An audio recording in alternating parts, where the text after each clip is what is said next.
Vikram and the Vampire. By Richard Francis Burton. Preface. The Betal Pachisi, or 25 Tales of a Baital, is the history of a huge bat, vampire, or evil spirit which inhabited and animated dead bodies. It is an old, and thoroughly Hindu, legend composed in Sanskrit, and is the germ which culminated in the Arabian Nights, and which inspired the Golden Ass of Apuleius, Boccaccio's Decameron, the Pentameron, and all that class of facetious fictitious literature. The story turns chiefly on a great king named Vikram, the King Arthur of the East, who in pursuance of his promise to a jogi or magician, brings to him the baital, vampire, who is hanging on a tree. The difficulties King Vikram and his son have in bringing the vampire into the presence of the jogi are truly laughable.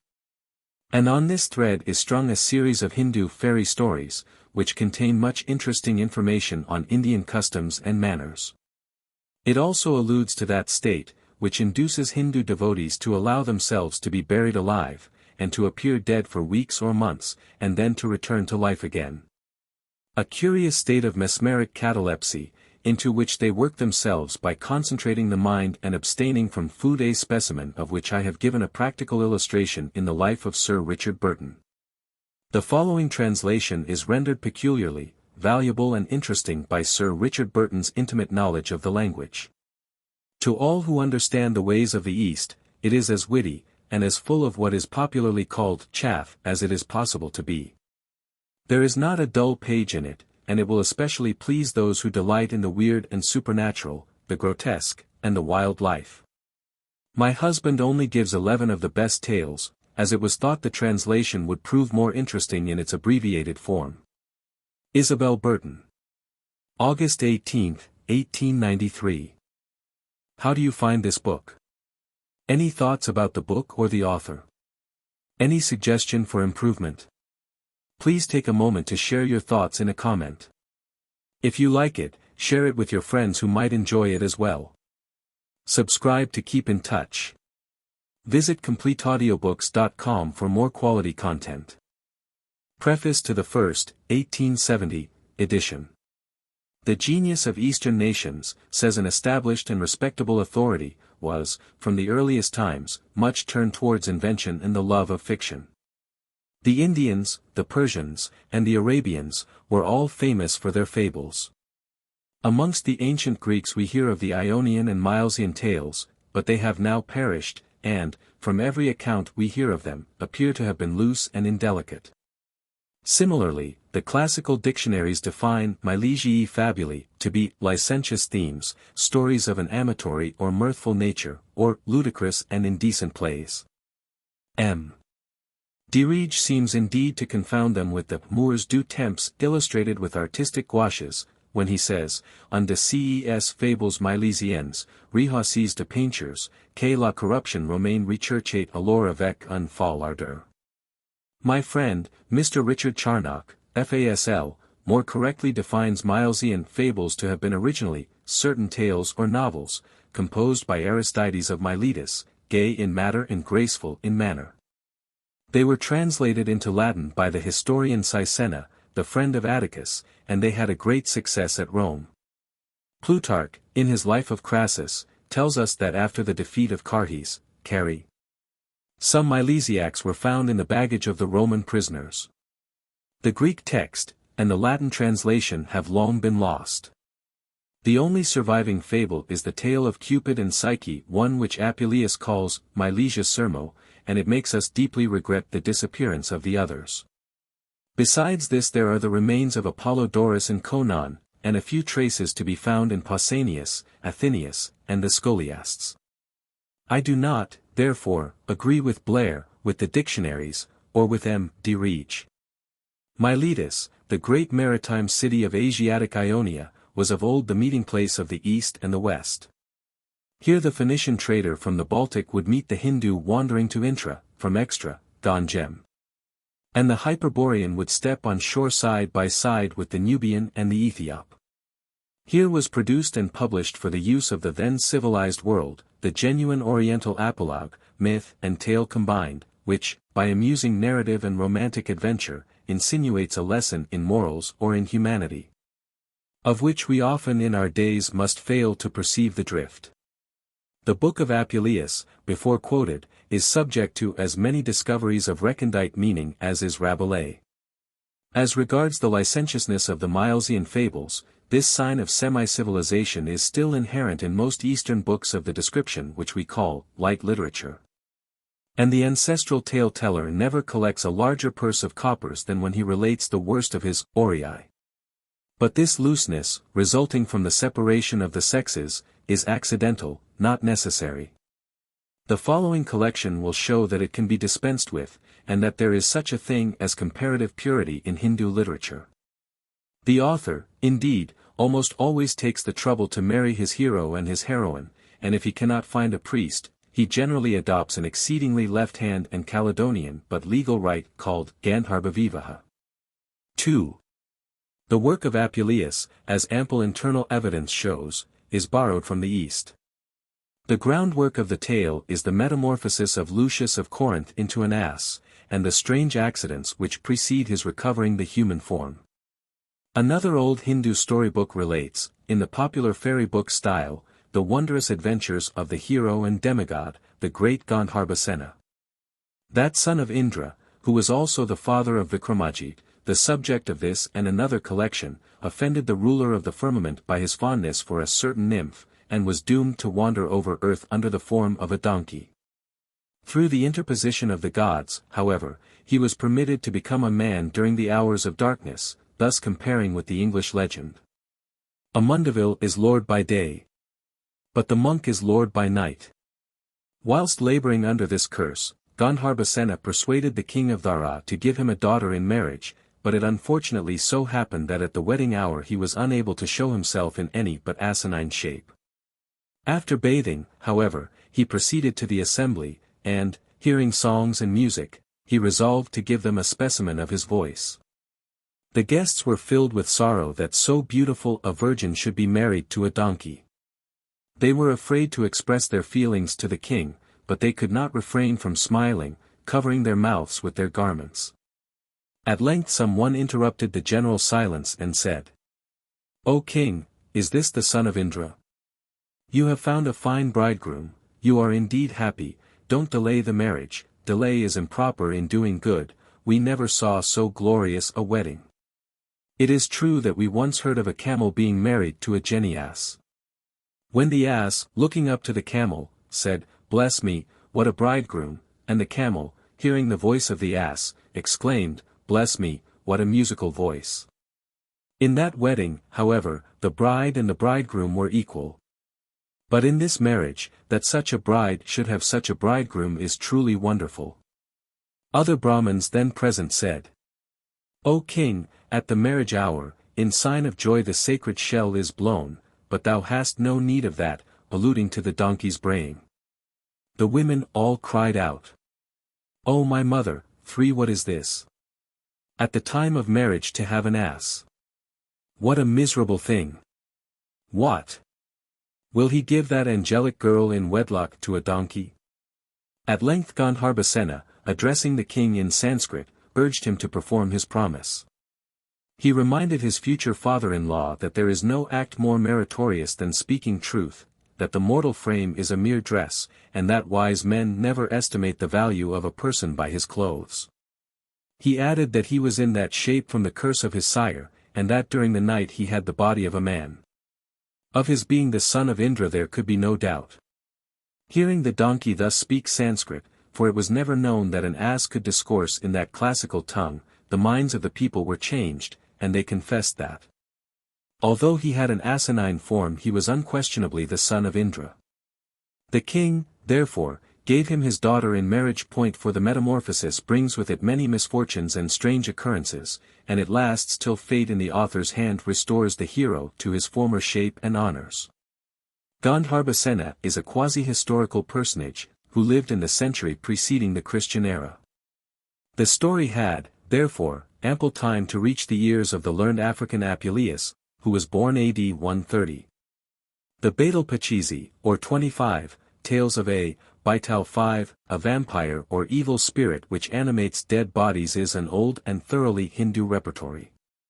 It is the rude beginning of that fictitious history which ripened to the Arabian Nights entertainments, and which, fostered by the genius of Boccaccio, produced the romance of the chivalrous days, and its last development. The novel, that prose epic of modern Europe. Composed in Sanskrit, the language of the gods, alias the Latin of India, it has been translated into all the Prakrit or vernacular and modern dialects of the Great Peninsula. The reason why it has not found favor with the Moslems is doubtless the highly polytheistic spirit which pervades it. Moreover, the faithful had already a specimen of that style of composition.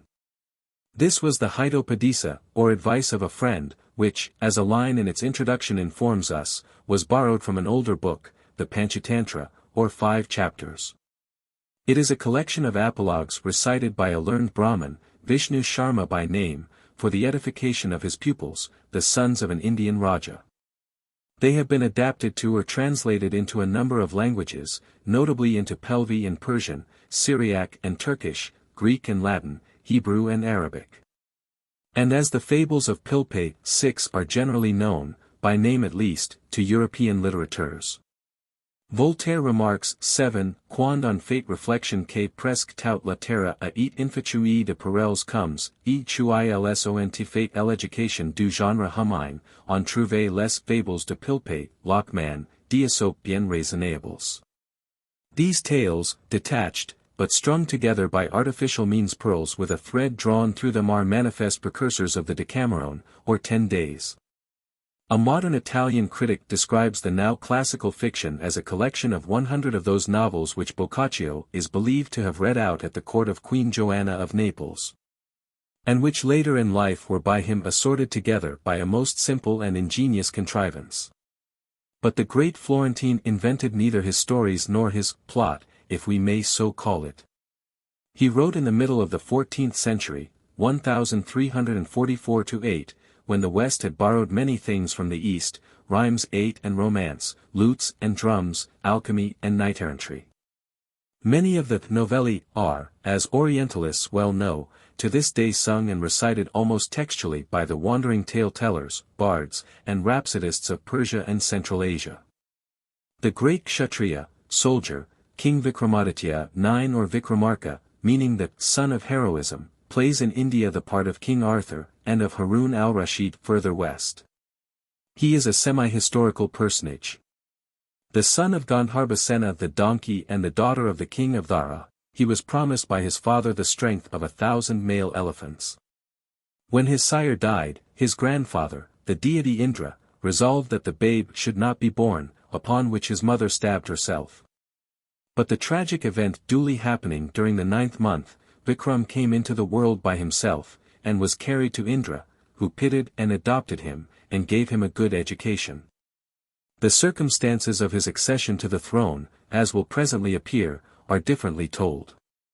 Once, however, made king of Malaya, the modern Malwa, a province of western Upper India, he so distinguished himself that the Hindu fabulists, with their usual brave kind of speaking, have made him bring the whole earth under the shadow of one umbrella. The last ruler of the race of Mayura, which reigned 318 years, was Rajapal. He reigned 25 years, but giving himself up to effeminacy, his country was invaded by Shakaditya, a king from the highlands of Kemol. Vikramaditya, in the 14th year of his reign, pretended to espouse the cause of Rajapal, attacked and destroyed Shakaditya, and ascended the throne of Delhi. His capital was Avanti, or Ujjayani, the modern Ujjain. It was 13 kos, 26 miles, long by 18 miles wide, an area of 468 square miles, but a trifle in Indian history. He obtained the title of Shakari, foe of the Shakas, the Sakai or Scythians, by his victories over that redoubtable race. In the Kali Yuga, or Iron Age, he stands highest amongst the Hindu kings as the patron of learning.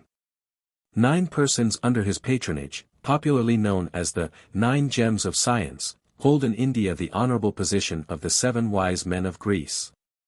These learned persons wrote works in the 18 original dialects from which, say the Hindus, all the languages of the earth have been derived. 10 Dhanwantari enlightened the world upon the subjects of medicine and of incantations.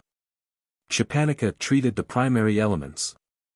Amarasingha compiled a Sanskrit dictionary and a philosophical treatise. Shankabetala composed comments, and Gadakarpura a poetical work of no great merit. The books of Mihira are not mentioned. Varha produced 2 works on astrology and 1 on arithmetic. And Bararuchi introduced certain improvements in grammar, commented upon the incantations, and wrote a poem in praise of King Madhava. But the most celebrated of all the patronized ones was Kalidasa. His 2 dramas, Sakuntala 11 and Vikram and Urvasi 12 have descended to our day. Besides which he produced a poem on the seasons, a work on astronomy, a poetical history of the gods, and many other books. 13. Vikramaditya established the Sambat era, dating from AC 56. After a long, happy, and glorious reign, he lost his life in a war with Shalavahana, king of Pratistana. That monarch also left behind him an era called the Shaka, beginning with AD 78. It is employed, even now, by the Hindus in recording their births, marriages, and similar occasions. King Vikramaditya was succeeded by his infant son Vikramasena, and father and son reigned over a period of 93 years. At last the latter was supplanted by a devotee named Samudrapala, who entered into his body by miraculous means. The usurper reigned 24 years and 2 months, and the throne of Delhi continued in the hands of his 16 successors, who reigned 641 years and 3 months. Vikramapala, the last, was slain in battle by Thilakachandra, king of Vaharana 14. It is not pretended that the words of these Hindu tales are preserved to the letter. The question about the metamorphosis of cats into tigers, for instance, proceeded from a gem of learning in a university much nearer home than Gour. Similarly the learned and still living manager Gaume, Trait du Saint-Esprit, p. 81, joins Camerarius in the belief that serpents bite women rather than men. And he quotes, p. 192, Cornelius a Lapide, who informs us that the leopard is the produce of a lioness with a hyena or a bard. The merit of the old stories lies in their suggestiveness and in their general applicability. I have ventured to remedy the conciseness of their language, and to clothe the skeleton with flesh and blood. To my uncle, Robert Bagshaw, of Dovercourt, these tales, that will remind him of a land which he knows so well, are affectionately inscribed. Introduction. The sage Bhavbhuti Eastern teller of these tales after making his initiatory and propitiatory conge to Ganesha, Lord of Incepts, informs the reader that this book is a string of fine pearls to be hung round the neck of human intelligence. A fragrant flower to be borne on the turband of mental wisdom, a jewel of pure gold, which becomes the brow of all supreme minds, and a handful of powdered rubies, whose tonic effects will appear palpably upon the mental digestion of every patient. Finally, that by aid of the lessons inculcated in the following pages, man will pass happily through this world into the state of absorption, where fables will be no longer required. He then teaches us how Vikramaditya the Brave became king of Ujjayani. Some 19 centuries ago, the renowned city of Ujjayani witnessed the birth of a prince to whom was given the gigantic name Vikramaditya. Even the Sanskrit-speaking people, who are not usually pressed for time, shortened it to Vikram, and a little further west it would infallibly have been docked down to Vivek. Vikram was the second son of an old king Gandharbhasena, concerning whom little favorable has reached posterity, except that he became an ass, married 4 queens, and had by them 6 sons, each of whom was more learned and powerful than the other. It so happened that in course of time the father died.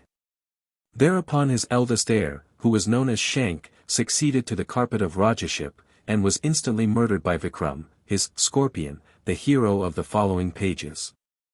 15. By this act of vigor and manly decision, which all younger brother princes should devoutly imitate, Vikram, having obtained the title of Bur, or the Brave, made himself Raja. He began to rule well, and the gods so favored him that day by day his dominions increased. At length he became lord of all India, and having firmly established his government, he instituted an era, an uncommon feat for a mere monarch, especially when hereditary. The steps 16, says the historian, which he took to arrive at that pinnacle of grandeur, were these. The old king, calling his two grandsons Bhartarihari and Vikramaditya, gave them good counsel respecting their future learning. They were told to master everything, a certain way not to succeed in anything. They were diligently to learn grammar, the scriptures, and all the religious sciences. They were to become familiar with military tactics, international law, and music, the riding of horses and elephants, especially the latter, the driving of chariots, and the use of the broadsword, the bow, and the mogdars or Indian clubs. They were ordered to be skillful in all kinds of games, in leaping and running, in besieging forts, in forming and breaking bodies of troops. They were to endeavor to excel in every princely quality, to be cunning in ascertaining the power of an enemy, how to make war, to perform journeys, to sit in the presence of the nobles, to separate the different sides of a question, to form alliances, to distinguish between the innocent and the guilty, to assign proper punishments to the wicked, to exercise authority with perfect justice, and to be liberal.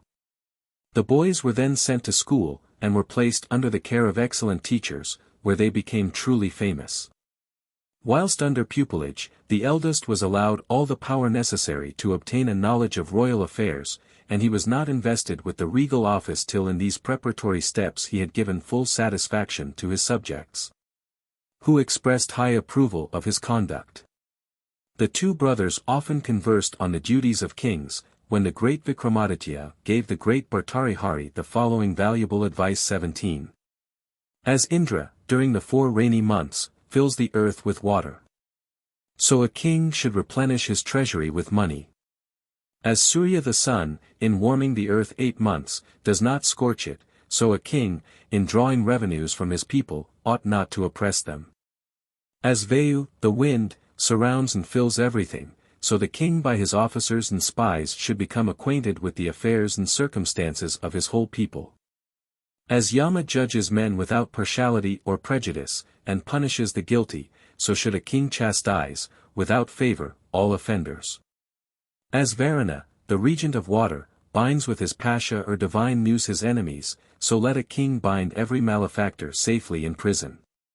As Chandra 18 the moon, by his cheering light gives pleasure to all, thus should a king, by gifts and generosity, make his people happy.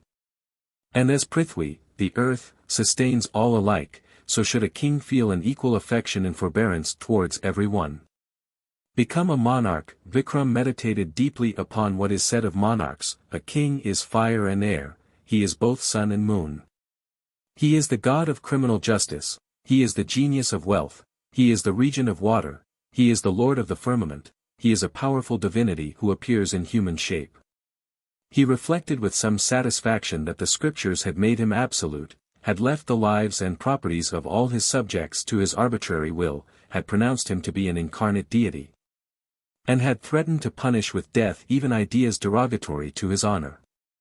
He punctually observed all the ordinances laid down by the author of the Niti, or institutes of government. His night and day were divided into 16 pahars or portions, each 1 hour and a half, and they were disposed of as follows. Before dawn Vikram was awakened by a servant appointed to this special duty. He swallowed a thing allowed only to a kshatriya or warrior Mithridatic every morning on the saliva 19, and he made the cooks taste every dish before he ate of it. As soon as he had risen, the pages in waiting repeated his splendid qualities, and as he left his sleeping room in full dress, several Brahmins rehearsed the praises of the gods. Presently he bathed, worshipped his guardian deity, again heard hymns, drank a little water, and saw alms distributed to the poor. He ended this watch by auditing his accounts. Next, entering his court, he placed himself amidst the assembly. He was always armed when he received strangers, and he caused even women to be searched for concealed weapons. He was surrounded by so many spies and so artful, that of 1,000, no two ever told the same tale. At the levee, on his right sat his relations, the Brahmins, and men of distinguished birth. The other castes were on the left, and close to him stood the ministers and those whom he delighted to consult. Afar in front gathered the bards chanting the praises of the gods and of the king, also the charioteers, elephanteers, horsemen, and soldiers of valor. Amongst the learned men in those assemblies there were ever some who were well instructed in all the scriptures, and others who had studied in one particular school of philosophy, and were acquainted only with the works on divine wisdom, or with those on justice, civil and criminal, on the arts, mineralogy or the practice of physic. Also persons cunning in all kinds of customs, riding masters, dancing masters, teachers of good behavior, examiners, tasters, mimics, mountebanks, and others, who all attended the court and awaited the king's commands. He here pronounced judgment in suits of appeal. His poets wrote about him. The lord of lone splendor an instant suspends his course at mid-noon, ere he westward descends. And brief are the moments our young monarch knows, devoted to pleasure or paid to repose. Before the second Sandhya, 20 or noon, about the beginning of the third watch, he recited the names of the gods, bathed, and broke his fast in his private room, then rising from food, he was amused by singers and dancing girls. The labors of the day now became lighter.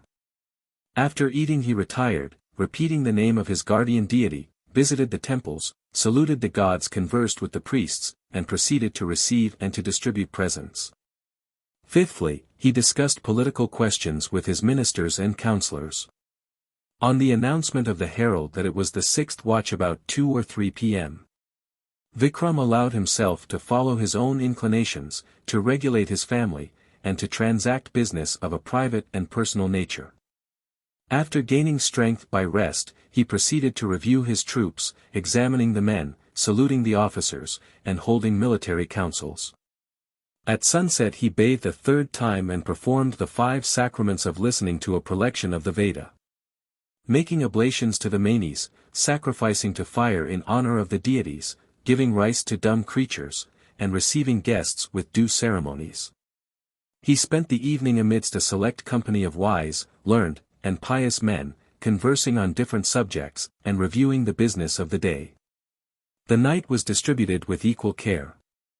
During the first portion Vikram received the reports which his spies and envoys, dressed in every disguise, brought to him about his enemies.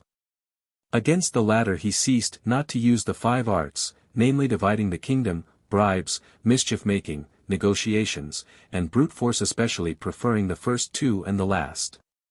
His forethought and prudence taught him to regard all his nearest neighbors and their allies as hostile. The powers beyond those natural enemies he considered friendly because they were the foes of his foes. And all the remoter nations he looked upon as neutrals, in a transitional or provisional state as it were, till they became either his neighbors' neighbors, or his own neighbors, that is to say, his friends or his foes. This important duty finished he supped, and at the end of the third watch he retired to sleep, which was not allowed to last beyond 3 hours. In the 6th watch he arose and purified himself. The 7th was devoted to holding private consultations with his ministers, and to furnishing the officers of government with requisite instructions.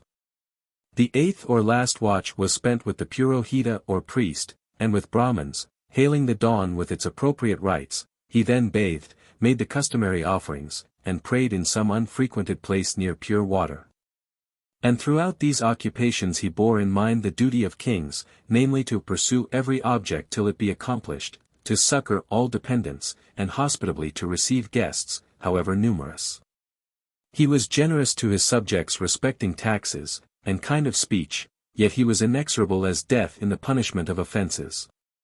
He rarely hunted, and he visited his pleasure gardens only on stated days. He acted in his own dominions with justice, he chastised foreign foes with rigor, he behaved generously to Brahmins, and he avoided favoritism amongst his friends. In war he never slew a suppliant, a spectator, a person asleep or undressed, or anyone that showed fear. Whatever country he conquered, offerings were presented to its gods, and effects and money were given to the reverends.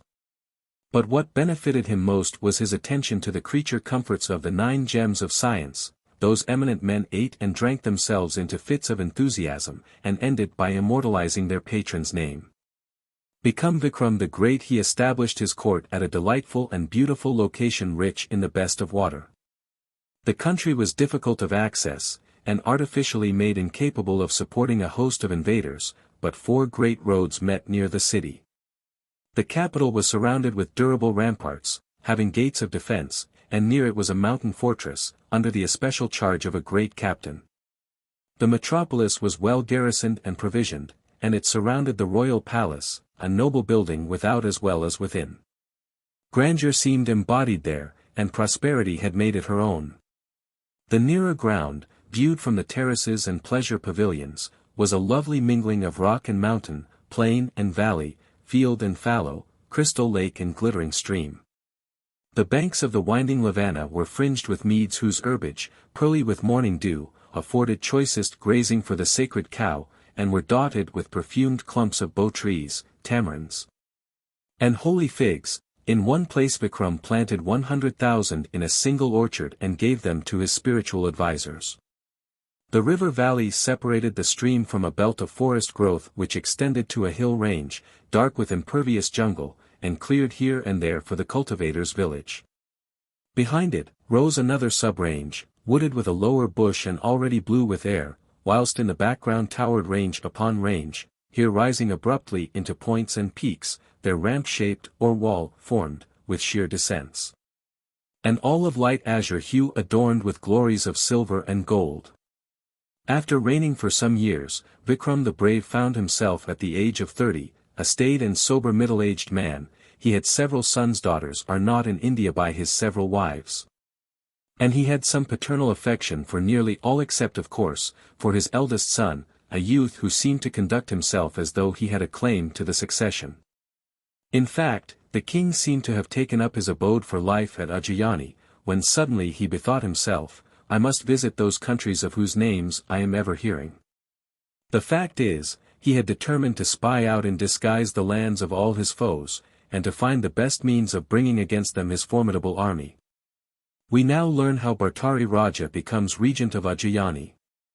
Having thus resolved, Vikram the Brave gave the government into the charge of a younger brother, Bhartari Raja, and in the garb of a religious mendicant, accompanied by Dharma Dwaj, his second son, a youth bordering on the age of puberty.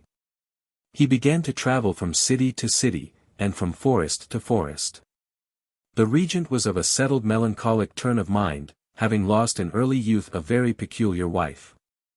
One day, whilst out hunting, he happened to pass a funeral pyre, upon which a Brahman's widow had just become Sati, a holy woman, with the greatest fortitude. On his return home he related the adventure to Sita Rani, his spouse, and she at once made reply that virtuous women die with their husbands, killed by the fire of grief, not by the flames of the pile. To prove her truth the prince, after an affectionate farewell, rode forth to the chase, and presently sent back the suite with his robes torn and stained, to report his accidental death. Sita perished upon the spot, and the widower remained inconsolable for a time. He led the dullest of lives, and took to himself sundry spouses, all equally distinguished for birth, beauty, and modesty. Like his brother, he performed all the proper devoirs of a Raja, rising before the day to finish his ablutions, to worship the gods, and to do due obeisance to the Brahmins. He then ascended the throne, to judge his people according to the Shastra, carefully keeping in subjection lust, anger, avarice, folly, drunkenness, and pride, preserving himself from being seduced by the love of gaming and of the chase. Restraining his desire for dancing, singing, and playing on musical instruments, and refraining from sleep during daytime, from wine, from molesting men of worth, from dice, from putting human beings to death by artful means, from useless travelling, and from holding any one guilty without the commission of a crime. His levees were in a hall decently splendid, and he was distinguished only by an umbrella of peacock's feathers. He received all complainants, petitioners, and presenters of offences with kind looks and soft words. He united to himself the 7 or 8 wise counsellors, and the sober and virtuous secretary that formed the high cabinet of his royal brother, and they met in some secret lonely spot, as a mountain, a terrace, a bower, or a forest, whence women, parrots, and other talkative birds were carefully excluded. And at the end of this useful and somewhat laborious day, he retired to his private apartments, and, after listening to spiritual songs and to soft music, he fell asleep. Sometimes he would summon his brothers, 9 gems of science, and give ear to their learned discourses. But it was observed that the viceroy reserved this exercise for nights when he was troubled with insomnia, the words of wisdom being to him an infallible remedy for that disorder.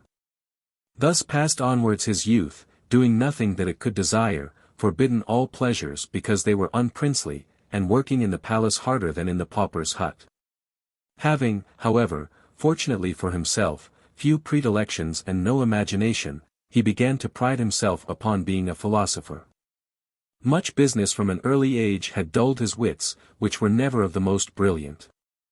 And in the steadily increasing torpidity of his spirit, he traced the germs of that quietude which forms the highest happiness of man in this storm of matter called the world. He therefore allowed himself but one friend of his soul. He retained, I have said, his brother's 7 or 8 ministers. He was constant in attendance upon the Brahmin priests who officiated at the palace, and who kept the impious from touching sacred property.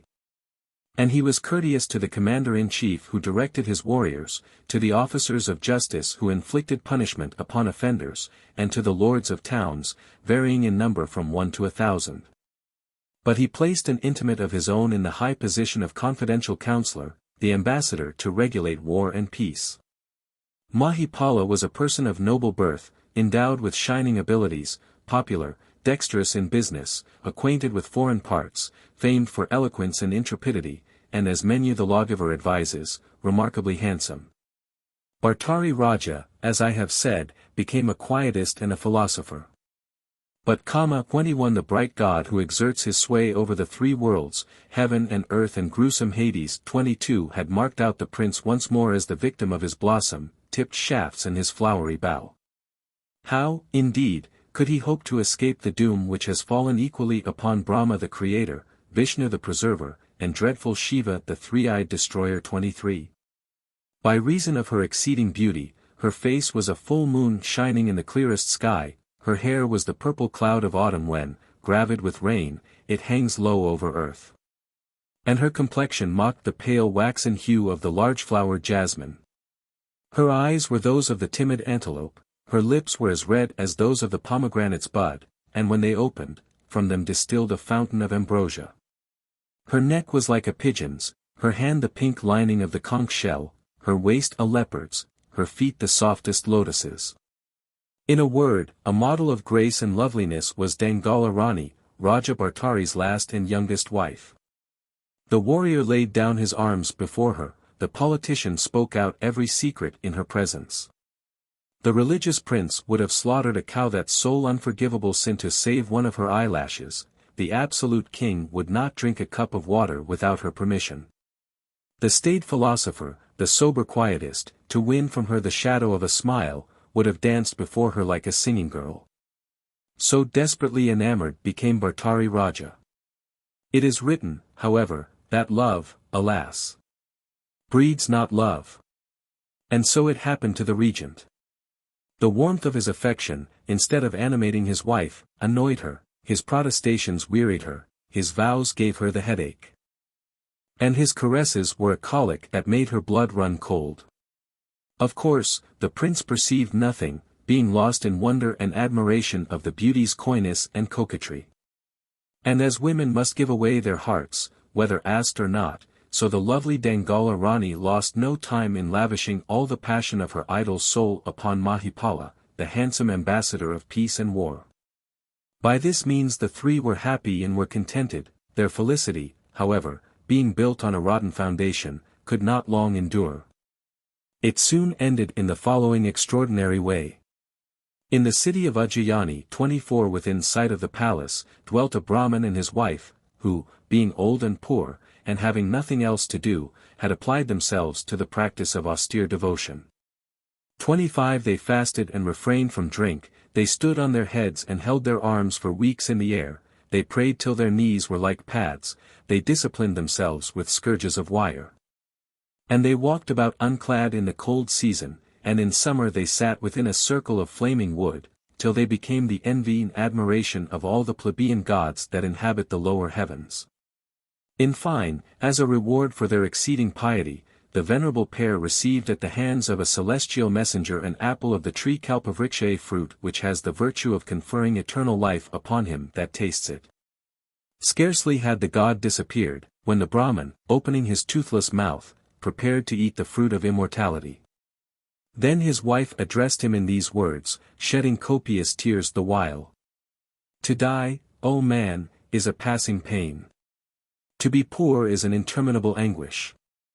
Surely our present lot is the penalty of some great crime committed by us in a past state of being. 26 Kayest thou this state life? Better we die at once, and so escape the woes of the world. Hearing these words, the Brahman sat undecided, with open jaws and eyes fixed upon the apple. Presently he found tongue, I have accepted the fruit, and have brought it here, but having heard thy speech, my intellect hath wasted away. Now I will do whatever thou pointest out. The wife resumed her discourse, which had been interrupted by a more than usually copious flow of tears. Moreover, O husband, we are old, and what are the enjoyments of the stricken in years? Truly quoth the poet. Die loved in youth, not hated in age.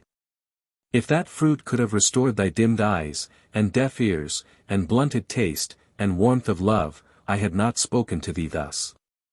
After which the Brahman threw away the apple, to the great joy of his wife, who felt a natural indignation at the prospect of seeing her goodman become immortal, whilst she still remained subject to the laws of death. But she concealed this motive in the depths of her thought, enlarging, as women are apt to do, upon everything but the truth. And she spoke with such success, that the priest was about to toss in his rage the heavenly fruit into the fire, reproaching the gods as if by sending it they had done him an injury. Then the wife snatched it out of his hand, and telling him it was too precious to be wasted, bade him arise and gird his loins and wend him to the regent's palace. And offer him the fruit as King Vikram was absent with a right reverend Brahmanical benediction. She concluded with impressing upon her unworldly husband the necessity of requiring a large sum of money as a return for his inestimable gift. By this means, she said, thou mayst promote thy present and future welfare. 27. Then the Brahman went forth, and standing in the presence of the Raja, told him all things touching the fruit, concluding with, O, mighty prince! Vouchsafe to accept this tribute, and bestow wealth upon me. I shall be happy in your living long. Bhartari Raja led the supplicant into an inner strong room, where stood heaps of the finest gold dust, and bade him carry away all that he could. This the priest did, not forgetting to fill even his eloquent and toothless mouth with the precious metal. Having dismissed the devotee groaning under the burden, the regent entered the apartments of his wives, and having summoned the beautiful Queen Dangala Rani, gave her the fruit, and said, Eat this, light of my eyes. This fruit, joy of my heart, will make thee everlastingly young and beautiful. The pretty queen, placing both hands upon her husband's bosom, kissed his eyes and lips, and sweetly smiling on his face, for great is the guile of women, whispered, Eat it thyself, dear one, or at least share it with me. For what is life and what is youth without the presence of those we love? But the Raja, whose heart was melted by these unusual words, put her away tenderly, and, having explained that the fruit would serve for only one person, departed. Whereupon the pretty queen, sweetly smiling as before, slipped the precious present into her pocket. When the regent was transacting business in the hall of audience, she sent for the ambassador who regulated war and peace, and presented him with the apple in a manner at least as tender as that with which it had been offered to her. Then the ambassador, after slipping the fruit into his pocket also, retired from the presence of the pretty queen, and meeting Laka, one of the maids of honor, explained to her its wonderful power, and gave it to her as a token of his love. But the maid of honor, being an ambitious girl, determined that the fruit was a fit present to set before the regent in the absence of the king. Bhartari Raja accepted it, bestowed on her great wealth, and dismissed her with many thanks. He then took up the apple and looked at it with eyes brimful of tears, for he knew the whole extent of his misfortune. His heart ached, he felt a loathing for the world, and he said with sighs and groans. 28. Of what value are these delusions of wealth and affection, whose sweetness endures for a moment and becomes eternal bitterness? Love is like the drunkard's cup, delicious is the first drink, palling are the draughts that succeed it, and most distasteful are the dregs. What is life but a restless vision of imaginary pleasures and of real pains, from which the only waking is the terrible day of death? The affection of this world is of no use, since, in consequence of it, we fall at last into hell.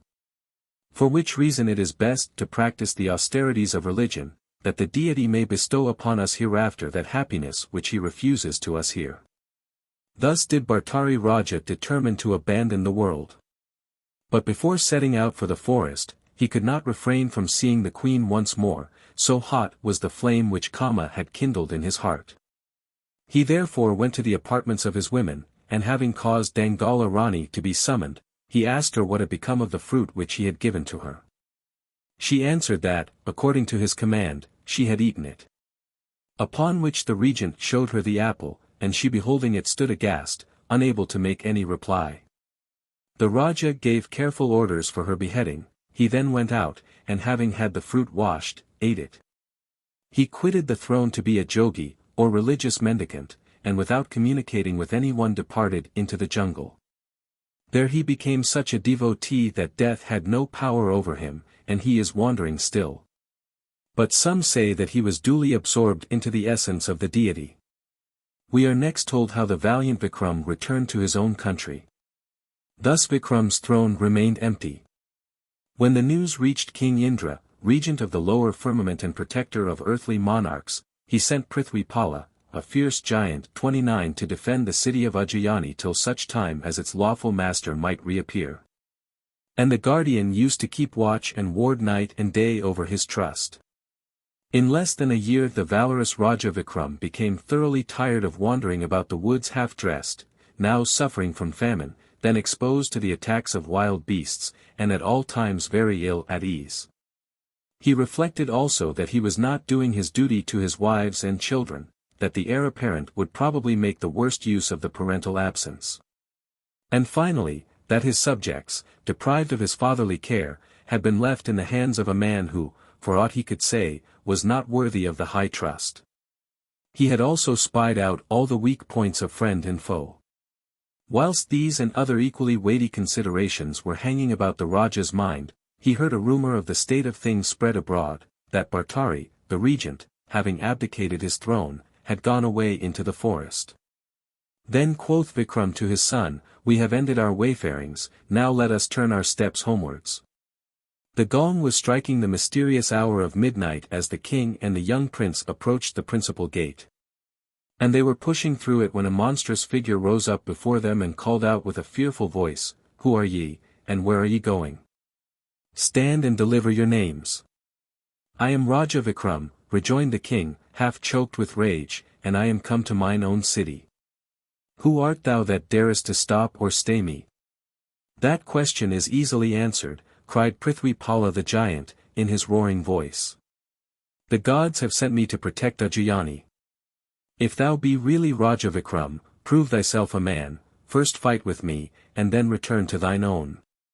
The warrior king cried, "Sadhu," wanting nothing better.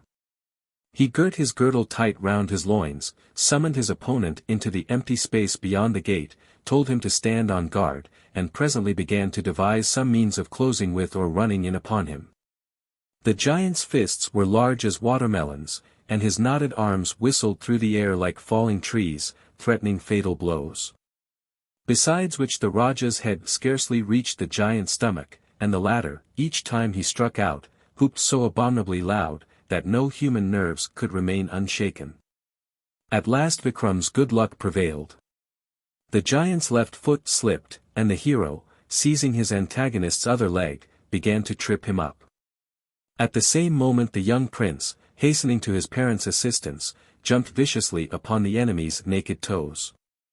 By their united exertions they brought him to the ground, when the son sat down upon his stomach, making himself as weighty as he well could, whilst the father, climbing up to the monster's throat, placed himself astride upon it.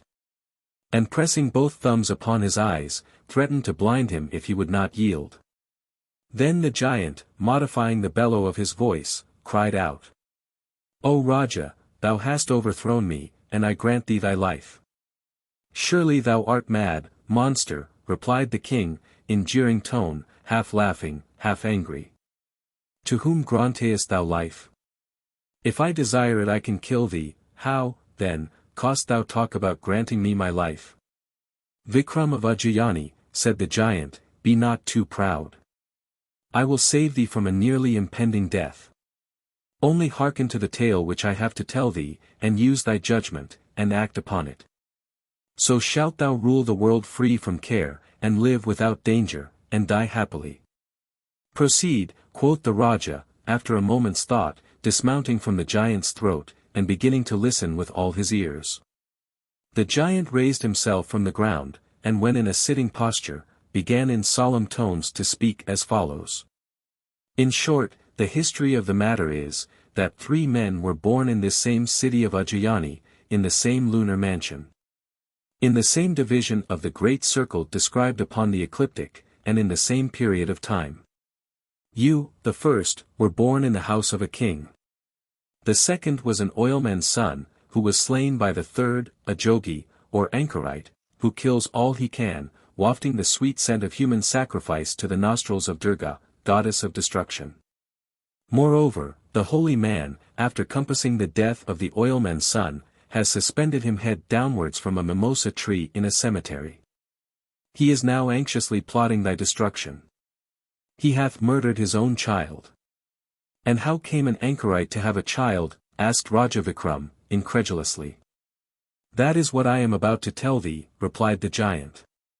"In the good days of thy generous father, Gandharbhasena, as the court was taking its pleasure in the forest, they saw a devotee, or rather a devotee's head, protruding from a hole in the ground. The white ants had surrounded his body with a case of earth, and had made their home upon his skin.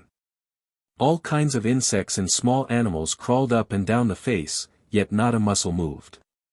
Wasps had hung their nests to its temples, and scorpions wandered in and out of the matted and clotted hair, yet the hermit felt them not. He spoke to no one, he received no gifts.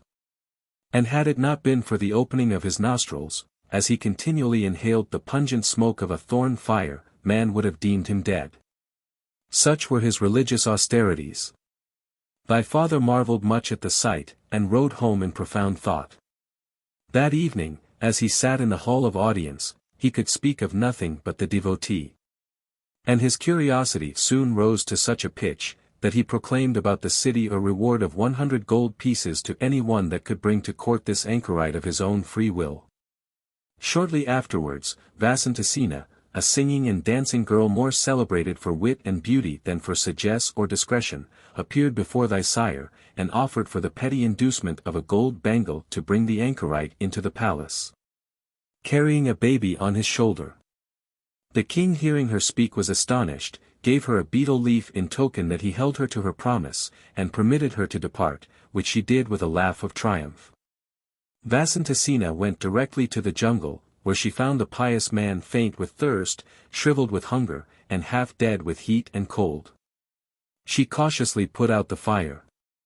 Then, having prepared a confection, she approached from behind and rubbed upon his lips a little of the sweetmeat, which he licked up with great relish. Thereupon she made more and gave it to him. After 2 days of this generous diet he gained some strength, and on the third, as he felt a finger upon his mouth, he opened his eyes and said, "Why hast thou come here?" The girl, who had her story in readiness, replied, "I am the daughter of a deity, and have practiced religious observances in the heavenly regions. I have now come into this forest." And the devotee, who began to think how much more pleasant is such society than solitude, asked her where her hut was, and requested to be led there.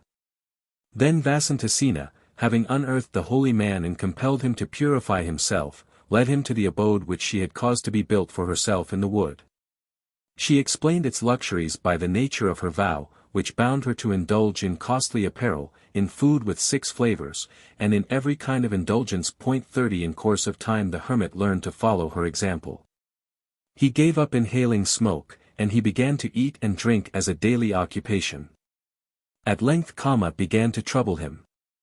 Briefly, the saint and saintess were made man and wife, by the simple form of matrimony called the Gandharva 31, and about 10 months afterwards a son was born to them. Thus the anchorite came to have a child. Remained Vasantasina's last feet some months past, then she said to the devotee her husband, O saint! Let us now, having finished our devotions, perform a pilgrimage to some sacred place, that all the sins of our bodies may be washed away, after which we will die and depart into everlasting happiness. Cajoled by these speeches, the hermit mounted his child upon his shoulder and followed her where she went directly into Raja Gandharvasena's palace. When the king and the ministers and the officers and the courtiers saw Vasantasina, and her spouse carrying the baby, they recognized her from afar. The Raja exclaimed, Lo! This is the very singing girl who went forth to bring back the devotee. And all replied, O great monarch! Thou speakest truly, this is the very same woman. And be pleased to observe that whatever things she, having asked leave to undertake, went forth to do, all these she hath done. Then gathering around her they asked her all manner of questions, as if the whole matter had been the lightest and the most laughable thing in the world. But the anchorite, having heard the speeches of the king and his courtiers, thought to himself, They have done this for the purpose of taking away the fruits of my penance. Cursing them all with terrible curses, and taking up his child, he left the hall. Thence he went to the forest, slaughtered the innocent, and began to practice austerities with a view to revenge that hour, and having slain his child, he will attempt thy life. His prayers have been heard. In the first place they deprived thee of thy father. Secondly, they cast enmity between thee and thy brother, thus dooming him to an untimely end. Thirdly, they are now working thy ruin. The anchorite's design is to offer up a king and a king's son to his patroness Durga, and by virtue of such devotional act he will obtain the sovereignty of the whole world. But I have promised, O Vikram, to save thee, if such be the will of fortune, from impending destruction. Therefore hearken well unto my words.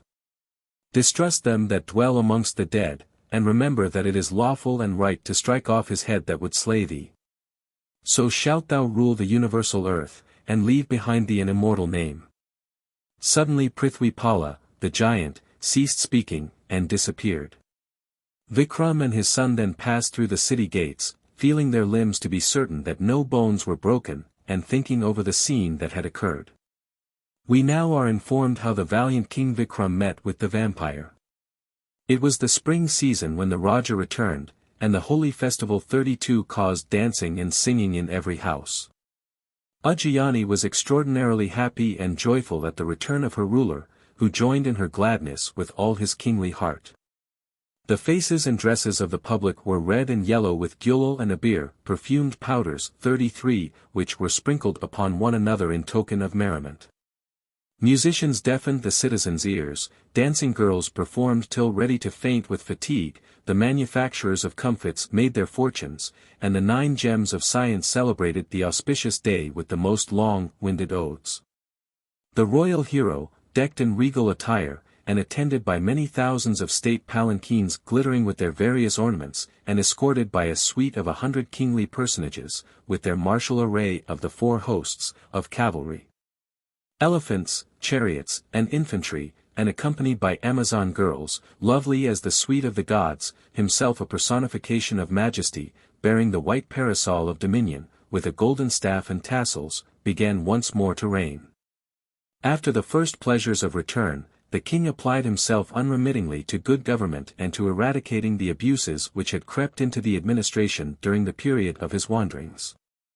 Mindful of the wise saying, if the Raja did not punish the guilty, the stronger would roast the weaker like a fish on the spit, he began the work of reform with an iron hand.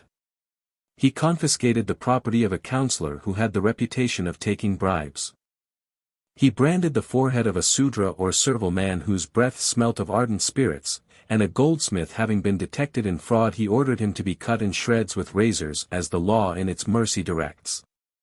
In the case of a notorious evil speaker he opened the back of his head and had his tongue drawn through the wound. A few murderers he burned alive on iron beds, praying the while that Vishnu might have mercy upon their souls. His spies were ordered, as the Shastra called, the prince advises, to mix with robbers and thieves with a view of leading them into situations where they might most easily be entrapped, and once or twice when the fellows were too wary.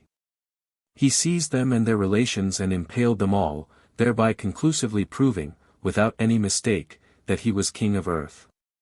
With the sex feminine he was equally severe. A woman convicted of having poisoned an elderly husband in order to marry a younger man was thrown to the dogs, which speedily devoured her. He punished simple infidelity by cutting off the offender's nose, an admirable practice, which is not only a severe penalty to the culprit, but also a standing warning to others, and an efficient preventative to any recurrence of the fault. Faithlessness combined with bad example or brazen-facedness was further treated by being led in solemn procession through the bazaar mounted on a diminutive and crop-eared donkey, with the face turned towards the crupper. After a few such examples the women of Ujjayani became almost modest. It is the fault of man when they are not tolerably well behaved in one point at least. Every day as Vikram sat upon the judgment seat, trying causes and punishing offences, he narrowly observed the speech, the gestures, and the countenances of the various criminals and litigants and their witnesses. Ever suspecting women, as I have said, and holding them to be the root of all evil, he never failed when some sin or crime more horrible than usual came before him, to ask the accused, "Who is she?" And the suddenness of the question often elicited the truth by accident. For there can be nothing thoroughly and entirely bad unless a woman is at the bottom of it. And, knowing this, Raja Vikram made certain notable hits under the most improbable circumstances, which had almost given him a reputation for omniscience. But this is easily explained. A man intent upon squaring the circle will see squares in circles wherever he looks, and sometimes he will find them. In disputed cases of money claims, the king adhered strictly to established practice, and consulted persons learned in the law. He seldom decided a cause on his own judgment, and he showed great temper and patience in bearing with rough language from irritated plaintiffs and defendants, from the infirm, and from old men beyond 80. That humble petitioners might not be balked in having access to the fountain of justice, he caused an iron box to be suspended by a chain from the windows of his sleeping apartment. Every morning he ordered the box to be opened before him, and listened to all the placets at full length. Even in this simple process he displayed abundant cautiousness. For, having forgotten what little of the humanities he had mastered in his youth, he would hand the paper to a secretary whose business it was to read it out before him. After which operation the man of letters was sent into an inner room, and the petition was placed in the hands of a second scribe. Once it so happened by the bungling of the deceitful kyasts, clerks, that an important difference was found to occur in the same sheet. So upon strict inquiry one secretary lost his ears and the other his right hand. After this petitions were rarely if ever falsified. The Raja Vikram also lost no time in attacking the cities and towns and villages of his enemies, but the people rose to a man against him, and hewing his army to pieces with their weapons, vanquished him. This took place so often that he despaired of bringing all the earth under the shadow of his umbrella. At length on one occasion when near a village he listened to a conversation of the inhabitants. A woman having baked some cakes was giving them to her child, who leaving the edges would eat only the middle. On his asking for another cake, she cried, "This boy's way is like Vikram's in his attempt to conquer the world."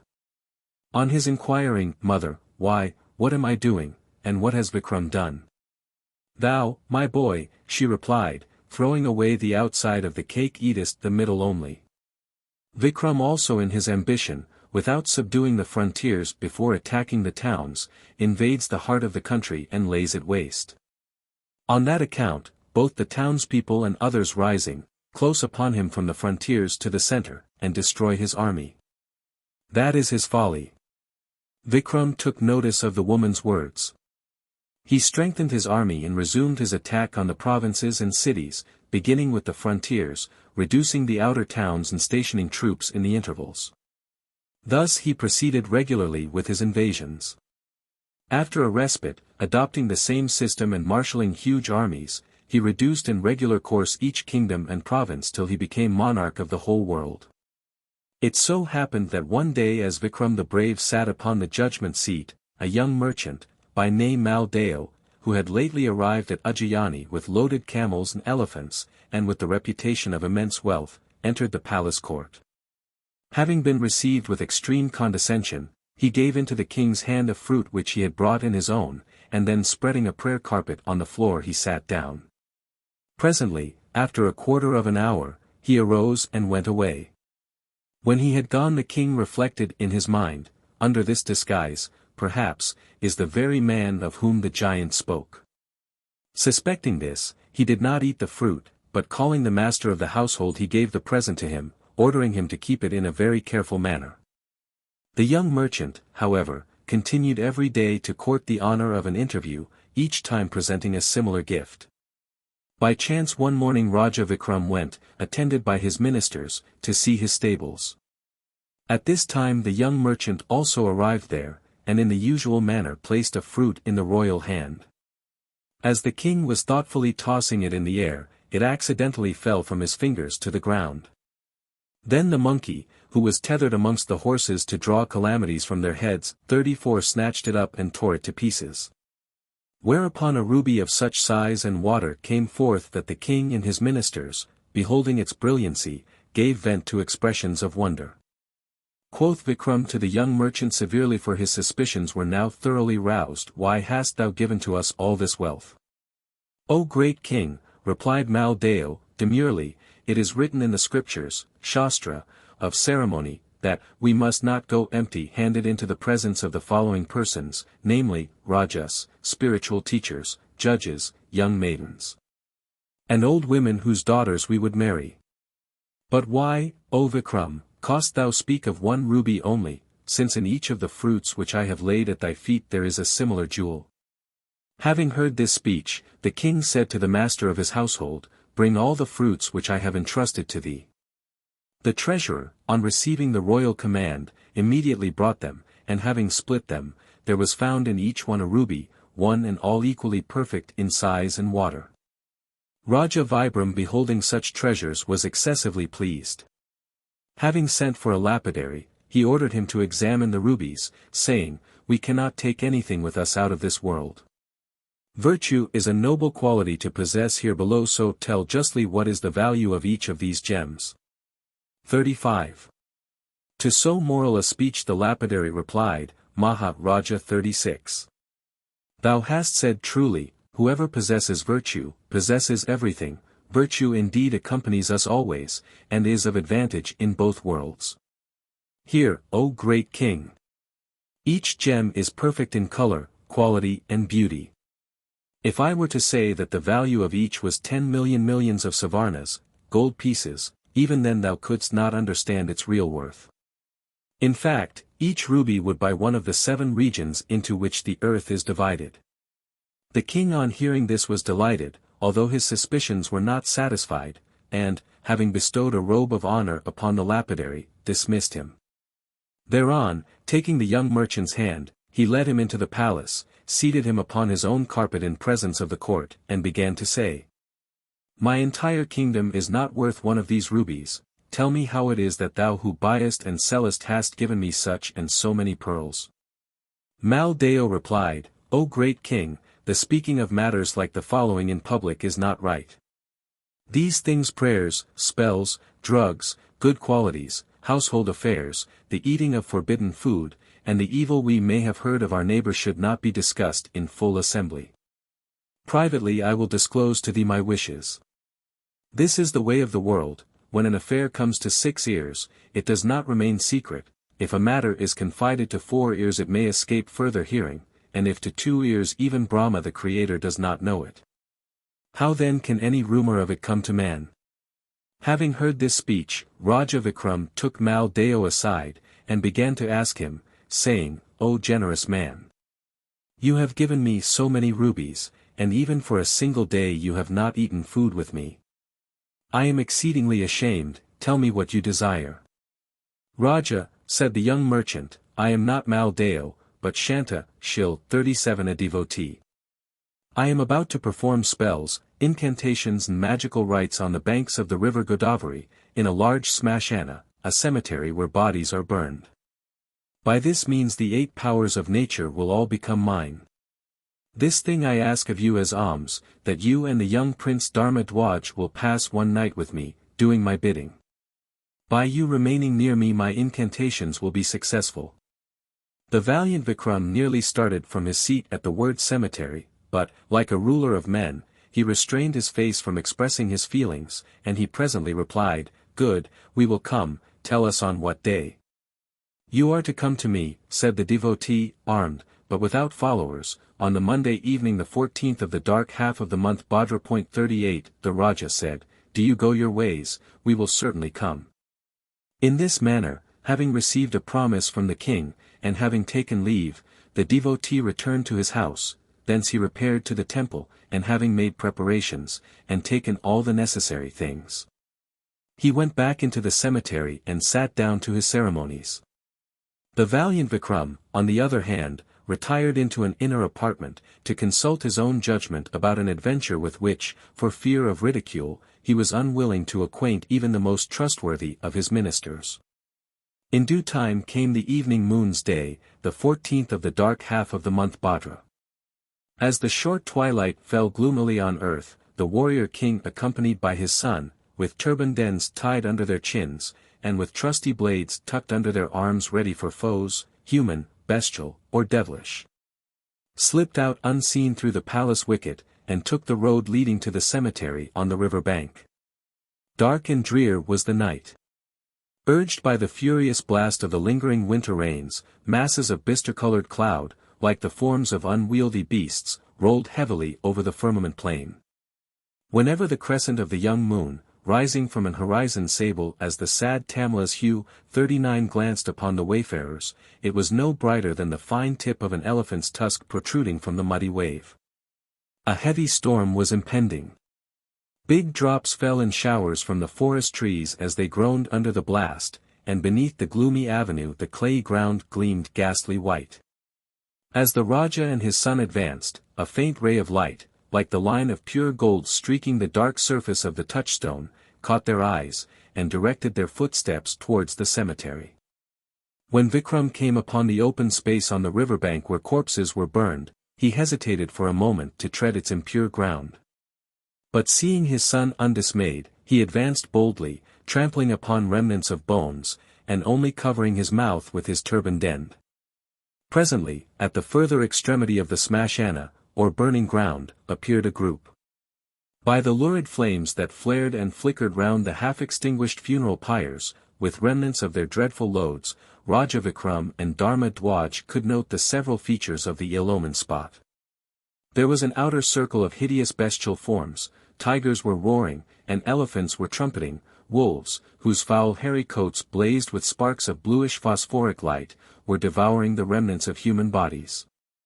Foxes, jackals, and hyenas were disputing over their prey, whilst bears were chewing the livers of children. The space within was peopled by a multitude of fiends. There were the subtle bodies of men that had escaped their grosser frames prowling about the charnel ground, where their corpses had been reduced to ashes, or hovering in the air, waiting till the new bodies which they were to animate were made ready for their reception. The spirits of those that had been foully slain wandered about with gashed limbs, and skeletons, whose mouldy bones were held together by bits of blackened sinew, followed them as the murderer does his victim. Malignant witches with shriveled skins, horrid eyes and distorted forms, crawled and crouched over the earth, whilst spectres and goblins now stood motionless and tall as lofty palm trees. Then, as if in fits, leaped, danced, and tumbled before their evocator. The air was filled with shrill and strident cries, with the fitful moaning of the storm wind, with the hooting of the owl, with the jackal's long wild cry, and with the hoarse gurgling of the swollen river, from whose banks the earth-slip thundered in its fall. In the midst of all, close to the fire which lit up his evil countenance, sat Shantashil, the jogi, with the banner that denoted his calling in his magic staff planted in the ground behind him. He was clad in the ochre-colored loin-wrap of his class, from his head streamed long tangled locks of hair like horsehair, his black body was striped with lines of chalk, and a girdle of thigh bones encircled his waist. His face was smeared with ashes from a funeral pyre, and his eyes, fixed as those of a statue, gleamed from this mask with an infernal light of hate. His cheeks were shaven, and he had not forgotten to draw the horizontal sectarian mark. But this was of blood, and Vikram, as he drew near, saw that he was playing upon a human skull with 2 shank bones, making music for the horrid revelry. Now Raja Vibram, as has been shown by his encounter with Indra's watchman, was a bold prince, and he was cautious as he was brave. The sight of a human being in the midst of these terrors raised his mettle. He determined to prove himself a hero, and feeling that the critical moment was now come, he hoped to rid himself and his house forever of the family curse that hovered over them. For a moment he thought of the giant's words, and remember that it is lawful and right to strike off his head that would slay thee. A stroke with his good sword might at once and effectually put an end to the danger. But then he remembered that he had passed his royal word to do the devotee's bidding that night. Besides, he felt assured that the hour for action had not yet sounded. These reflections having passed through his mind with the rapid course of a star that has lost its honors, 40 Vikram courteously saluted Shantashil. The Jogi briefly replied, "Come sit down, both of ye." The father and son took their places, by no means surprised or frightened by the devil dances before and around them. Presently the valiant Raja reminded the devotee that he was come to perform his promise, and lastly asked, "What commands are there for us?" The Jogi replied, "O king, since you have come, just perform one piece of business. About 2 kos 41 hence, in a southerly direction, there is another place where dead bodies are burned, and in that place is a mimosa tree, on which a body is hanging. Bring it to me immediately." Raja Vikram took his son's hand, unwilling to leave him in such company, and, catching up a firebrand, went rapidly away in the proper direction. He was now certain that Shantashil was the anchorite who, enraged by his father, had resolved his destruction, and his uppermost thought was a firm resolve to breakfast upon his enemy, ere his enemy could dine upon him. He muttered this old saying as he went, whilst the tom-toming of the anchorite upon the skull resounded in his ears, and the devil crowd, which had held its peace during his meeting with Shantashil, broke out again in an infernal din of whoops and screams, yells and laughter. The darkness of the night was frightful, the gloom deepened till it was hardly possible to walk. The clouds opened their fountains, raining so that you would say they could never rain again. Lightning blazed forth with more than the light of day, and the roar of the thunder caused the earth to shake. Baleful gleams tipped the black cones of the trees and fitfully scampered like fireflies over the waste. Unclean goblins dogged the travelers and threw themselves upon the ground in their path and obstructed them in 1,000 different ways. Huge snakes, whose mouths distilled blood and black venom, kept clinging around their legs in the roughest part of the road, till they were persuaded to loose their hold either by the sword or by reciting a spell. In fact, there were so many horrors and such a tumult and noise that even a brave man would have faltered, yet the king kept on his way. At length, having passed over, somehow or other, a very difficult road, the Raja arrived at the smashana, or burning place pointed out by the Jogi. Suddenly he sighted the tree where from root to top every branch and leaf was in a blaze of crimson flame. And when he, still dauntless, advanced towards it, a clamor continued to be raised, and voices kept crying, "Kill them! Kill them! Seize them! Seize them! Take care that they do not get away.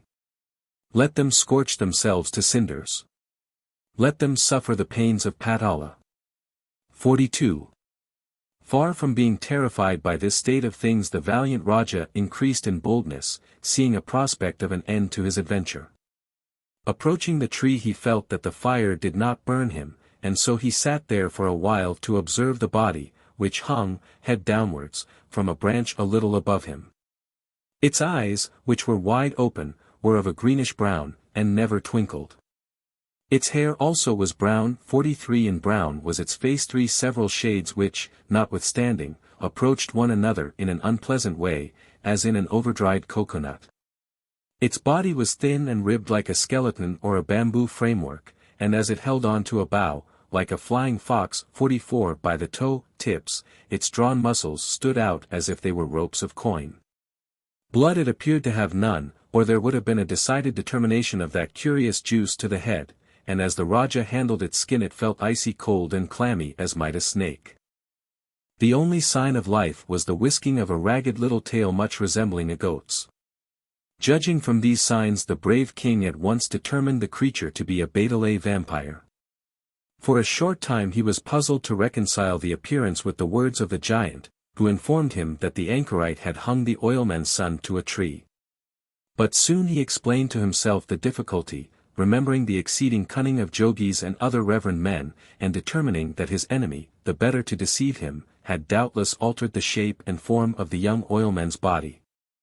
With this idea, Vikram was pleased, saying, "My trouble has been productive of fruit."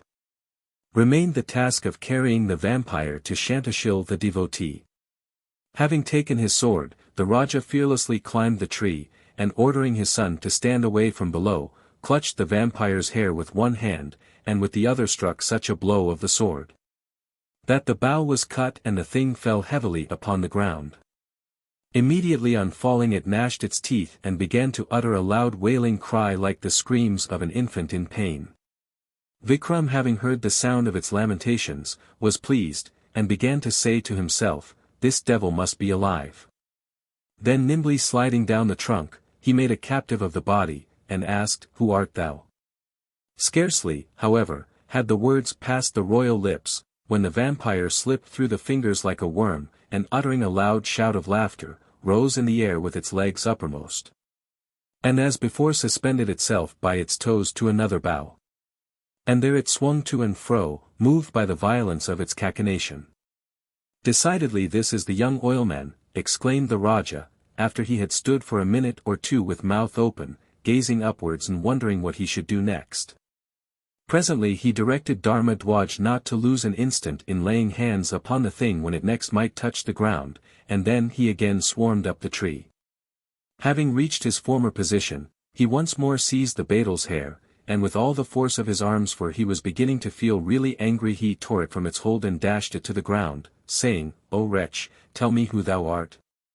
Then, as before, the Raja slid deftly down the trunk, and hurried to the aid of his son, who in obedience to orders, had fixed his grasp upon the vampire's neck. Then, too, as before, the vampire, laughing aloud, slipped through their fingers and returned to its dangling place.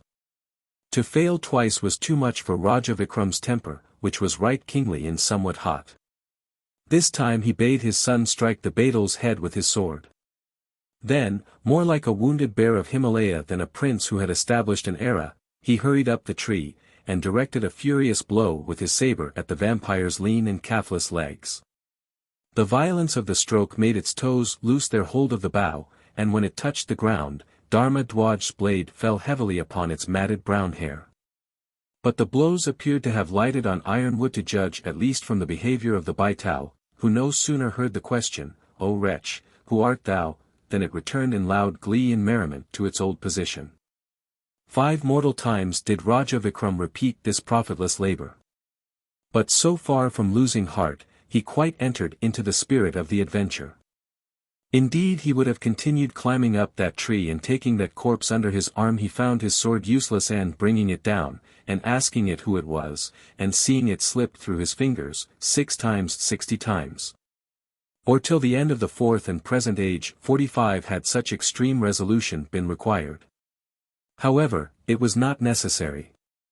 On the 7th time of falling, the baital, instead of eluding its capturer's grasp, allowed itself to be seized, merely remarking that even the gods cannot resist a thoroughly obstinate man.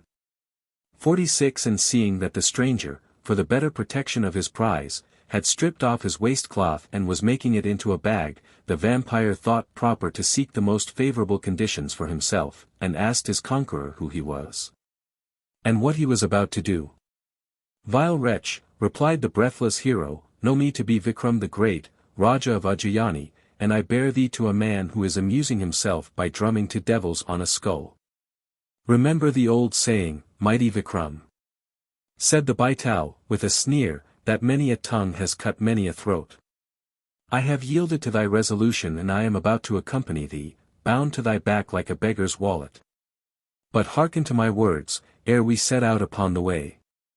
I am of a loquacious disposition, and it is well nigh an hour's walk between this tree and the place where thy friend sits, favoring his friends with the peculiar music which they love. Therefore, I shall try to distract my thoughts, which otherwise might not be of the most pleasing nature, by means of sprightly tales and profitable reflections. Sages and men of sense spend their days in the delights of light and heavy literature, whereas dolts and fools waste time in sleep and idleness. And I purpose to ask thee a number of questions, concerning which we will, if it seems fit to thee, make this covenant. Whenever thou answerest me, either compelled by fate or entrapped by my cunning into so doing, or thereby gratifying thy vanity and conceit, I leave thee and return to my favorite place and position in the cirrus tree, but when thou shalt remain silent, confused, and at a loss to reply, either through humility or thereby confessing thine ignorance, and impotence, and want of comprehension, then will I allow thee, of mine own free will, to place me before thine employer.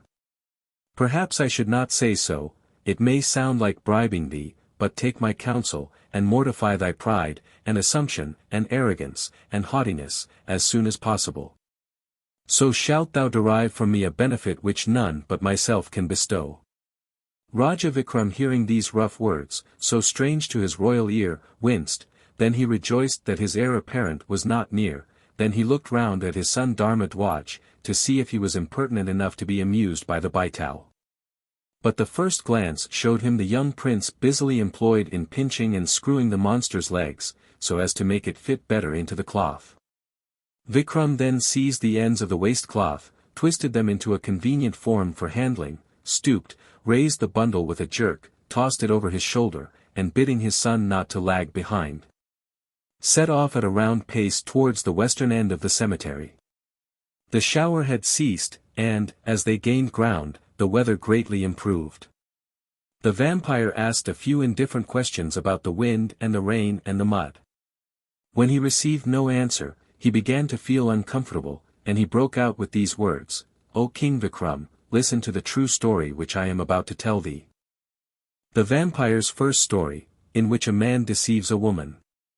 In Benares once reigned a mighty prince, by name Pratapamukhat, to whose eighth son Vajramukhat happened the strangest adventure. One morning, the young man, accompanied by the son of his father's pradhan or prime minister, rode out hunting, and went far into the jungle.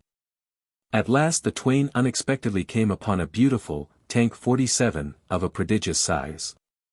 It was surrounded by short thick walls of fine baked brick, and flights and ramps of cut stone steps, half the length of each face, and adorned with turrets, pendants, and finials, led down to the water. The substantial plaster work and the masonry had fallen into disrepair, and from the crevices sprang huge trees, under whose thick shade the breeze blew freshly, and on whose balmy branches the birds sang sweetly. The grey squirrels 48 chirped joyously as they coursed one another up the gnarled trunks, and from the pendant lianas the long-tailed monkeys were swinging sportively. The bountiful hand of Shravana 49 had spread the earthen rampart with a carpet of the softest grass and many-hued wild flowers, in which were buzzing swarms of bees and myriads of bright-winged insects.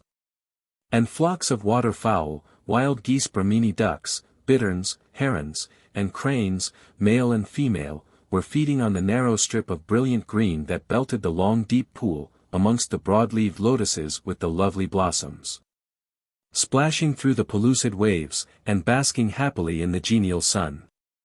The prince and his friend wondered when they saw the beautiful tank in the midst of a wild forest, and made many vain conjectures about it. They dismounted, tethered their horses, and threw their weapons upon the ground. Then, having washed their hands and faces, they entered a shrine dedicated to Mahadeva, and there began to worship the presiding deity. Whilst they were making their offerings, a bevy of maidens, accompanied by a crowd of female slaves, descended the opposite flight of steps. They stood there for a time, talking and laughing and looking about them to see if any alligators infested the waters. When convinced that the tank was safe, they disrobed themselves in order to bathe. It was truly a splendid spectacle.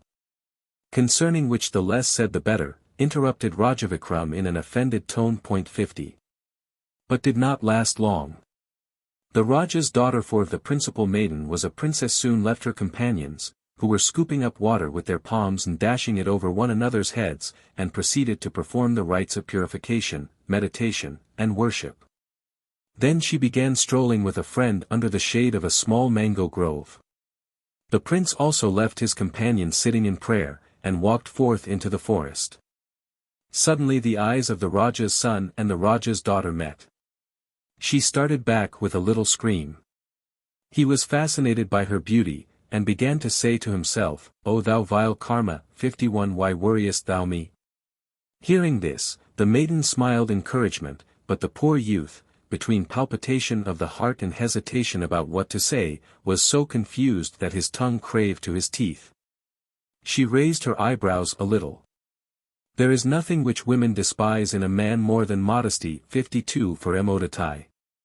A violent shaking of the bag which hung behind Vikram's royal back broke off the end of this offensive sentence. And the warrior king did not cease that discipline till the baital promised him to preserve more decorum in his observations. Still the prince stood before her with downcast eyes and suffused cheeks, even the spur of contempt failed to arouse his energies. Then the maiden called to her friend, who was picking jasmine flowers so as not to witness the scene, and angrily asked why that strange man was allowed to stand and stare at her. The friend, in hot wrath, threatened to call the slave, and throw Vajramukht into the pond unless he instantly went away with his impudence. But as the prince was rooted to the spot, and really had not heard a word of what had been said to him, the two women were obliged to make the first move. As they almost reached the tank, the beautiful maiden turned her head to see what the poor modest youth was doing. Vajramukht was formed in every way to catch a woman's eye. The Raja's daughter therefore half forgave him his offense of Maud. Again she sweetly smiled, disclosing 2 rows of little opals. Then descending to the water's edge, she stooped down and plucked a lotus this she worshipped.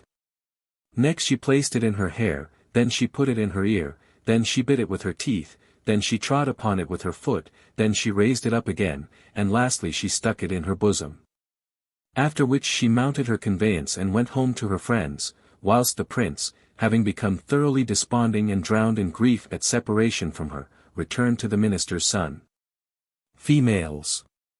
Ejaculated the minister's son, speaking to himself in a careless tone, when, his prayer finished, he left the temple, and sat down upon the tank steps to enjoy the breeze. He presently drew a roll of paper from under his waist-belt, and in a short time was engrossed with his study.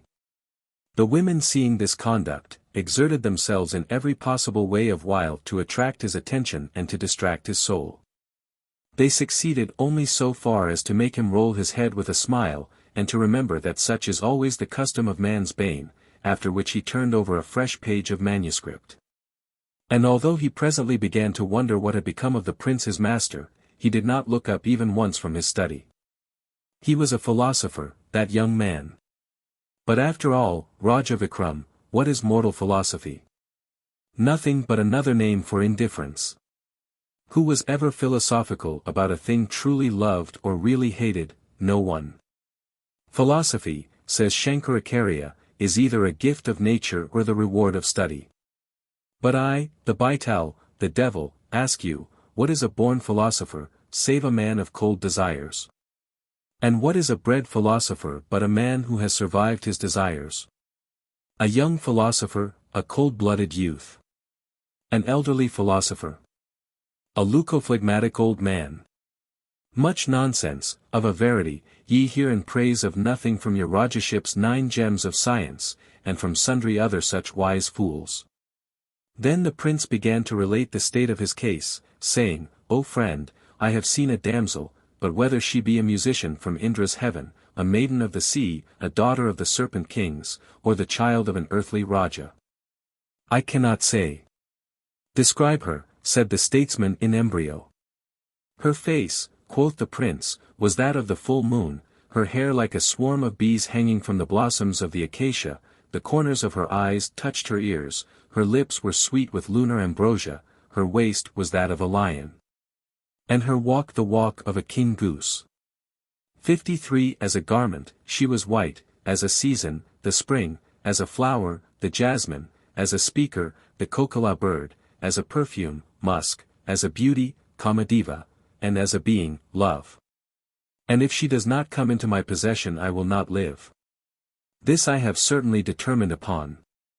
The young minister, who had heard his prince say the same thing more than once before, did not attach great importance to these awful words. He merely remarked that, unless they mounted at once, night would surprise them in the forest. Then the two young men returned to their horses, untethered them, drew on their bridles, saddled them, and catching up their weapons, rode slowly towards the Raja's palace. During the 3 hours of return hardly a word passed between the pair. Vajramukht not only avoided speaking, he never once replied till addressed thrice in the loudest voice.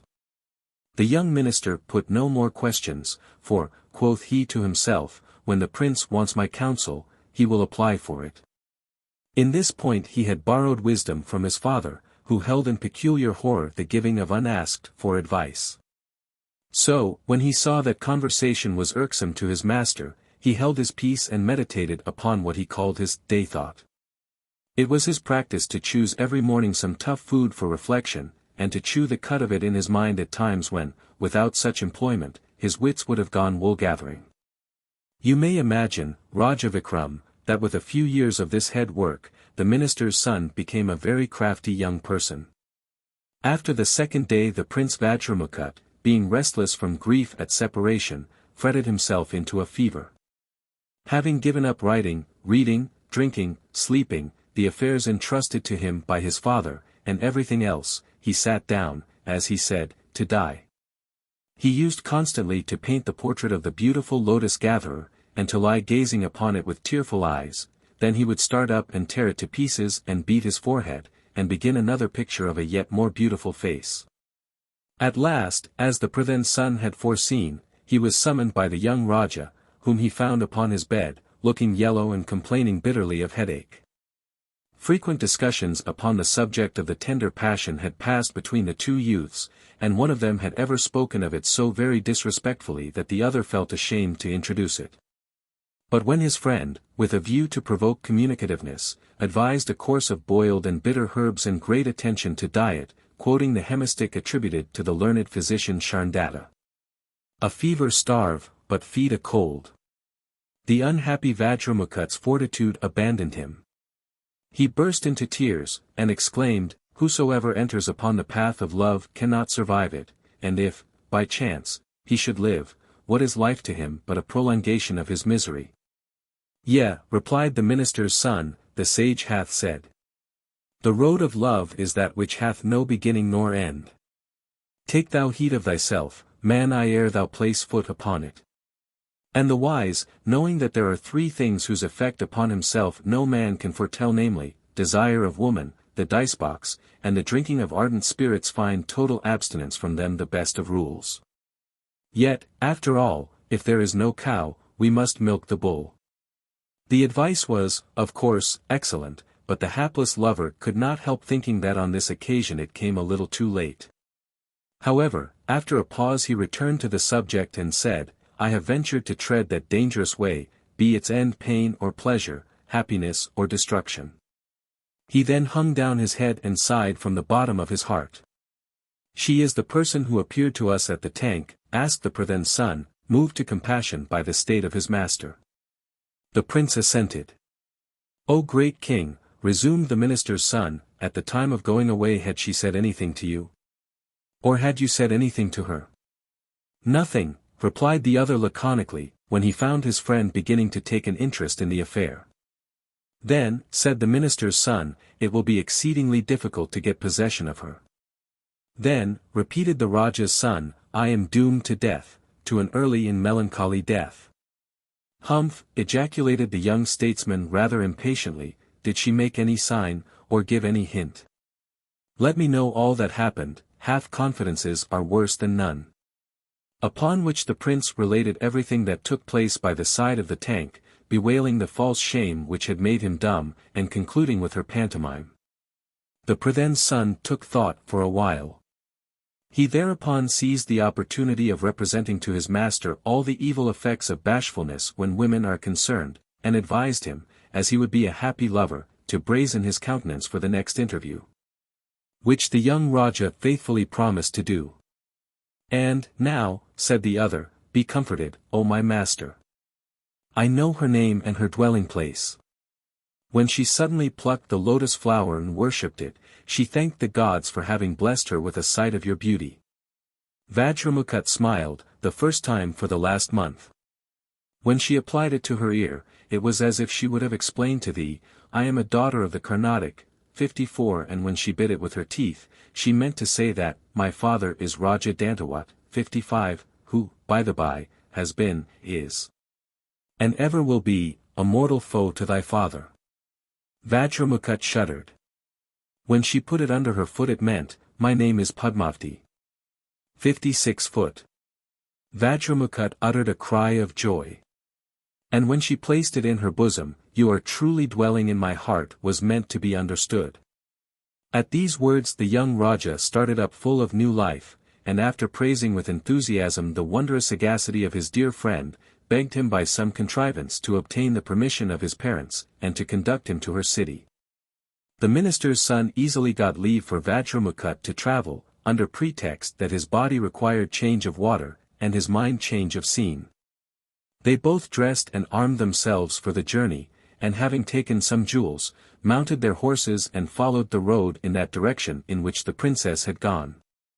Arrived after some days at the capital of the Carnatic, the minister's son having disguised his master and himself in the garb of traveling traders, alighted and pitched his little tent upon a clear bit of ground in one of the suburbs. He then proceeded to inquire for a wise woman, wanting, he said, to have his fortune told. When the prince asked him what this meant, he replied that elderly dames who professionally predict the future are never above ministering to the present, and therefore that, in such circumstances, they are the properest persons to be consulted. Is this a treatise upon the subject of immorality, devil? Demanded the King Vikram ferociously. The baital declared that it was not, but that he must tell his story. The person addressed pointed to an old woman who, seated before the door of her hut, was spinning at her wheel. Then the young men went up to her with polite salutations and said, Mother, we are traveling traders, and our stock is coming after us, we have come on in advance for the purpose of finding a place to live in. If you will give us a house, we will remain there and pay you highly. The old woman, who was a physiognomist as well as a fortune-teller, looked at the faces of the young men and liked them, because their brows were wide, and their mouths denoted generosity. Having listened to their words, she took pity upon them and said kindly, This hovel is yours, my masters, remain here as long as you please. Then she led them into an inner room, again welcomed them, lamented the poorness of her abode, and begged them to lie down and rest themselves. After some interval of time the old woman came to them once more, and sitting down began to gossip. The minister's son upon this asked her, How is it with thy family, thy relatives, and connections, and what are thy means of subsistence? She replied, My son is a favorite servant in the household of our great king Dantawat, and your slave is the wet nurse of the princess Padmavati, his eldest child. From the coming on of old age, she added, I dwell in this house, but the king provides for my eating and drinking. I go once a day to see the girl, who is a miracle of beauty and goodness, wit and accomplishments, and returning thence, I bear my own griefs at home. 57 foot. In a few days the young Vajramukht had, by his liberality, soft speech, and good looks, made such progress in nurse Lakshmi's affections that, by the advice of his companion, he ventured to broach the subject ever nearest his heart. He begged his hostess, when she went on the morrow to visit the charming Padmavati, that she would be kind enough to slip a bit of paper into the princess's hand. Son, she replied, delighted with the proposal and what old woman would not be. There is no need for putting off so urgent an affair till the morrow. Get your paper ready, and I will immediately give it.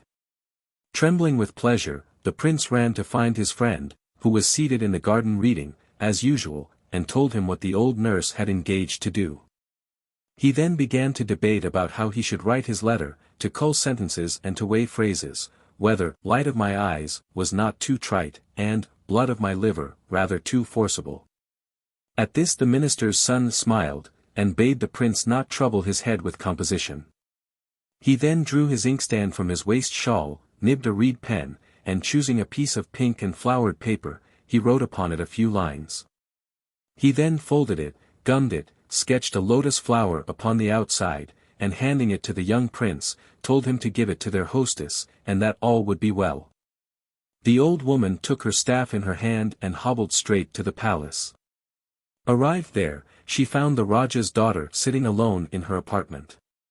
The maiden, seeing her nurse, immediately arose, and making a respectful bow, led her to a seat and began the most affectionate inquiries. After giving her blessing and sitting for some time and chatting about indifferent matters, the nurse said, "O daughter! In infancy I reared and nourished thee, now the Bhagwan, deity, has rewarded me by giving thee stature, beauty, health, and goodness. My heart only longs to see the happiness of thy womanhood, 58 after which I shall depart in peace. I implore thee read this paper, given to me by the handsomest and the properest young man that my eyes have ever seen." The princess, glancing at the lotus on the outside of the note, slowly unfolded it and perused its contents, which were as follows. 1. She was to me the pearl that clings to sands all hid from mortal sight, yet fit for diadems of kings. The pure and lovely light. 2. She was to me the gleam of sun that breaks the gloom of wintry day. One moment shone my soul upon, then passed how soon away. 3. She was to me the dreams of bliss that float the dying eyes before, for one short hour shed happiness, and fly to bless no more. 4. O light, again upon me shine. O pearl, again delight my eyes.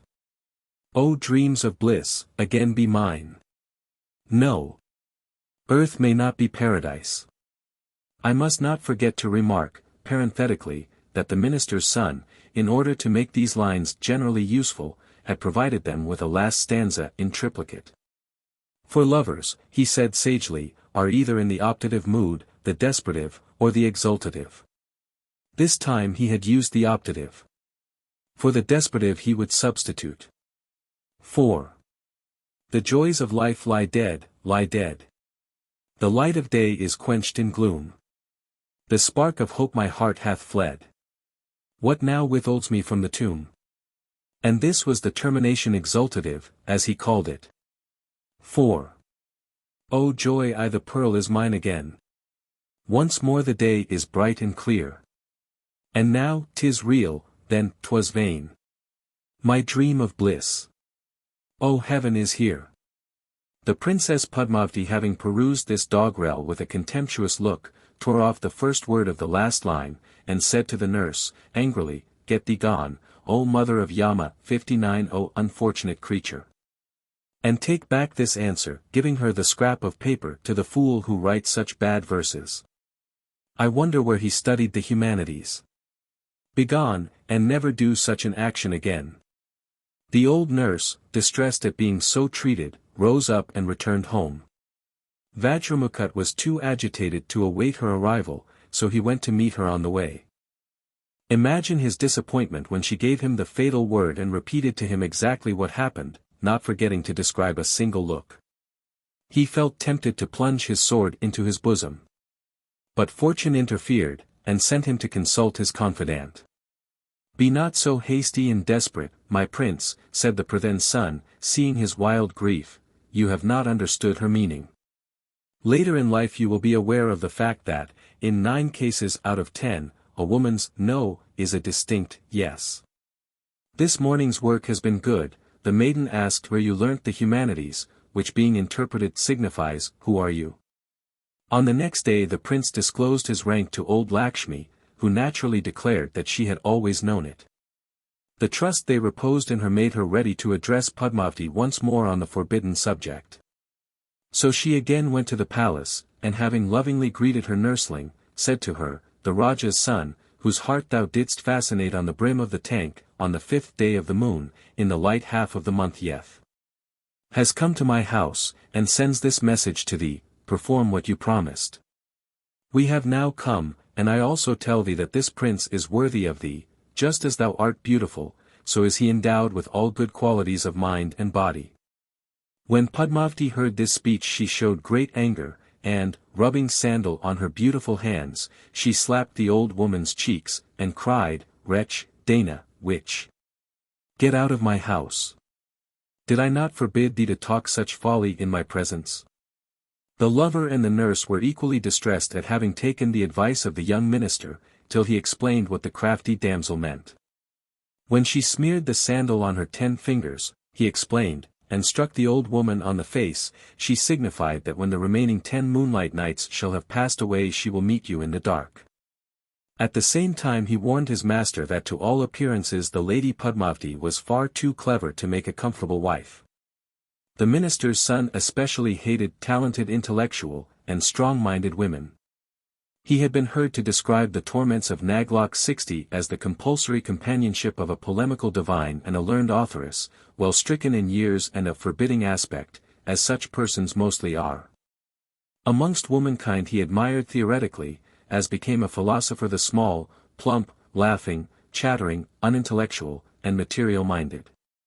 And therefore excused the digression. Raja Vikram he married an old maid, tall, thin, yellow, strictly proper, cold-mannered, a conversationist, and who prided herself upon spirituality. But more wonderful still, after he did marry her, he actually loved her. What an incomprehensible being is man in these matters. To return, however. The Pradhan's son, who detected certain symptoms of strong-mindedness in the Princess Padmavati, advised his lord to be wise whilst wisdom availed him. This sage counsel was, as might be guessed, most ungraciously rejected by him for whose benefit it was intended. Then the sensible young statesman rated himself soundly for having broken his father's rule touching advice, and atoned for it by blindly forwarding the views of his master. After the 10 nights of moonlight had passed, the old nurse was again sent to the palace with the usual message. This time Padmavati put saffron on 3 of her fingers, and again left their marks on the nurse's cheek. The minister's son explained that this was to crave delay for 3 days, and that on the 4th the lover would have access to her. When the time had passed the old woman again went and inquired after her health and well-being. The princess was as usual very wroth, and having personally taken her nurse to the western gate, she called her "Mother of the Elephant's Trunk" 61 and drove her out with threats of the bastinado if she ever came back. This was reported to the young statesman, who, after a few minutes' consideration, said, "The explanation of this matter is, that she has invited you tomorrow, at night-time, to meet her at this very gate." When brown shadows fell upon the face of earth, and here and there a star spangled the pale heavens, the minister's son called Vajramukut, who had been engaged in adorning himself at least half that day. He had carefully shaved his cheeks and chin, his mustachio was trimmed and curled, he had arched his eyebrows by plucking out with tweezers the fine hairs around them. He had trained his curly musk-colored love-locks to hang gracefully down his face. He had drawn broad lines of antimony along his eyelids, a most brilliant sectarian mark was affixed to his forehead, the color of his lips had been heightened by chewing betel nut.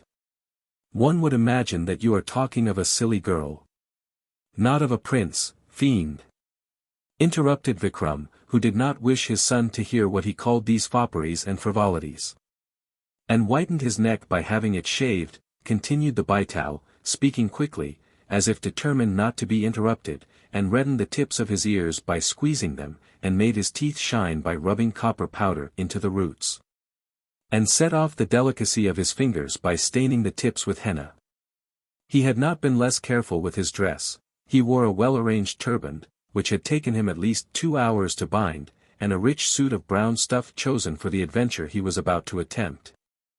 And he hung about his person a number of various weapons, so as to appear a hero which young damsels admire.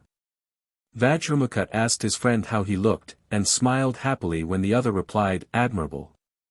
His happiness was so great that he feared it might not last, and he asked the minister's son how best to conduct himself. "As a conqueror, my prince," answered that astute young man, "if it so be that you would be one. When you wish to win a woman, always impose upon her. Tell her that you are her master, and she will forthwith believe herself to be your servant. Inform her that she loves you, and forthwith she will adore you. Show her that you care nothing for her, and she will think of nothing but you. Prove to her by your demeanor that you consider her a slave, and she will become your pariah. But above all things excuse me if I repeat myself too often, beware of the fatal virtue which men call modesty and women sheepishness. Recollect the trouble it has given us, and the danger which we have incurred. All this might have been managed at a tank within 15 miles of your royal father's palace.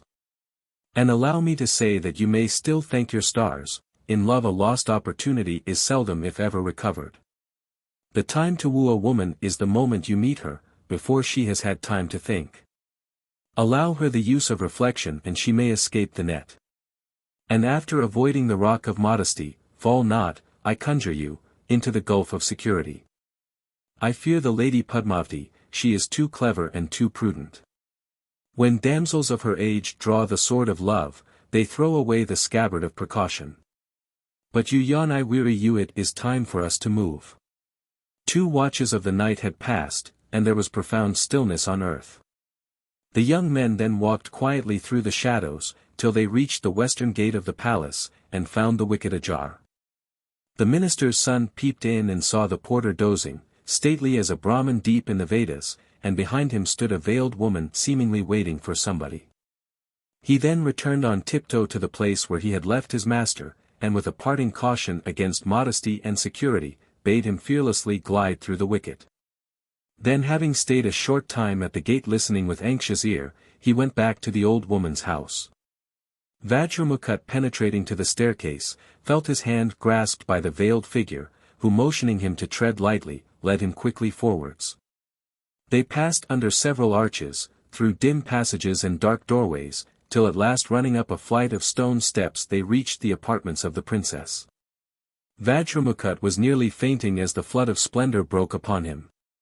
Recovering himself, he gazed around the rooms, and presently a tumult of delight invaded his soul, and his body bristled with joy. 62 The scene was that of fairyland. Golden censers exhaled the most costly perfumes, and gemmed vases bore the most beautiful flowers. Silver lamps containing fragrant oil illuminated doors whose panels were wonderfully decorated, and walls adorned with pictures in which such figures were formed that on seeing them the beholder was enchanted. On one side of the room stood a bed of flowers and a couch covered with brocade of gold, and strewed with freshly culled jasmine flowers. On the other side, arranged in proper order, were adder holders, betel boxes, rose-water bottles, trays, and silver cases with 4 partitions for essences compounded of rose leaves, sugar, and spices, prepared sandal wood, saffron, and pods of musk. Scattered about a stuccoed floor white as crystal, were colored caddies of exquisite confections, and in others sweetmeats of various kinds. 63 female attendants clothed in dresses of various colors were standing each according to her rank, with hands respectfully joined. Some were reading plays and beautiful poems, others danced and others performed with glittering fingers and flashing arms on various instruments, the ivory lute, the ebony pipe and the silver kettledrum. In short, all the means and appliances of pleasure and enjoyment were there, and any description of the appearance of the apartments, which were the wonder of the age, is impossible. Then another veiled figure, the beautiful Princess Padmavati, came up and disclosed herself, and dazzled the eyes of her delighted Vajramukht. She led him into an alcove, made him sit down, rubbed sandal powder upon his body, hung a garland of jasmine flowers round his neck, sprinkled rosewater over his dress, and began to wave over his head a fan of peacock feathers with a golden handle. Said the prince, who despite all efforts could not entirely shake off his unhappy habit of being modest, "Those very delicate hands of yours are not fit to ply the panka. 64 Why do you take so much trouble? I am cool and refreshed by the sight of you. Do give the fan to me and sit down." "Nay, great king," replied Padmavati, with the most fascinating of smiles, "you have taken so much trouble for my sake in coming here, it is right that I perform service for you." Upon which her favorite slave, taking the panka from the hand of the princess, exclaimed, "This is my duty. I will perform the service, do you two enjoy yourselves." The lovers then began to chew betel, which, by the by, they disposed of in little agate boxes which they drew from their pockets, and they were soon engaged in the tenderest conversation. Here the baital paused for a while, probably to take breath. Then he resumed his tale as follows. In the meantime, it became dawn, the princess concealed him, and when night returned they again engaged in the same innocent pleasures. Thus day after day sped rapidly by. Imagine, if you can, the youth's felicity. He was of an ardent temperament, deeply enamored, barely a score of years old, and he had been strictly brought up by serious parents. He therefore resigned himself entirely to the siren for whom he willingly forgot the world, and he wondered at his good fortune, which had thrown in his way a conquest richer than all the mines of Meru. 65 He could not sufficiently admire his Padmavati's grace, beauty, bright wit, and numberless accomplishments. Every morning, for vanity's sake, he learned from her a little useless knowledge in verse as well as prose, for instance, the saying of the poet. Enjoy the present hour, 'tis shine, be this. O man, thy law. Who e'er resaw the yester? Who the morrow e'er foresaw? And this highly philosophical axiom. Eat, drink, and love the rest's not worth a fillip. By means of which he hoped, Raja Vikram. Said the demon, not heeding his royal carriers, Ugs, and Poos, to become in course of time almost as clever as his mistress. Padmavati, being, as you have seen, a maiden of superior mind, was naturally more smitten by her lover's dullness than by any other of his qualities. She adored it was such a contrast to herself. 66 At first she did what many clever women do, she invested him with the brightness of her own imagination. Still water, she pondered, runs deep.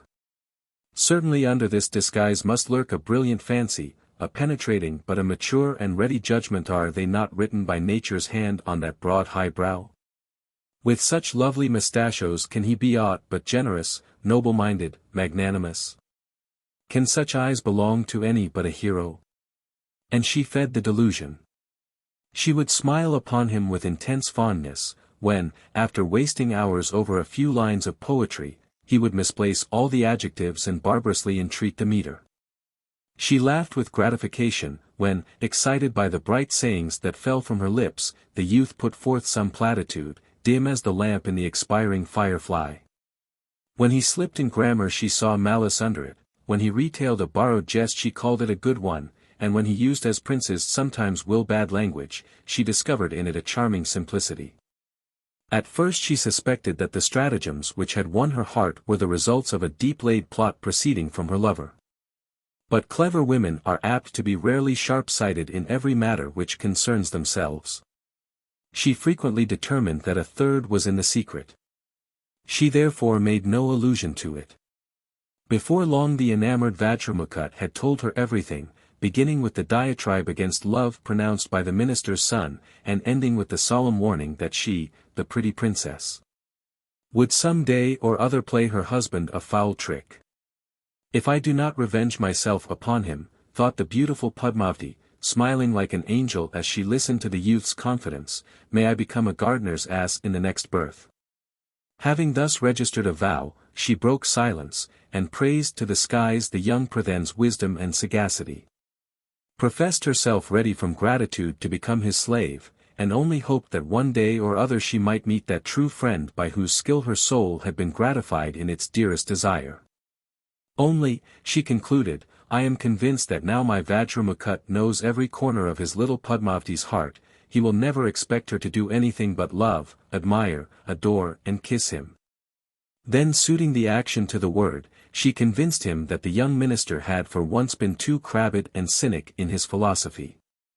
But after the lapse of a month Vajramukha, who had eaten and drunk and slept a great deal too much, and who had not once hunted, became bilious in body and in mind melancholic. His face turned yellow, and so did the whites of his eyes.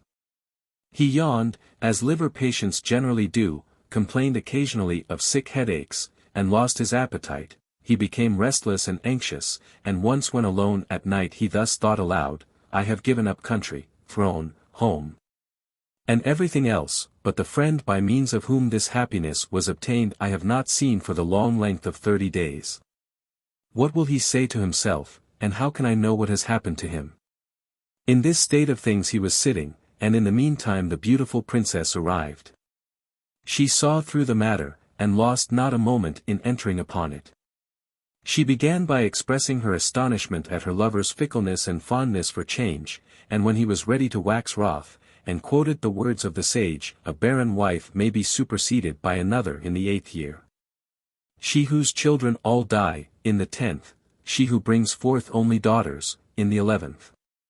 She who scolds, without delay, thinking that she alluded to his love, she smoothed his temper by explaining that she referred to his forgetting his friend. How is it possible, O my soul, she asked with the softest of voices, that thou canst happiness here whilst thy heart is wandering there? Why didst thou conceal this from me, O astute one? Was it for fear of distressing me? Think better of thy wife than to suppose that she would ever separate thee from one to whom we both owe so much.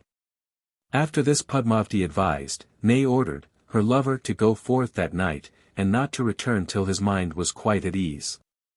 And she begged him to take a few sweetmeats and other trifles as a little token of her admiration and regard for the clever young man of whom she had heard so much.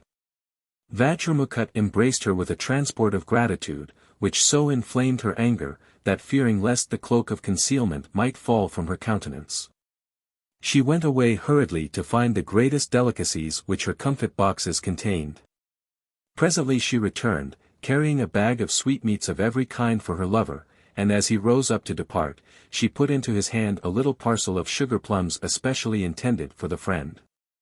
They were made up with her own delicate fingers, and they would please, she flattered herself, even his discriminating palate.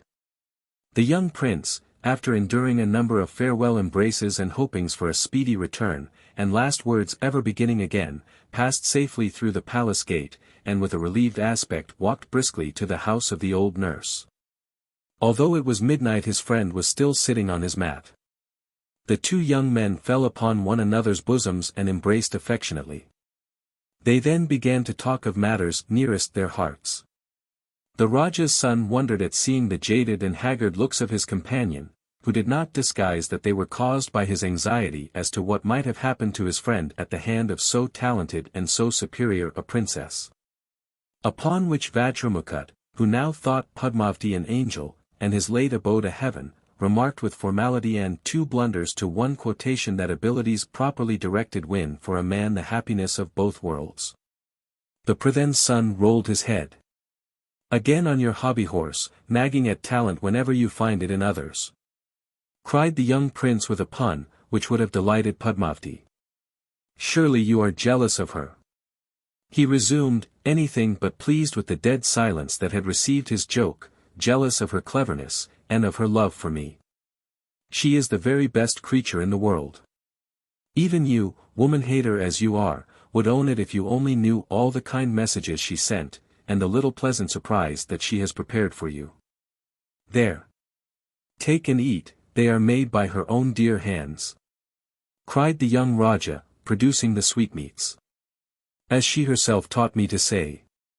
Thank God I am a man, not a philosopher. The kind messages she sent me. The pleasant surprise she has prepared for me, repeated the minister's son in a hard, dry tone. My lord will be pleased to tell me how she heard of my name. I was sitting one night, replied the prince, in anxious thought about you, when at that moment the princess coming in and seeing my condition, asked, Why are you thus sad? Explain the cause to me. I then gave her an account of your cleverness, and when she heard it she gave me permission to go and see you, and sent these sweetmeats for you, eat them and I shall be pleased. Great king, rejoined the young statesman, one thing vouchsafe to hear from me. You have not done well in that you have told my name. You should never let a woman think that your left hand knows the secret which she confided to your right, much less that you have shared it to a third person. Secondly, you did evil in allowing her to see the affection with which you honor your unworthy servant. A woman ever hates her lover's or husband's friend. What could I do, rejoined the young Raja, in a querulous tone of voice. When I love a woman I like to tell her everything, to have no secrets from her, to consider her another self. Which habit, interrupted the Prathan's son, you will lose when you are a little older. When you recognize the fact that love is nothing but about a game of skill between two individuals of opposite sexes, the one seeking to gain as much, and the other striving to lose as little as possible. And that the sharper of the twain thus met on the chessboard must, in the long run, win. And reticence is but a habit. Practice it for a year, and you will find it harder to betray than to conceal your thoughts. It hath its joy also. Is there no pleasure, think you, when suppressing an outbreak of tender but fatal confidence in saying to yourself, "Oh, if she only knew this? Oh, if she did but suspect that." Returning, however, to the sugar plums, my life to a pariah's that they are poisoned. Impossible, exclaimed the prince, horror-struck at the thought, what you say, surely no one ever could do. If a mortal fears not his fellow mortal, at least he dreads the deity. I never yet knew, rejoined the other, what a woman in love does fear. However, prince, the trial is easy.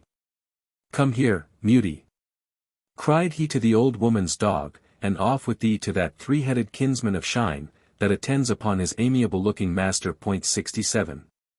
Having said this, he threw one of the sweetmeats to the dog. The animal ate it, and presently writhing and falling down, died. The wretch! Oh, the wretch! Cried Vajramukht, transported with wonder and anger. And I loved her. But now it is all over. I dare not associate with such a calamity. What has happened, my lord, has happened, quoth the minister's son calmly. I was prepared for something of this kind from so talented a princess. None commit such mistakes, such blunders, such follies as your clever women. They cannot even turn out a crime decently executed. Oh, give me dullness with one idea, one aim, one desire. Oh, thrice blessed dullness that combines with happiness, power. This time Vajramukht did not defend talent. And your slave did his best to warn you against perfidy. But now my heart is at rest.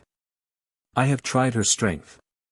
She has attempted and failed, the defeat will prevent her attempting again just yet. But let me ask you to put to yourself one question. Can you be happy without her? Brother, replied the prince, after a pause, I cannot, and he blushed as he made the avowal. Well, replied the other, better confess than conceal that fact. We must now meet her on the battlefield, and beat her at her own weapon's cunning. I do not willingly begin treachery with women, because, in the first place, I don't like it. And secondly, I know that they will certainly commence practicing it upon me, after which I hold myself justified in deceiving them. And probably this will be a good wife, remember that she intended to poison me, not you. During the last month my fear has been lest my prince had run into the tiger's brake. Tell me, my lord, when does the princess expect you to return to her? She bade me, said the young Raja, not to return till my mind was quite at ease upon the subject of talented friend. This means that she expects you back tomorrow night, as you cannot enter the palace before. And now I will retire to my cot, as it is there that I am wont to ponder over my plans. Before dawn my thoughts shall mature one which must place the beautiful Padmavati in your power. A word before parting, exclaimed the prince, you know my father has already chosen a spouse for me, what will he say if I bring home a second? In my humble opinion, said the minister's son rising to retire, woman is a monogamous, man a polygamous, creature, a fact scarcely established in physiological theory, but very observable in everyday practice for what said the poet. Divorce, friend. Re-wed thee. The spring draweth near. 68. And a wife's but an almanac good for the year. If your royal father say anything to you, refer him to what he himself does. Reassured by these words, Vajramukht bade his friend a cordial good night and sought his cot, where he slept soundly, despite the emotions of the last few hours. The next day passed somewhat slowly. In the evening, when accompanying his master to the palace, the minister's son gave him the following directions. Our object, dear my lord, is how to obtain possession of the princess. Take, then, this trident, and hide it carefully when you see her show the greatest love and affection. Conceal what has happened, and when she, wondering at your calmness, asks about me, tell her that last night I was weary and out of health, that illness prevented my eating her sweetmeats, but that I shall eat them for supper tonight. When she goes to sleep, then, taking off her jewels and striking her left leg with the trident, instantly come away to me. But should she lie awake, rub upon your thumb a little of this. Do not fear, it is only a powder of grubs fed on verdigris, and apply it to her nostrils. It would make an elephant senseless, so be careful how you approach it to your own face. Vajramukha embraced his friend, and passed safely through the palace gate. He found Padmavati awaiting him. She fell upon his bosom and looked into his eyes, and deceived herself, as clever women will do. Overpowered by her joy and satisfaction, she now felt certain that her lover was hers eternally, and that her treachery had not been discovered, so the beautiful princess fell into a deep sleep. Then Vajramukha lost no time in doing as the minister's son had advised, and slipped out of the room, carrying off Padmavati's jewels and ornaments. His counselor, having inspected them, took up a sack and made signs to his master to follow him. Leaving the horses and baggage at the nurse's house, they walked to a burning place outside the city. The minister's son there buried his dress, together with that of the prince, and drew from the sack the costume of a religious ascetic. He assumed this himself, and gave to his companion that of a disciple. Then quoth the Guru, spiritual preceptor, to his chela, pupil, Go, youth, to the bazaar, and sell these jewels, remembering to let half the jewelers in the place see the things, and if any one lay hold of thee, bring him to me. Upon which, as day had dawned, Vajramukha carried the princess's ornaments to the market, and entering the nearest goldsmith's shop, offered to sell them, and asked what they were worth. As your majesty well knows, gardeners, tailors, and goldsmiths are proverbially dishonest, and this man was no exception to the rule. He looked at the pupil's face and wondered, because he had brought articles whose value he did not appear to know. A thought struck him that he might make a bargain which would fill his coffers, so he offered about 1,000th part of the price. This the pupil rejected, because he wished the affair to go further. Then the goldsmith, seeing him about to depart, sprang up and stood in the doorway, threatening to call the officers of justice if the young man refused to give up the valuables which he said had lately been stolen from his shop. As the pupil only laughed at this, the goldsmith thought seriously of executing his threat, hesitating only because he knew that the officers of justice would gain more than he could by that proceeding. As he was still in doubt, a shadow darkened his shop, and in entered the chief jeweler of the city. The moment the ornaments were shown to him he recognized them, and said, These jewels belong to Raja Dantawat's daughter. I know them well, as I set them only a few months ago.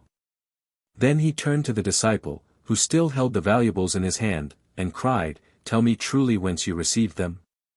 While they were thus talking, a crowd of 10 or 20 persons had collected, and at length the report reached the superintendent of the archers. He sent a soldier to bring before him the pupil, the goldsmith, and the chief jeweler, together with the ornaments. And when all were in the hall of justice, he looked at the jewels and said to the young man, Tell me truly, whence have you obtained these? My spiritual preceptor, said Vajramukha, pretending great fear, who is now worshipping in the cemetery outside the town, gave me these white stones, with an order to sell them. How know I whence he obtained them? Dismiss me, my lord, for I am an innocent man.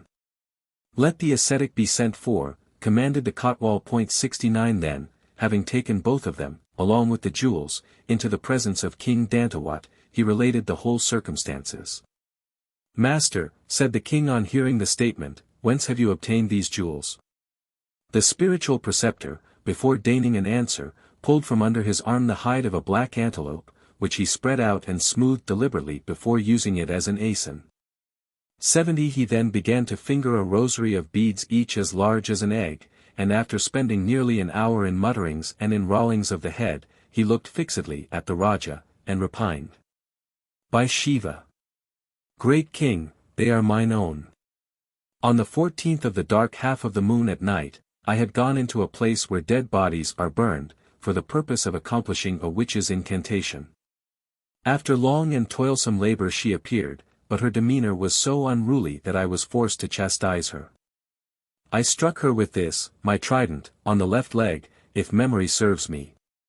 As she continued to be refractory, in order to punish her I took off all her jewels and clothes, and told her to go where she pleased. Even this had little effect upon her. Never have I looked upon so perverse a witch. In this way the jewels came into my possession. Raja Dantawat was stunned by these words. He begged the ascetic not to leave the palace for a while, and forthwith walked into the private apartments of the women. Happening first to meet the Queen Dowager, he said to her, "Go, without losing a minute, O my mother, and look at Padmavati's left leg, and see if there is a mark or not, and what sort of a mark." Presently she returned, and coming to the king said, "Son, I find thy daughter lying upon her bed, and complaining that she has met with an accident, and indeed Padmavati must be in great pain. I found that some sharp instrument with 3 points had wounded her. The girl says that a nail hurt her, but I never yet heard of a nail making 3 holes. However, we must all hasten, or there will be erysipelas, tumefaction, gangrene, mortification, amputation, and perhaps death in the house," concluded the old queen, hurrying away in the pleasing anticipation of these ghastly consequences. For a moment King Dantawat's heart was ready to break. But he was accustomed to master his feelings. He speedily applied the reins of reflection to the wild steed of passion. He thought to himself, the affairs of one's household, the intentions of one's heart, and whatever one's losses may be, should not be disclosed to any one. Since Padmavati is a witch, she is no longer my daughter. I will verily go forth and consult the spiritual preceptor. With these words the king went outside, where the guru was still sitting upon his black hide, making marks with his trident on the floor. Having requested that the pupil might be sent away, and having cleared the room, he said to the jogi, "O holy man! What punishment for the heinous crime of witchcraft is awarded to a woman in the Dharma Shastra 71? Greek king." Replied the devotee, "In the Dharma Shastra it is thus written, if a Brahmin, a cow, a woman, a child, or any other person whatsoever who may be dependent on us, should be guilty of a perfidious act, their punishment is that they be banished the country. However much they may deserve death, we must not spill their blood, as Lakshmi 72 flies in horror from the deed." Hearing these words the Raja dismissed the Guru with many thanks and large presents. He waited till nightfall and then ordered a band of trusty men to seize Padmavati without alarming the household, and to carry her into a distant jungle full of fiends, tigers, and bears, and there to abandon her. In the meantime, the ascetic and his pupil hurrying to the cemetery resumed their proper dresses. They then went to the old nurse's house, rewarded her hospitality till she wept bitterly, girt on their weapons, and mounting their horses, followed the party which issued from the gate of King Dantawat's palace. And it may easily be believed that they found little difficulty in persuading the poor girl to exchange her chance in the wild jungle for the prospect of becoming Vajramakut's wife lawfully wedded at Benares. She did not even ask if she was to have a rival in the house, a question which women, you know, never neglect to put under usual circumstances. After some days the 2 pilgrims of one love arrived at the house of their fathers, and to all, both great and small, excess in joy came. "Now, Raja Vikram," said the baital, "you have not spoken much. Doubtless you are engrossed by the interest of a story wherein a man beats a woman at her own weapon deceit. But I warn you that you will assuredly fall into Narak, the infernal regions, if you do not make up your mind upon and explain this matter. Who was the most to blame amongst these 4? The lover's 73, the lover's friend, the girl, or the father? For my part one think Padmavati was the worst, she being at the bottom of all their troubles," cried Dharma Dwaj. The king said something about young people and the 2 senses of seeing and hearing, but his son's sentiment was so sympathetic that he at once pardoned the interruption. At length, determined to do justice despite himself, Vikram said, "Raja Dantawat is the person most at fault."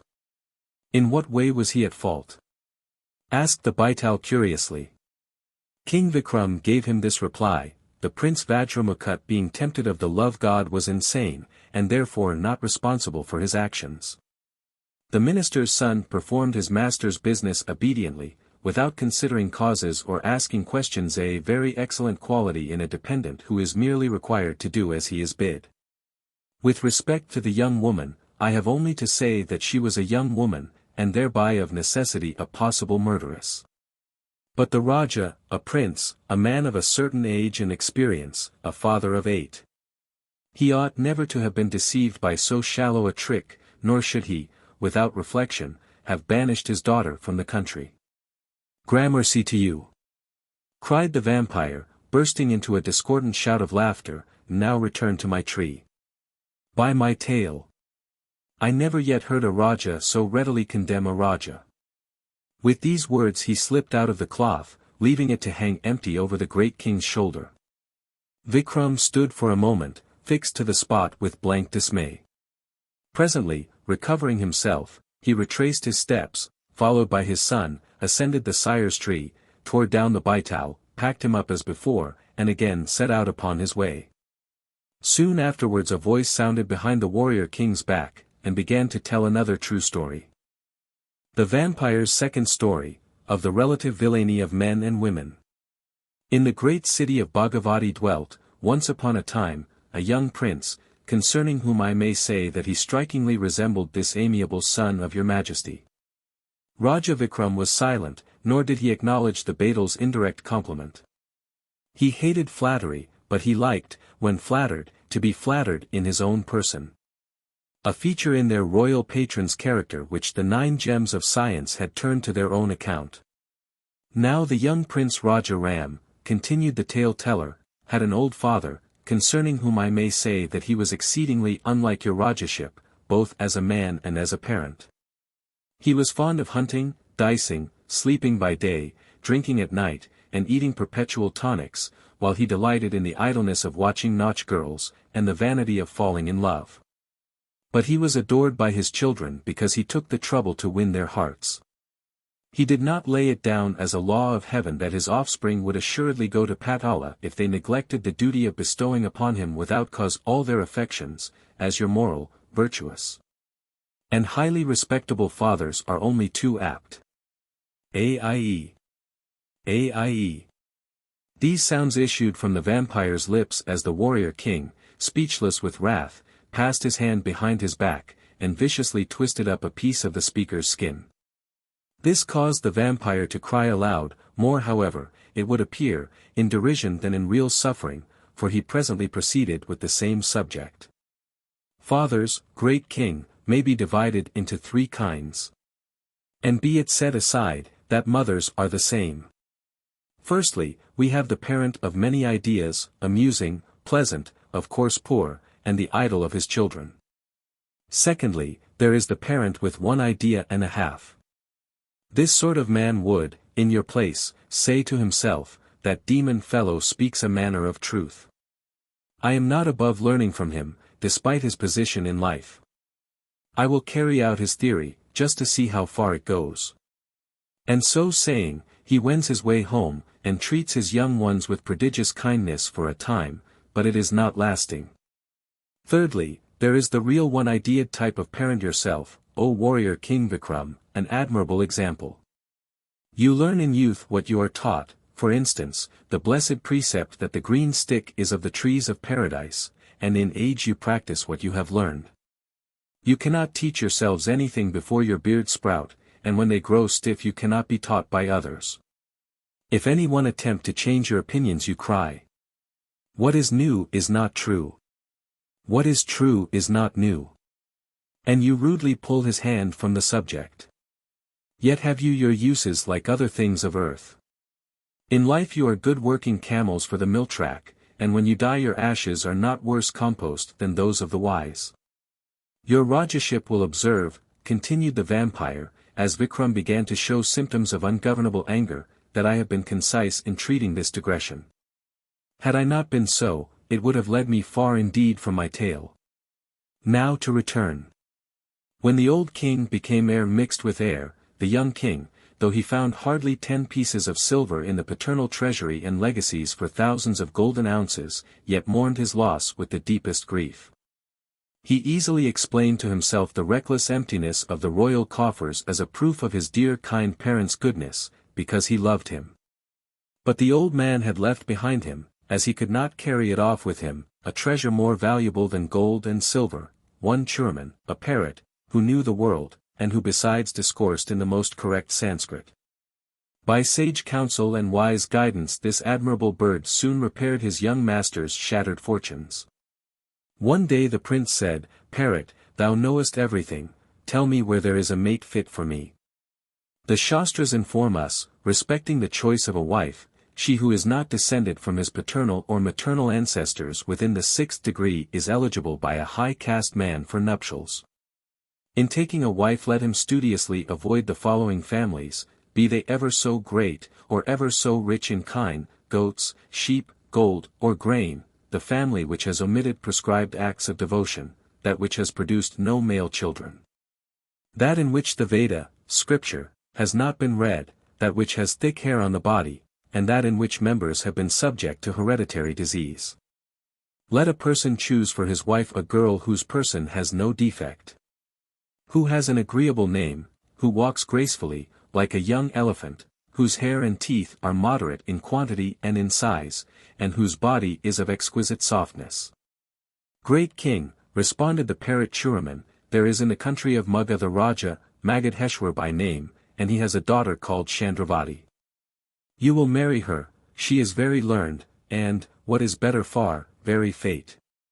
She is of yellow color, with a nose like the flower of the sesamum, her legs are taper, like the plantain tree, her eyes are large, like the principal leaf of the lotus, her eyebrows stretch towards her ears. Her lips are red, like the young leaves of the mango tree, her face is like the full moon, her voice is like the sound of the cuckoo, her arms reach to her knees, her throat is like the pigeon's, her flanks are thin, like those of the lion.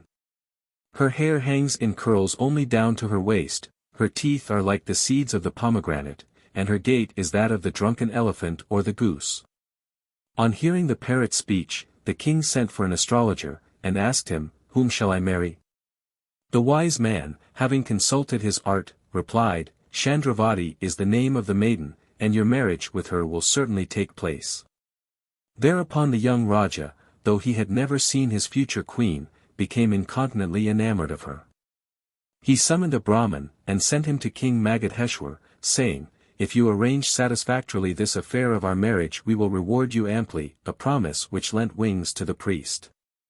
Now it so happened that this talented and beautiful princess had a J-74 whose name was Madan Manjari or Love Garland.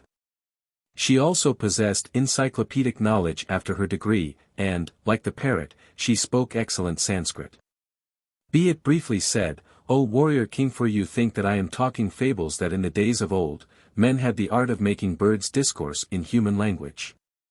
The invention is attributed to a great philosopher, who split their tongues, and after many generations produced a selected race born with those members split.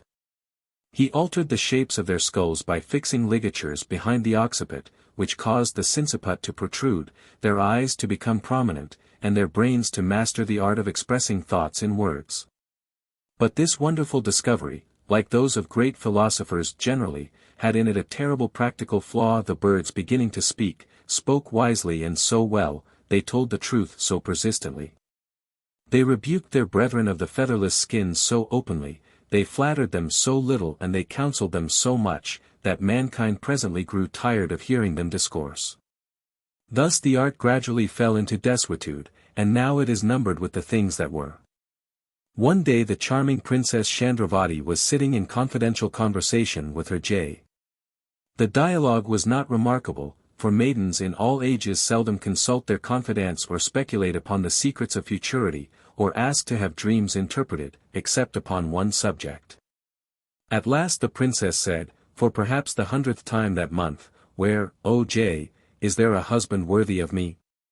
"Princess," replied Madan Manjari, "I am happy at length to be able as willing to satisfy your just curiosity.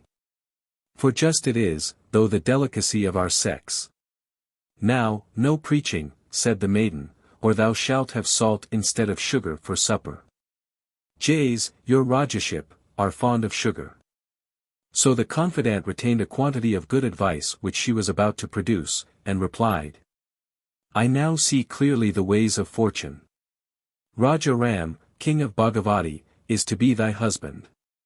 He shall be happy in thee and thou in him, for he is young and handsome, rich and generous, good-tempered, not too clever, and without a chance of being an invalid.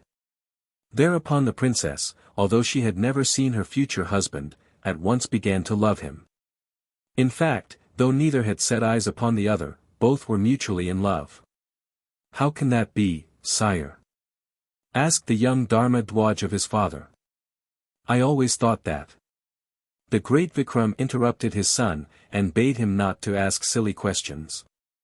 Thus he expected to neutralize the evil effects of the Betal's doctrine touching the amiability of parents unlike himself. Now, as both these young people, resumed the baital, were of princely family and well-to-do in the world, the course of their love was unusually smooth. When the Brahmin sent by Raja Ram had reached Magath, and had delivered his king's homage to the Raja Magadheshwar, the latter received him with distinction, and agreed to his proposal. The beautiful princess's father sent for a Brahmin of his own, and charging him with nuptial gifts and the customary presents, sent him back to Bhagavati in company with the other envoy, and gave him this order, Greet Raja Ram, on my behalf. And after placing the tilak or mark upon his forehead, return here with all speed. When you come back I will get all things ready for the marriage. Raja Ram, on receiving the deputation, was greatly pleased, and after generously rewarding the Brahmins and making all the necessary preparations, he set out in state for the land of Magadha, to claim his betrothed. In due season the ceremony took place with feasting and bands of music, fireworks and illuminations, rehearsals of scripture, songs, entertainments, processions, and abundant noise. And hardly had the turmeric disappeared from the beautiful hands and feet of the bride, when the bridegroom took an affectionate leave of his new parents. He had not lived long in the house, and receiving the dowry and the bridal gifts, set out for his own country. Chandravati was dejected by leaving her mother, and therefore she was allowed to carry with her the Madan Manian. She soon told her husband the wonderful way in which she had first heard his name, and he related to her the advantage which he had derived from confabulation with Churaman, his parrot. Then why do we not put these precious creatures into one cage, after marrying them according to the rites of the angelic marriage, Gandharvlagana, said the charming queen. Like most brides, she was highly pleased to find an opportunity of making a match. Why not, love? Surely they cannot live happy in what the world calls single blessedness, replied the young king. As bridegrooms sometimes are for a short time, he was very warm upon the subject of matrimony. Thereupon, without consulting the parties chiefly concerned in their scheme, the master and mistress, after being comfortably settled at the end of their journey, caused a large cage to be brought, and put into it both their favorites. Upon which Churaman the parrot leaned his head on one side and directed a peculiar look at the jay. But Madan Manjari raised her beak high in the air, puffed through it once or twice, and turned away her face in extreme disdain.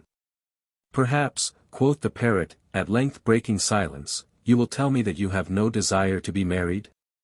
Probably, replied the jay. And why? Asked the male bird. Because I don't choose, replied the female. Truly a feminine form of resolution this, ejaculated the parrot. I will borrow my master's words and call it a woman's reason, that is to say, no reason at all. Have you any objection to be more explicit? None whatever, retorted the jay, provoked by the rude innuendo into telling more plainly than politely exactly what she thought. None whatever, Sir Parrot. You he-things are all of you sinful, treacherous, deceitful, selfish, devoid of conscience, and accustomed to sacrifice us, the weaker sex, to your smallest desire or convenience. Of a truth, fair lady, quoth the young Raja Ram to his bride, this pet of thine is sufficiently impudent. Let her words be as wind in thine ear, master, interrupted the parrot. And pray, Mistress J, what are you she-things but treacherous, false, ignorant, and avaricious beings, whose only wish in this world is to prevent life being as pleasant as it might be? Verily, my love, said the beautiful Chandravati to her bridegroom, this thy bird has a habit of expressing his opinions in a very free and easy way. I can prove what I assert, whispered the jay in the ear of the princess. We can confound their feminine minds by an anecdote, whispered the parrot in the ear of the prince. Briefly, King Vikram, it was settled between the twain that each should establish the truth of what it had advanced by an illustration in the form of a story. Chandravati claimed, and soon obtained, precedence for the jay. Then the wonderful bird, Madan Manjari, began to speak as follows. I have often told thee, O queen, that before coming to thy feet, my mistress was Ratnawati, the daughter of a rich trader, the dearest, the sweetest. Here the jay burst into tears, and the mistress was sympathetically affected. Presently the speaker resumed. However, I anticipate. In the city of Illapur there was a wealthy merchant, who was without offspring. On this account he was continually fasting and going on pilgrimage, and when at home he was ever engaged in reading the Puranas and in giving alms to the Brahmins. At length, by favor of the deity, a son was born to this merchant, who celebrated his birth with great pomp and rejoicing, and gave large gifts to Brahmins and to bards, and distributed largely to the hungry, the thirsty, and the poor. When the boy was 5 years old he had him taught to read, and when older he was sent to a guru, who had formerly himself been a student, and who was celebrated as teacher and lecturer. In the course of time the merchant's son grew up. Praise be to Brahma! What a wonderful youth it was, with a face like a monkey's, legs like a stork's, and a back like a camel's. You know the old proverb. Expect 32 Villanis from the limping, and 80 from the one-eyed man. But when the hunchback comes, say, Lord defend us. Instead of going to study, he went to gamble with other ne'er-do-wells, to whom he talked loosely, and whom he taught to be bad-hearted as himself. He made love to every woman, and despite his ugliness, he was not unsuccessful. For they are equally fortunate who are very handsome or very ugly, in so far as they are both remarkable and remarked. But the latter bear away the palm. Beautiful men begin well with women, who do all they can to attract them, love them as the apples of their eyes, discover them to be fools, hold them to be their equals, deceive them, and speedily despise them. It is otherwise with the ugly man, who, in consequence of his homeliness, must work his wits and take pains with himself, and become as pleasing as he is capable of being, till women forget his ape's face, bird's legs, and bunchy back. The hunchback, moreover, became a tantri, so as to complete his Villanis. He was duly initiated by an apostate Brahmin, made a declaration that he renounced all the ceremonies of his old religion, and was delivered from their yoke, and proceeded to perform in token of joy an abominable rite. In company with 8 men and 8 women, a Brahmin female, a dancing girl, a weaver's daughter, a woman of ill fame, a washerwoman, a barber's wife, a milkmaid, and the daughter of a landowner, choosing the darkest time of night and the most secret part of the house, he drank with them, was sprinkled and anointed, and went through many ignoble ceremonies, such as sitting nude upon a dead body. The teacher informed him that he was not to indulge shame, or aversion to anything, nor to prefer one thing to another, nor to regard caste, ceremonial cleanness or uncleanness, but freely to enjoy all the pleasures of sense, that is, of course, wine and us, since we are the representatives of the wife of Cupid, and wine prevents the senses from going astray. And whereas holy men, holding that the subjugation or annihilation of the passions is essential to final beatitude, accomplish this object by bodily austerities, and by avoiding temptation, he proceeded to blunt the edge of the passions with excessive indulgence. And he jeered at the pious, reminding them that their ascetics are safe only in forests, and while keeping a perpetual fast, but that he could subdue his passions in the very presence of what they most desired. Presently this excellent youth's father died, leaving him immense wealth. He blunted his passions so piously and so vigorously, that in very few years his fortune was dissipated. Then he turned towards his neighbor's goods and prospered for a time, till being discovered robbing, he narrowly escaped the stake. At length he exclaimed, "Let the gods perish. The rascals send me nothing but ill luck." And so saying he arose and fled from his own country. Chance led that villain hunchback to the city of Chandrapur, where, hearing the name of my master Hemgupt, he recollected that one of his father's wealthiest correspondents was so called. Thereupon, with his usual audacity, he presented himself at the house, walked in, and although he was clothed in tatters, introduced himself, told his father's name and circumstances, and wept bitterly. The good man was much astonished, and not less grieved, to see the son of his old friend in such woeful plight. He rose up, however, embraced the youth, and asked the reason of his coming. "I freighted a vessel," said the false hunchback, "for the purpose of trading to a certain land. Having gone there, I disposed of my merchandise, and, taking another cargo, I was on my voyage home. Suddenly a great storm arose, and the vessel was wrecked, and I escaped on a plank, and after a time arrived here. But I am ashamed, since I have lost all my wealth, and I cannot show my face in this plight in my own city. My excellent father would have consoled me with his pity. But now that I have carried him and my mother to Ganges 75, everyone will turn against me, they will rejoice in my misfortunes, they will accuse me of folly and recklessness. Alas! Alas! I am truly miserable. My dear master was deceived by the cunning of the wretch. He offered him hospitality, which was readily enough accepted, and he entertained him for some time as a guest. Then, having reason to be satisfied with his conduct, Hemgupt admitted him to his secrets, and finally made him a partner in his business. Briefly, the villain played his cards so well, that at last the merchant said to himself, "I have had for years an anxiety and a calamity in my house. My neighbors whisper things to my disadvantage, and those who are bolder speak out with astonishment amongst themselves, saying, at 7 or 8, people marry their daughters. And this indeed is the appointment of the law, that period is long since gone. She is now 13 or 14 years old, and she is very tall and lusty, resembling a married woman of 30. How can her father eat his rice with comfort and sleep with satisfaction, whilst such a disreputable thing exists in his house? At present he is exposed to shame, and his deceased friends are suffering through his retaining a girl for marriage beyond the period which nature has prescribed. And now, while I am sitting quietly at home, the Bhagwan, deity, removes all my uneasiness, by his favor such an opportunity occurs. It is not right to delay. It is best that I shall give my daughter in marriage to him. Whatever can be done today is best, who knows what may happen tomorrow." Thus thinking, the old man went to his wife and said to her, "Birth, marriage, and death are all under the direction of the gods, can anyone say when they will be ours? We want for our daughter a young man who is of good birth, rich and handsome, clever and honorable.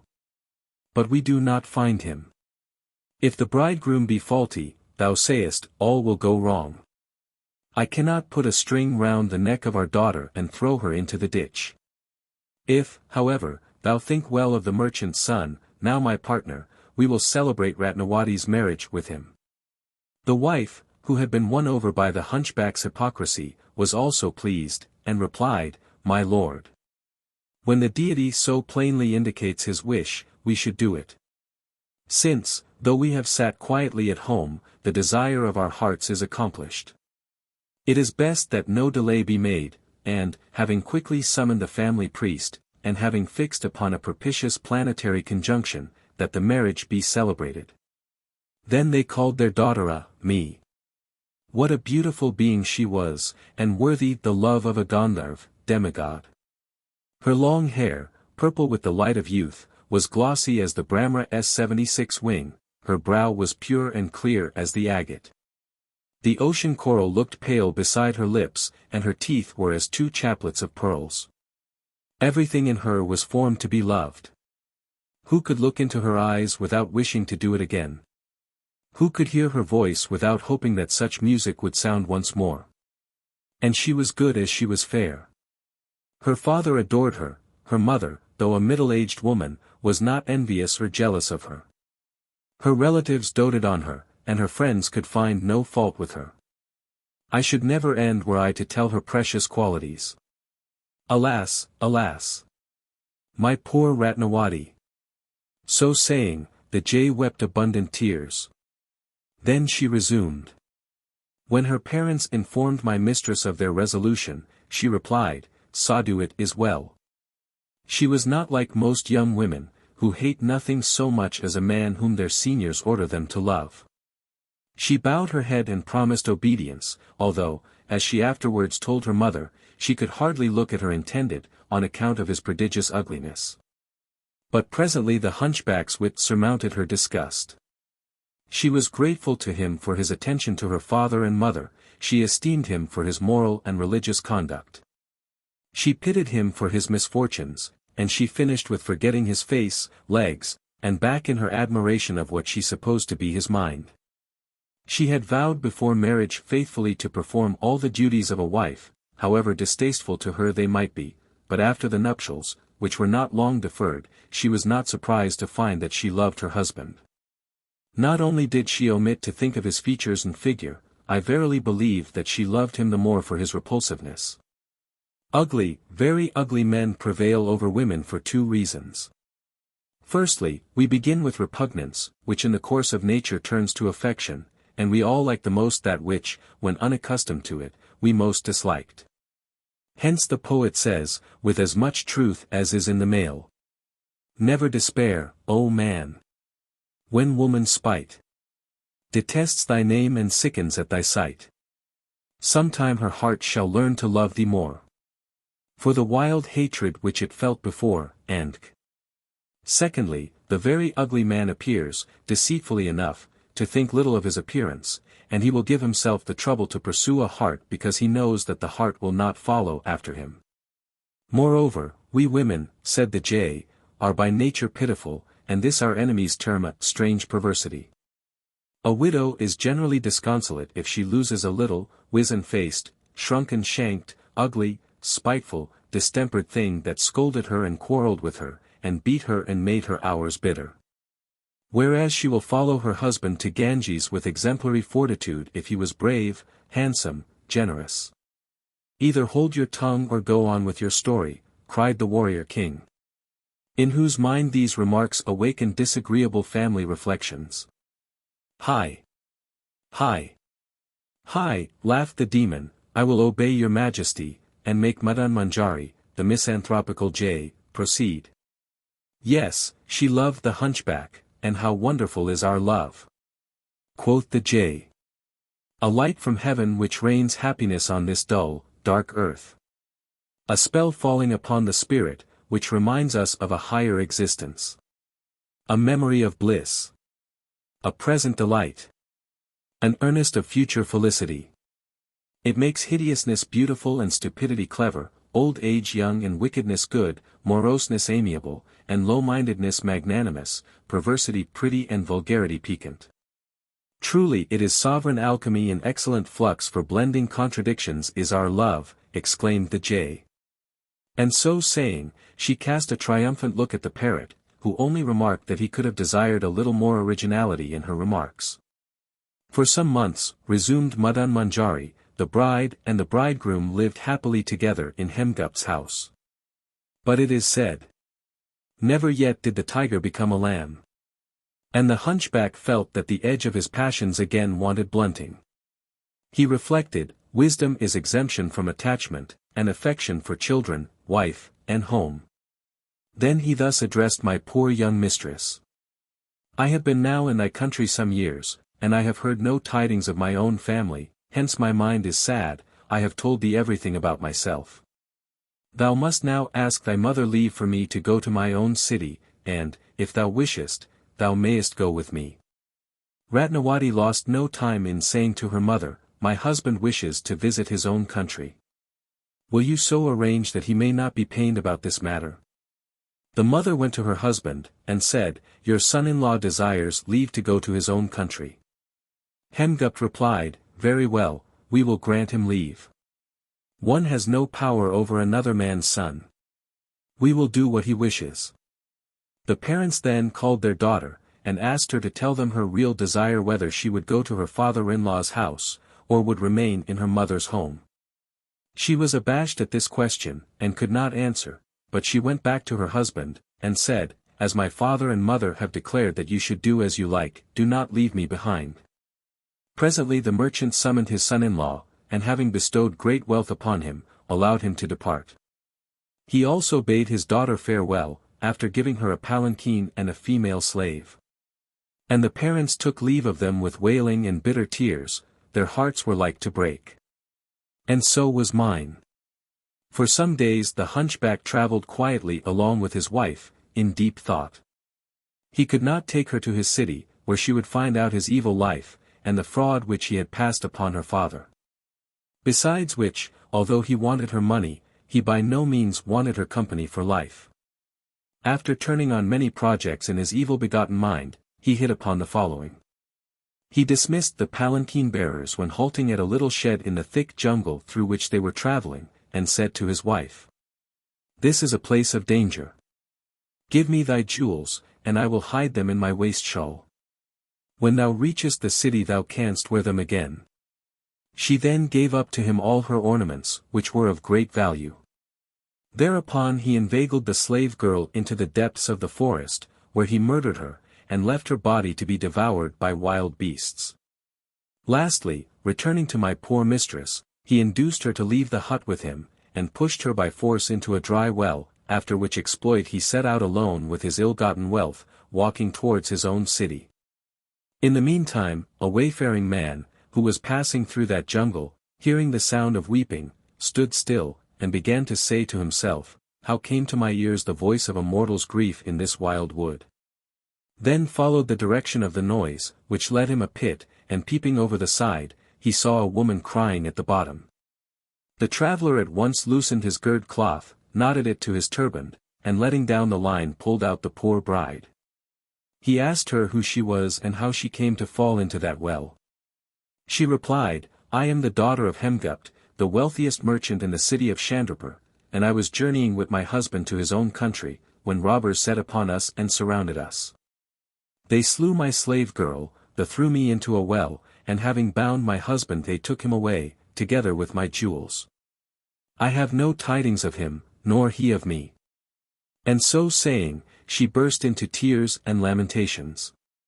The wayfaring man believed her tale, and conducted her to her home, where she gave the same account of the accident which had befallen her, ending with, "Beyond this, I know not if they have killed my husband, or have let him go." The father thus soothed her grief, "Daughter, have no anxiety, thy husband is alive, and by the will of the deity he will come to thee in a few days. Thieves take men's money, not their lives." Then the parents presented her with ornaments more precious than those which she had lost, and summoning their relations and friends, they comforted her to the best of their power. And so did I. The wicked hunchback had, meanwhile, returned to his own city, where he was excellently well received, because he brought much wealth with him. His old associates flocked around him rejoicing. And he fell into the same courses which had beggared him before. Gambling and debauchery soon blunted his passions, and emptied his purse. Again his boon companions, finding him without a broken cowrie, drove him from their doors, he stole and was flogged for theft, and lastly, half famished, he fled the city. Then he said to himself, "I must go to my father-in-law, and make the excuse that a grandson has been born to him, and that I have come to offer him congratulations on the event." Imagine, however, his fears and astonishment, when, as he entered the house, his wife stood before him. At first he thought it was a ghost, and turned to run away, but she went out to him and said, "Husband, be not troubled. I have told my father that thieves came upon us, and killed the slave girl and robbed me and threw me into a well, and bound thee and carried thee off. Tell the same story, and put away all anxious feelings. Come up and change thy tattered garments, alas! Some misfortune hath befallen thee. But console thyself, all is now well, since thou art returned to me, and fear not, for the house is shine, and I am thy slave." The wretch, with all his hardness of heart, could scarcely refrain from tears. He followed his wife to her room, where she washed his feet, caused him to bathe, dressed him in new clothes, and placed food before him. When her parents returned, she presented him to their embrace, saying in a glad way, "Rejoice with me, O my father and mother. The robbers have at length allowed him to come back to us. Of course the parents were deceived, they are mostly a purblind race, and Hemgupt, showing great favor to his worthless son-in-law, exclaimed, "Remain with us, my son, and be happy." For 2 or 3 months the hunchback lived quietly with his wife, treating her kindly and even affectionately. But this did not last long. He made acquaintance with a band of thieves, and arranged his plans with them. After a time, his wife one night came to sleep by his side, having put on all her jewels. At midnight, when he saw that she was fast asleep, he struck her with a knife so that she died. Then he admitted his accomplices, who savagely murdered Hemgupt and his wife, and with their assistance he carried off any valuable article upon which he could lay his hands. The ferocious wretch! As he passed my cage he looked at it, and thought whether he had time to wring my neck. The barking of a dog saved my life, but my mistress, my poor Ratnawati, me. Ah, me! Queen, said the jay, in deepest grief, all this have I seen with mine own eyes, and have heard with mine own ears. It affected me in early life, and gave me a dislike for the society of the other sex. With due respect to you, I have resolved to remain an old maid. Let your majesty reflect, what crime had my poor mistress committed? A male is of the same disposition as a highway robber. And she who forms friendship with such an one, cradles upon her bosom a black and venomous snake. Sir Parrot, said the jay, turning to her wooer, I have spoken. I have nothing more to say, but that you he-things are all a treacherous, selfish, wicked race, created for the express purpose of working our worldly woe, and when a female, O my king, asserts that she has nothing more to say, but broke in Churaman, the parrot with a loud dogmatical voice, I know that what she has said merely wets her tongue for what she is about to say. This person has surely spoken long enough and drearily enough. Tell me, then, O parrot, said the king, what faults there may be in the other sex. I will relate, quoth Churaman, an occurrence which in my early youth determined me to live and to die an old bachelor. When quite a young bird, and before my schooling began, I was caught in the land of Malaya, and was sold to a very rich merchant called Sagardati, a widower with one daughter, the Lady Jayashri. As her father spent all his days and half his nights in his counting-house, conning his ledgers and scolding his writers, that young woman had more liberty than is generally allowed to those of her age, and a mighty bad use she made of it. O king! Men commit 2 capital mistakes in rearing the domestic calamity, and these are overvigilance and undervigilance. Some parents never lose sight of their daughters, suspect them of all evil intentions, and are silly enough to show their suspicions, which is an incentive to evil doing. For the weak-minded things do naturally say, I will be wicked at once. What do I now but suffer all the pains and penalties of badness, without enjoying its pleasures? And so they are guilty of many evil actions, for, however vigilant fathers and mothers may be, the daughter can always blind their eyes. On the other hand, many parents take no trouble whatever with their charges, they allow them to sit in idleness, the origin of badness, they permit them to communicate with the wicked, and they give them liberty which breeds opportunity. Thus they also, falling into the snares of the unrighteous, who are ever a more painstaking race than the righteous, are guilty of many evil actions. What, then, must wise parents do? The wise will study the characters of their children, and modify their treatment accordingly. If a daughter be naturally good, she will be treated with a prudent confidence. If she be vicious, an apparent trust will be reposed in her. But her father and mother will secretly ever be upon their guard. The one-idead. All this parrot-prate, I suppose, is only intended to vex me, cried the warrior king, who always considered himself, and very naturally, a person of such consequence as ever to be uppermost in the thoughts and minds of others. If thou must tell a tale, then tell one, vampire. Or else be silent, as I am sick to the death of thy psychics. It is well, O warrior king, resumed the baital.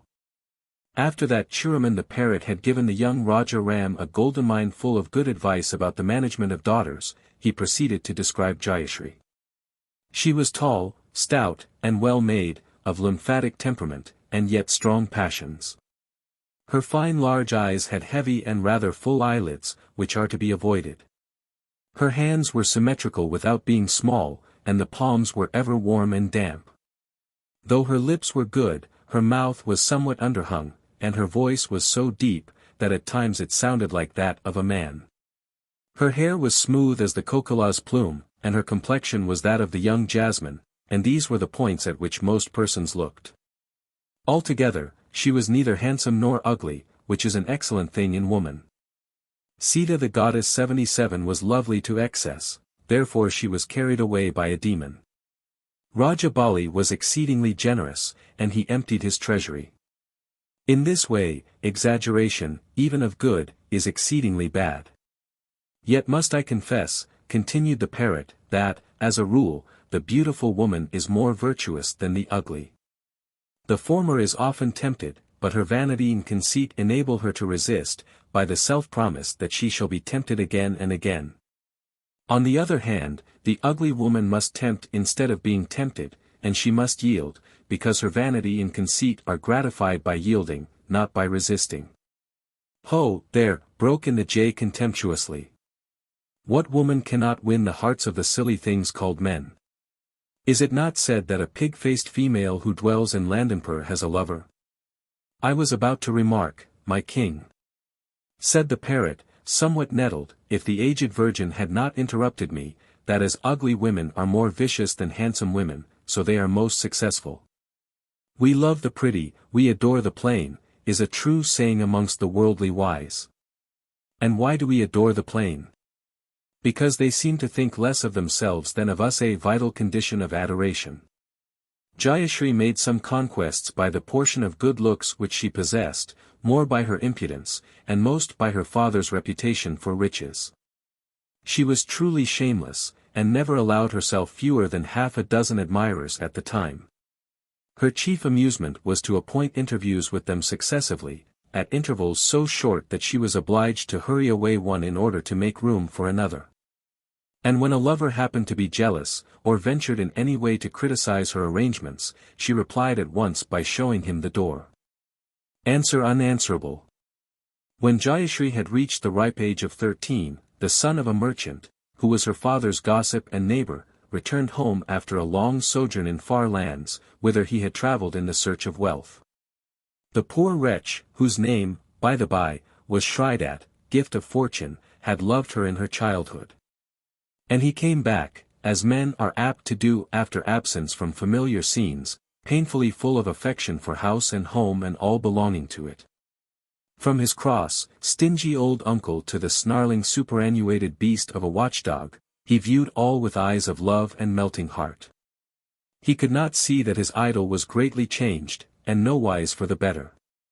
That her nose was broader and more club-like, her eyelids fatter and thicker, her under lip more prominent, her voice harsher, and her manner coarser. He did not notice that she was an adept in judging of men's dress, and that she looked with admiration upon all swordsmen, especially upon those who fought upon horses and elephants. The charm of memory, the curious faculty of making pastime present caused all he viewed to be enchanting to him. Having obtained her father's permission, Shridat applied for betrothal to Jayashri, who with peculiar boldness, had resolved that no suitor should come to her through her parent. And she, after leading him on by all the coquetries of which she was a mistress, refused to marry him, saying that she liked him as a friend, but would hate him as a husband. You see, my king, there are three several states of feeling with which women regard their masters, and these are love, hate, and indifference. Of all, love is the weakest and the most transient, because the essentially unstable creatures naturally fall out of it as readily as they fall into it. Hate being a sister excitement will easily become, if a man has wit enough to effect the change, love, and hate love may perhaps last a little longer than love. Also, man has the occupation, the excitement, and the pleasure of bringing about the change. As regards the neutral state, that poet was not happy in his ideas who sang. Whene'er indifference appears, or scorn. Then, man, despair. Then, hapless lover, mourn. For a man versed in the Lila Shastra 78 can soon turn a woman's indifference into hate, which I have shown is as easily permuted to love. In which predicament it is the old thing over again, and it ends in the pura sat 79 or nonentity. Which of these two birds, the jay or the parrot, had dipped deeper into human nature, mighty King Vikram? Asked the demon in a wheedling tone of voice. The trap was this time set too openly, even for the royal personage, to fall into it. He hurried on, calling to his son, and not answering a word. The vampire therefore resumed the thread of his story at the place where he had broken it off. Shridat was in despair when he heard the resolve of his idol.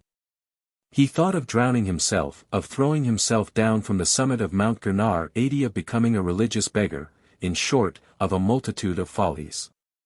But he refrained from all such heroic remedies for despair, having rightly judged, when he became somewhat calmer, that they would not be likely to further his suit. He discovered that patience is a virtue, and he resolved impatiently enough to practice it. And by perseverance he succeeded. The worse for him. How vain are men to wish! How wise is the deity, who is deaf to their wishes! Jayashri, for potent reasons best known to herself, was married to Shridat 6 months after his return home. He was in raptures. He called himself the happiest man in existence. He thanked and sacrificed to the Bhagwan for listening to his prayers. He recalled to mind with thrilling heart the long years which he had spent in hopeless exile from all that was dear to him, his sadness and anxiety, his hopes and joys. His toils and troubles, his loyal love and his vows to heaven for the happiness of his idol, and for the furtherance of his fondest desires. For truly he loved her, continued the parrot, and there is something holy in such love. It becomes not only a faith, but the best of faiths and abnegation of self which emancipates the spirit from its straitest and earthliest bondage, the I. The first step in the regions of heaven, a homage rendered through the creature to the Creator, a devotion solid, practical, ardent, not as worship mostly is, a cold and lifeless abstraction. A merging of human nature into one far nobler and higher, the spiritual existence of the supernal world. For perfect love is perfect happiness, and the only perfection of man, and what is a demon but a being without love? And what makes man's love truly divine, is the fact that it is bestowed upon such a thing as woman. And now, Raja Vikram, said the vampire, speaking in his proper person, I have given you Matan Manjari the jay's and Churaman the parrot's definitions of the tender passion, or rather their descriptions of its effects. Kindly observe that I am far from accepting either one or the other. Love is, according to me, somewhat akin to mania, a temporary condition of selfishness, a transient confusion of identity. It enables man to predicate of others who are his other selves, that which he is ashamed to say about his real self.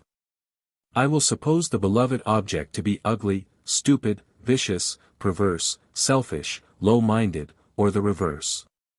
Man finds it charming by the same rule that makes his faults and foibles dearer to him than all the virtues and good qualities of his neighbors. Ye call love a spell, an alchemy, a deity. Why? Because it deifies self by gratifying all man's pride, man's vanity, and man's conceit, under the mask of complete anegotism. Who is not in heaven when he is talking of himself? And, prithee, of what else consists all the talk of lovers? It is astonishing that the warrior king allowed this speech to last as long as it did. He hated nothing so fiercely, now that he was in middle age, as any long mention of the handsome god. 81 having vainly endeavored to stop by angry mutterings the course of the Betal's eloquence, he stepped out so vigorously and so rudely shook that inveterate talker, that the latter once or twice nearly bit off the tip of his tongue. Then the vampire became silent, and Vikram relapsed into a walk which allowed the tale to be resumed. Jayashri immediately conceived a strong dislike for her husband, and simultaneously a fierce affection for a reprobate who before had been indifferent to her. The more lovingly Shridat behaved to her, the more vexed and annoyed she was. When her friends talked to her, she turned up her nose, raising her eyebrows, in token of displeasure, and remained silent. When her husband spoke words of affection to her, she found them disagreeable, and turning away her face, reclined on the bed. Then he brought dresses and ornaments of various kinds and presented them to her, saying, "Wear these." Whereupon she would become more angry, knit her brows, turn her face away, and in an audible whisper call him, "Fool." All day she stayed out of the house, saying to her companions, "Sisters, my youth is passing away, and I have not, up to the present time, tasted any of this world's pleasures." Then she would ascend to the balcony, peep through the lattice, and seeing the reprobate going along, she would cry to her friend, "Bring that person to me." All night she tossed and turned from side to side, reflecting in her heart, "I am puzzled in my mind what I shall say, and whither I shall go. I have forgotten sleep, hunger, and thirst, neither heat nor cold is refreshing to me." At last, unable any longer to support the separation from her reprobate paramour, whom she adored, she resolved to fly with him. On one occasion, when she thought that her husband was fast asleep, she rose up quietly, and leaving him, made her way fearlessly in the dark night to her lover's abode. A footpad, who saw her on the way, thought to himself, "Where can this woman, clothed in jewels, be going alone at midnight?" And thus he followed her unseen, and watched her. When Jayashri reached the intended place, she went into the house, and found her lover lying at the door. He was dead, having been stabbed by the footpad. But she, thinking that he had, according to custom, drunk intoxicating hemp, sat upon the floor, and raising his head, placed it tenderly in her lap. Then, burning with the fire of separation from him, she began to kiss his cheeks, and to fondle and caress him with the utmost freedom and affection. By chance a Pisak, evil spirit, was seated in a large fig tree 82 opposite the house, and it occurred to him, when beholding this scene, that he might amuse himself in a characteristic way. He therefore hopped down from his branch, vivified the body, and began to return the woman's caresses. But as Jayashri bent down to kiss his lips, he caught the end of her nose in his teeth, and bit it clean off. He then issued from the corpse, and returned to the branch where he had been sitting. Jayashri was in despair. She did not, however, lose her presence of mind, but sat down and proceeded to take thought. And when she had matured her plan she arose, dripping with blood, and walked straight home to her husband's house. On entering his room she clapped her hand to her nose, and began to gnash her teeth, and to shriek so violently, that all the members of the family were alarmed. The neighbors also collected in numbers at the door, and, as it was bolted inside, they broke it open and rushed in, carrying lights. There they saw the wife sitting upon the ground with her face mutilated, and the husband standing over her, apparently trying to appease her. "O ignorant, criminal, shameless, pitiless wretch," cried the people, especially the women. "Why hast thou cut off her nose, she not having offended in any way?" Poor Shridat, seeing at once the trick which had been played upon him, thought to himself, "One should put no confidence in a changeful mind, a black serpent, or an armed enemy, and one should dread a woman's doings. What cannot a poet describe? What is there that a saint, Jogi, does not know?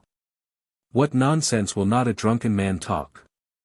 What limit is there to a woman's guile? True it is that the gods know nothing of the defects of a horse, of the thundering of clouds, of a woman's deeds, or of a man's future fortunes. How then can we know? He could do nothing but weep, and swear by the herb basil, by his cattle, by his grain, by a piece of gold, and by all that is holy, that he had not committed the crime. In the meanwhile, the old merchant, Jayashri's father, ran off, and laid a complaint before the Kotwal, and the footmen of the police magistrate were immediately sent to apprehend the husband, and to carry him bound before the judge. The latter, after due examination, laid the affair before the king. An example happening to be necessary at the time, the king resolved to punish the offense with severity, and he summoned the husband and wife to the court.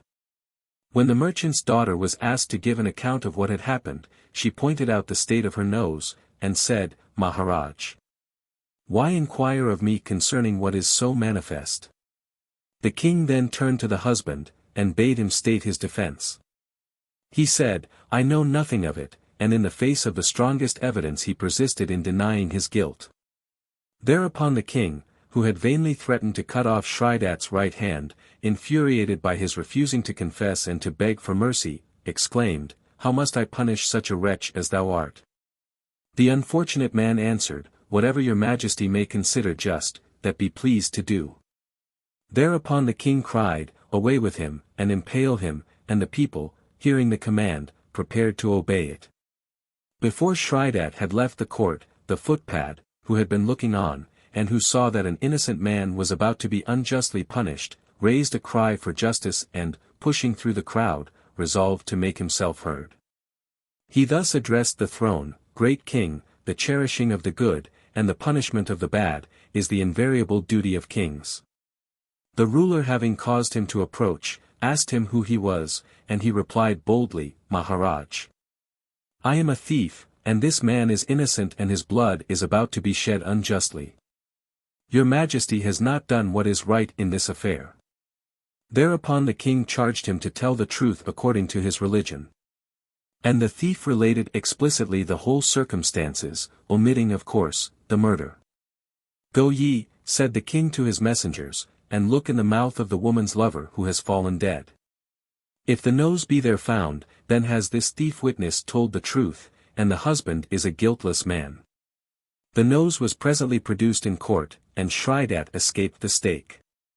The king caused the wicked Jayashree's face to be smeared with oily soot, and her head and eyebrows to be shaved. Thus blackened and disfigured, she was mounted upon a little ragged-limbed ass and was led around the market and the streets, after which she was banished forever from the city. The husband and the thief were then dismissed with betel and other gifts, together with much sage advice which neither of them wanted. "My king," resumed the Misogyn parrot, "of such excellencies as these are women composed. It is said that, wet cloth will extinguish fire and bad food will destroy strength, a degenerate son ruins a family, and when a friend is in wrath he takes away life. But a woman is an inflicter of grief in love and in hate, whatever she does turns out to be for our ill. Truly the deity has created woman a strange being in this world." And again, "The beauty of the nightingale is its song, science is the beauty of an ugly man, forgiveness is the beauty of a devotee, and the beauty of a woman is virtue, but where shall we find it?" And again, "Among the sages, Narudu. Among the beasts, the jackal, among the birds, the crow, among men, the barber, and in this world woman is the most crafty. What I have told thee, my king, I have seen with mine own eyes, and I have heard with mine own ears.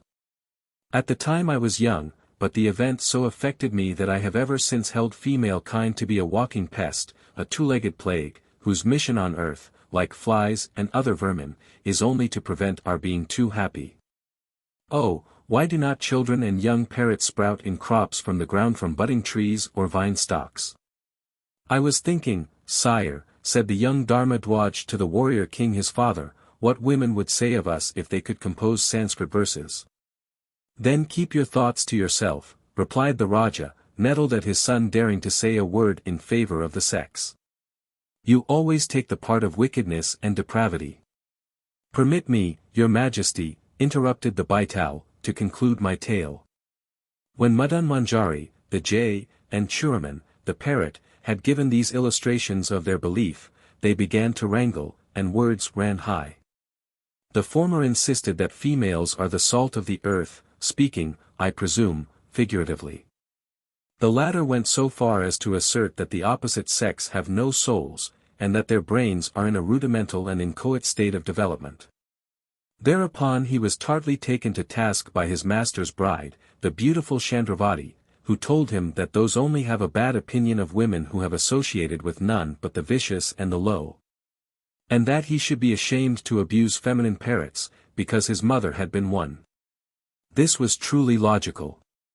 On the other hand, the jay was sternly reproved for her mutinous and treasonable assertions by the husband of her mistress, Raja Ram, who, although still a bridegroom, had not forgotten the gallant rule of his syntax.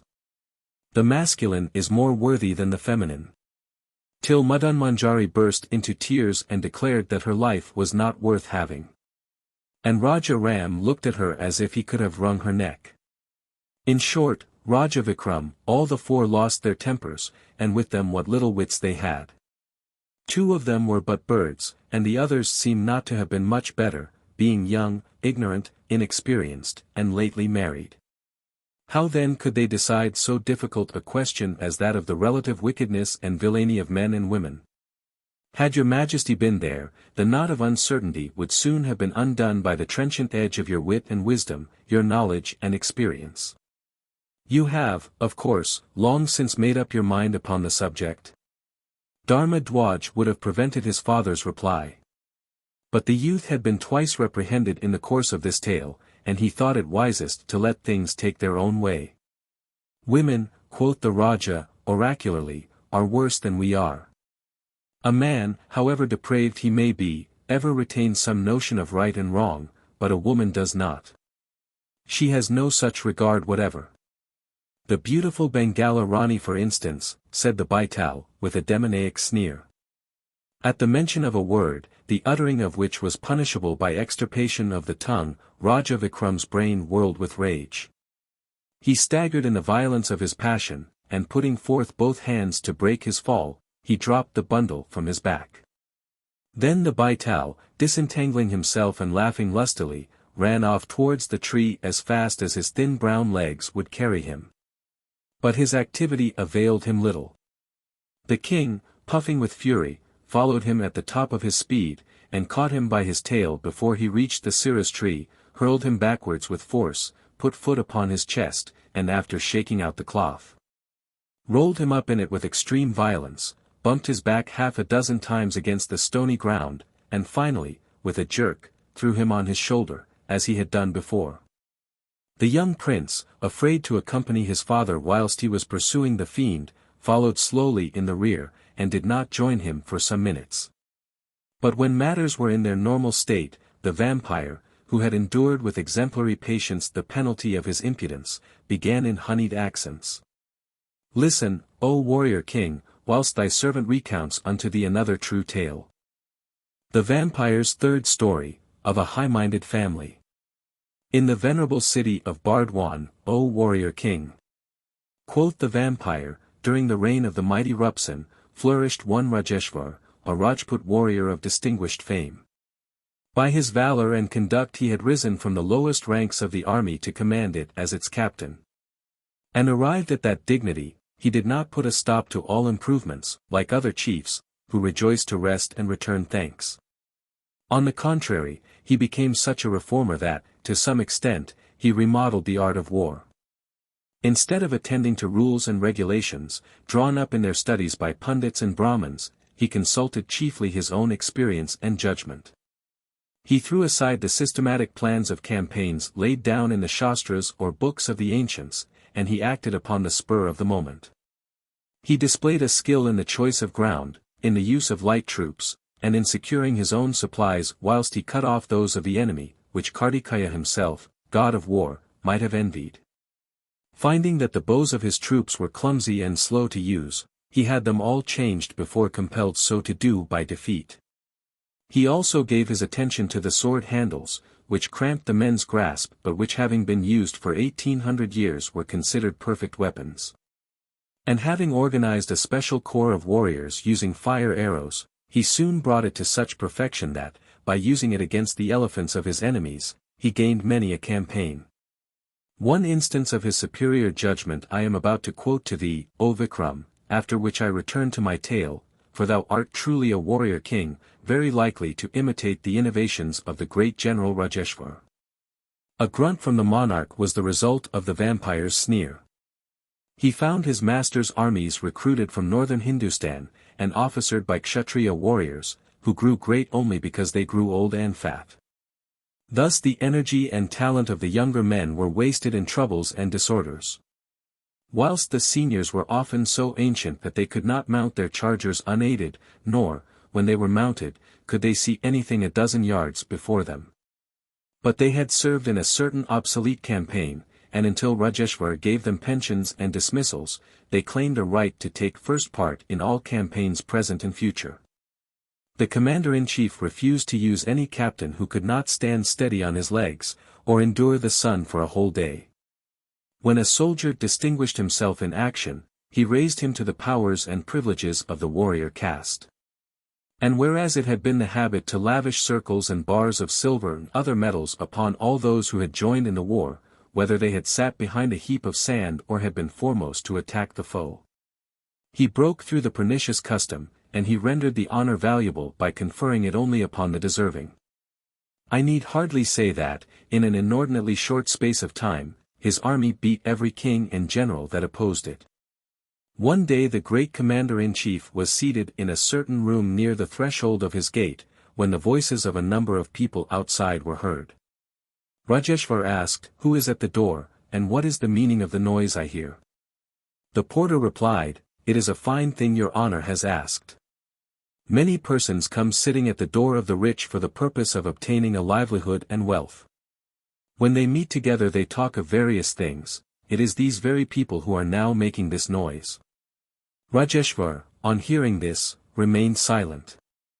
In the meantime a traveller, a Rajput, Birbal by name, hoping to obtain employment, came from the southern quarter to the palace of the chief. The porter, having listened to his story, made the circumstance known to his master, saying, "O chief, an armed man has arrived here, hoping to obtain employment, and is standing at the door. If I receive a command he shall be brought into your honor's presence." "Bring him in," cried the commander-in-chief. The porter brought him in, and Rajeshvar inquired, "O Rajput, who and what art thou?" Birbal submitted that he was a person of distinguished fame for the use of weapons, and that his name for fidelity and valour had gone forth to the utmost ends of Barakanda. 83. The chief was well accustomed to this style of self-introduction, and its only effect upon his mind was a wish to shame the man by showing him that he had not the least knowledge of weapons. He therefore bade him bare his blade and perform some feat. Birbal at once drew his good sword. Guessing the thoughts which were hovering about the chief's mind, he put forth his left hand, extending the forefinger upwards, waved his blade like the arm of a demon round his head, and, with a dexterous stroke, so shaved off a bit of nail that it fell to the ground, and not a drop of blood appeared upon the fingertip. "Live for ever," exclaimed Rajeshvar in admiration. He then addressed to the recruit a few questions concerning the art of war, or rather concerning his peculiar views of it. To all of which Birbal answered with a spirit and a judgment which convinced the hearer that he was no common sworder. Whereupon Rajeshvar bore off the new man at arms to the palace of the king Rupsan, and recommended that he should be engaged without delay. The king, being a man of few words and many ideas, after hearing his commander-in-chief, asked, "O Rajput, what shall I give thee for thy daily expenditure?" "Give me 1,000 ounces of gold daily," said Birbal, "and then I shall have wherewithal to live on." "Hast thou an army with thee?" exclaimed the king in the greatest astonishment. "I have not," responded the Rajput somewhat stiffly. "I have first, a wife, second, a son, third, a daughter, fourth, myself. There is no fifth person with me."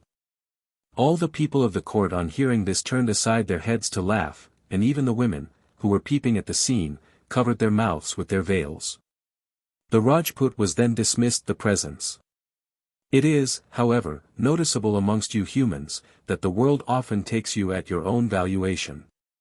Set a high price upon yourselves, and each man shall say to his neighbor, "In this man there must be something." Tell everyone that you are brave, clever, generous, or even handsome, and after a time they will begin to believe you. And when thus you have attained success, it will be harder to unconvince them than it was to convince them. Thus, "Listen not to him, Sirrah," cried Raja Vikram to Dharma Dwaj, the young prince, who had fallen a little way behind, and was giving ear attentively to the vampire's ethics. "Listen to him not. And tell me, villain, with these ignoble principles of shine, what will become of modesty, humility, self-sacrifice, and a host of other guna or good qualities which are good qualities?" "I know not," rejoined the baital, "neither do I care. But my habitually inspiriting a succession of human bodies has taught me one fact. The wise man knows himself, and is, therefore, neither unduly humble nor elated, because he had no more to do with making himself than with the cut of his cloak, or with the fitness of his loincloth. But the fool either loses his head by comparing himself with still greater fools, or is prostrated when he finds himself inferior to other and lesser fools. This shyness he calls modesty, humility, and so forth. Now, whenever entering a corpse, whether it be of man, woman, or child, I feel peculiarly modest. I know that my tenement lately belonged to some conceited ass. And wouldst thou have me bump thy back against the ground? Asked Raja Vikram angrily.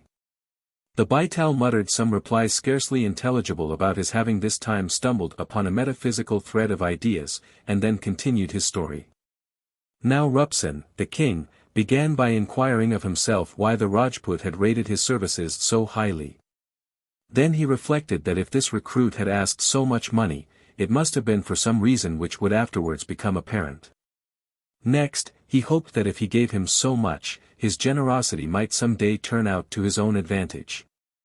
Finally, with this idea in his mind, he summoned Birbal and the steward of his household, and said to the latter, "Give this Rajput 1,000 ounces of gold daily from our treasury."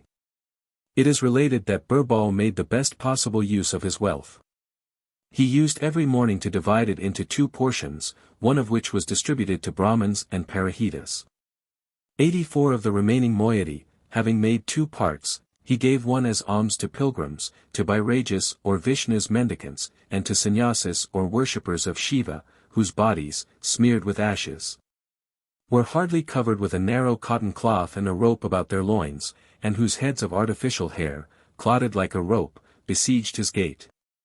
With the remaining 4th, having caused food to be prepared, he regaled the poor, while he himself and his family ate what was left. Every evening, arming himself with sword and buckler, he took up his position as guard at the royal bedside, and walked round it all night sword in hand. If the king chanced to wake and asked who was present, Birbal immediately gave reply that, "Birbal is here, whatever command you give, that he will obey." And oftentimes Rupsen gave him unusual commands, for it is said, "To try thy servant, bid him do things in season and out of season, if he obey thee willingly, know him to be useful, if he reply, dismiss him at once." Thus is a servant tried, even as a wife by the poverty of her husband, and brethren and friends by asking their aid. In such manner, through desire of money, Birbal remained on guard all night. And whether eating, drinking, sleeping, sitting, going or wandering about, during the 24 hours, he held his master in watchful remembrance. This, indeed, is the custom. If a man sell another, the latter is sold, but a servant by doing service sells himself, and when a man has become dependent, how can he be happy? Certain it is that however intelligent, clever, or learned a man may be, yet, while he is in his master's presence, he remains silent as a dumb man, and struck with dread. Only while he is away from his lord can he be at ease. Hence, learned men say that to do service aright is harder than any religious study. On one occasion it is related that there happened to be heard at night time the wailing of a woman in a neighboring cemetery. The king on hearing it called out, "Who is in waiting?" "I am here," replied Birbal, "what command is there?" "Go," spoke the king, "to the place whence proceeds this sound of woman's wail, and having inquired the cause of her grief, return quickly." On receiving this order the Rajput went to obey it. And the king, unseen by him, and attired in a black dress, followed for the purpose of observing his courage. Presently Birbal arrived at the cemetery. And what sees he there? A beautiful woman of a light yellow color, loaded with jewels from head to foot, holding a horn in her right and a necklace in her left hand. Sometimes she danced, sometimes she jumped, and sometimes she ran about. There was not a tear in her eye, but beating her head and making lamentable cries, she kept dashing herself on the ground. Seeing her condition, and not recognizing the goddess born of sea foam, and whom all the host of heaven loved, 85 Birbal inquired, "Why art thou thus beating thyself and crying out? Who art thou? And what grief is upon thee?" "I am the royal Luck," she replied. "For what reason," asked Birbal, "art thou weeping?" The goddess then began to relate her position to the Rajput. She said, "With tears, in the king's palace Shudra, or low caste acts, are done, and hence misfortune will certainly fall upon it, and I shall forsake it. After a month has passed, the king, having endured excessive affliction, will die. In grief for this, I weep. I have brought much happiness to the king's house, and hence I am full of regret that this my prediction cannot in any way prove untrue. Is there, asked Birbal, any remedy for this trouble, so that the king may be preserved and live 100 years? Yes, said the goddess, there is. About 8 miles to the east thou wilt find a temple dedicated to my terrible sister Devi. Offer to her thy son's head, cut off with thine own hand, and the reign of thy king shall endure for an age. So saying Raj Lakshmi disappeared. Birbal answered not a word, but with hurried steps he turned towards his home. The king, still in black so as not to be seen, followed him closely, and observed and listened to everything he did. The Rajput went straight to his wife, awakened her, and related to her everything that had happened. The wise have said, she alone deserves the name of wife who always receives her husband with affectionate and submissive words. When she heard the circumstances, she at once aroused her son, and her daughter also awoke. Then Birbal told them all that they must follow him to the temple of Devi in the wood. On the way the Rajput said to his wife, if thou wilt give up thy son willingly, I will sacrifice him for our master's sake to Devi the destroyer. She replied, father and mother, son and daughter, brother and relative, have I now none. You are everything to me. It is written in the scripture that a wife is not made pure by gifts to priests, nor by performing religious rites. Her virtue consists in waiting upon her husband, in obeying him and in loving him yet. Though he be lame, maimed in the hands, dumb, deaf, blind, one-eyed, leprous, or humpbacked. It is a true saying that a son under one's authority, a body free from sickness, a desire to acquire knowledge, an intelligent friend, and an obedient wife. Whoever holds these 5 will find them bestowers of happiness and dispellers of affliction. An unwilling servant, a parsimonious king, an insincere friend, and a wife not under control, such things are disturbers of ease and givers of trouble. Then the good wife turned to her son and said, child, by the gift of thy head, the king's life may be spared, and the kingdom remain unshaken. Mother, replied that excellent youth, in my opinion we should hasten this matter. Firstly, I must obey your command, secondly, I must promote the interests of my master, thirdly, if this body be of any use to a goddess, nothing better can be done with it in this world. Excuse me, Raja Vikram, said the baital, interrupting himself, if I repeat these fair discourses at full length, it is interesting to hear a young person, whose throat is about to be cut, talk so like a doctor of laws. Then the youth thus addressed his sire, father, whoever can be of use to his master, the life of that man in this world has been lived to good purpose, and by reason of his usefulness he will be rewarded in other worlds. His sister, however, exclaimed, if a mother should give poison to her daughter, and a father sell his son, and a king seize the entire property of his subjects, where then could one look for protection? But they heeded her not, and continued talking as they journeyed towards the temple of Devi, the king all the while secretly following them. Presently they reached the temple, a single room, surrounded by a spacious paved area. In front was an immense building capable of seating hundreds of people. Before the image there were pools of blood, where victims had lately been slaughtered. In the sanctum was Devi, a large black figure with 10 arms. With a spear in one of her right hands she pierced the giant Mahisha, and with one of her left hands she held the tail of a serpent, and the hair of the giant, whose breast the serpent was biting. Her other arms were all raised above her head, and were filled with different instruments of war. Against her right leg leaned a lion. Then Birbal joined his hands in prayer, and with Hindu mildness thus addressed the awful goddess, O mother, let the king's life be prolonged for 1,000 years by the sacrifice of my son. O Devi, mother! Destroy, destroy his enemies. Kill. Kill. Reduce them to ashes. Drive them away. Devour them. Devour them. Cut them in two. Drink. Drink their blood. Destroy them root and branch. With thy thunderbolt, spear, scimitar, discus, or rope, annihilate them. Svang. Svang. The Rajput, having caused his son to kneel before the goddess, struck him so violent a blow that his head rolled upon the ground. He then threw the sword down, when his daughter, frantic with grief, snatched it up and struck her neck with such force that her head, separated from her body, fell. In her turn the mother, unable to survive the loss of her children, seized the weapon and succeeded in decapitating herself. Birbal, beholding all this slaughter, thus reflected, "My children are dead, why, now, should I remain in servitude, and upon whom shall I bestow the gold I receive from the king?" He then gave himself so deep a wound in the neck, that his head also separated from his body. Rupsen, the king, seeing these 4 heads on the ground, said in his heart, "For my sake has the family of Birbal been destroyed."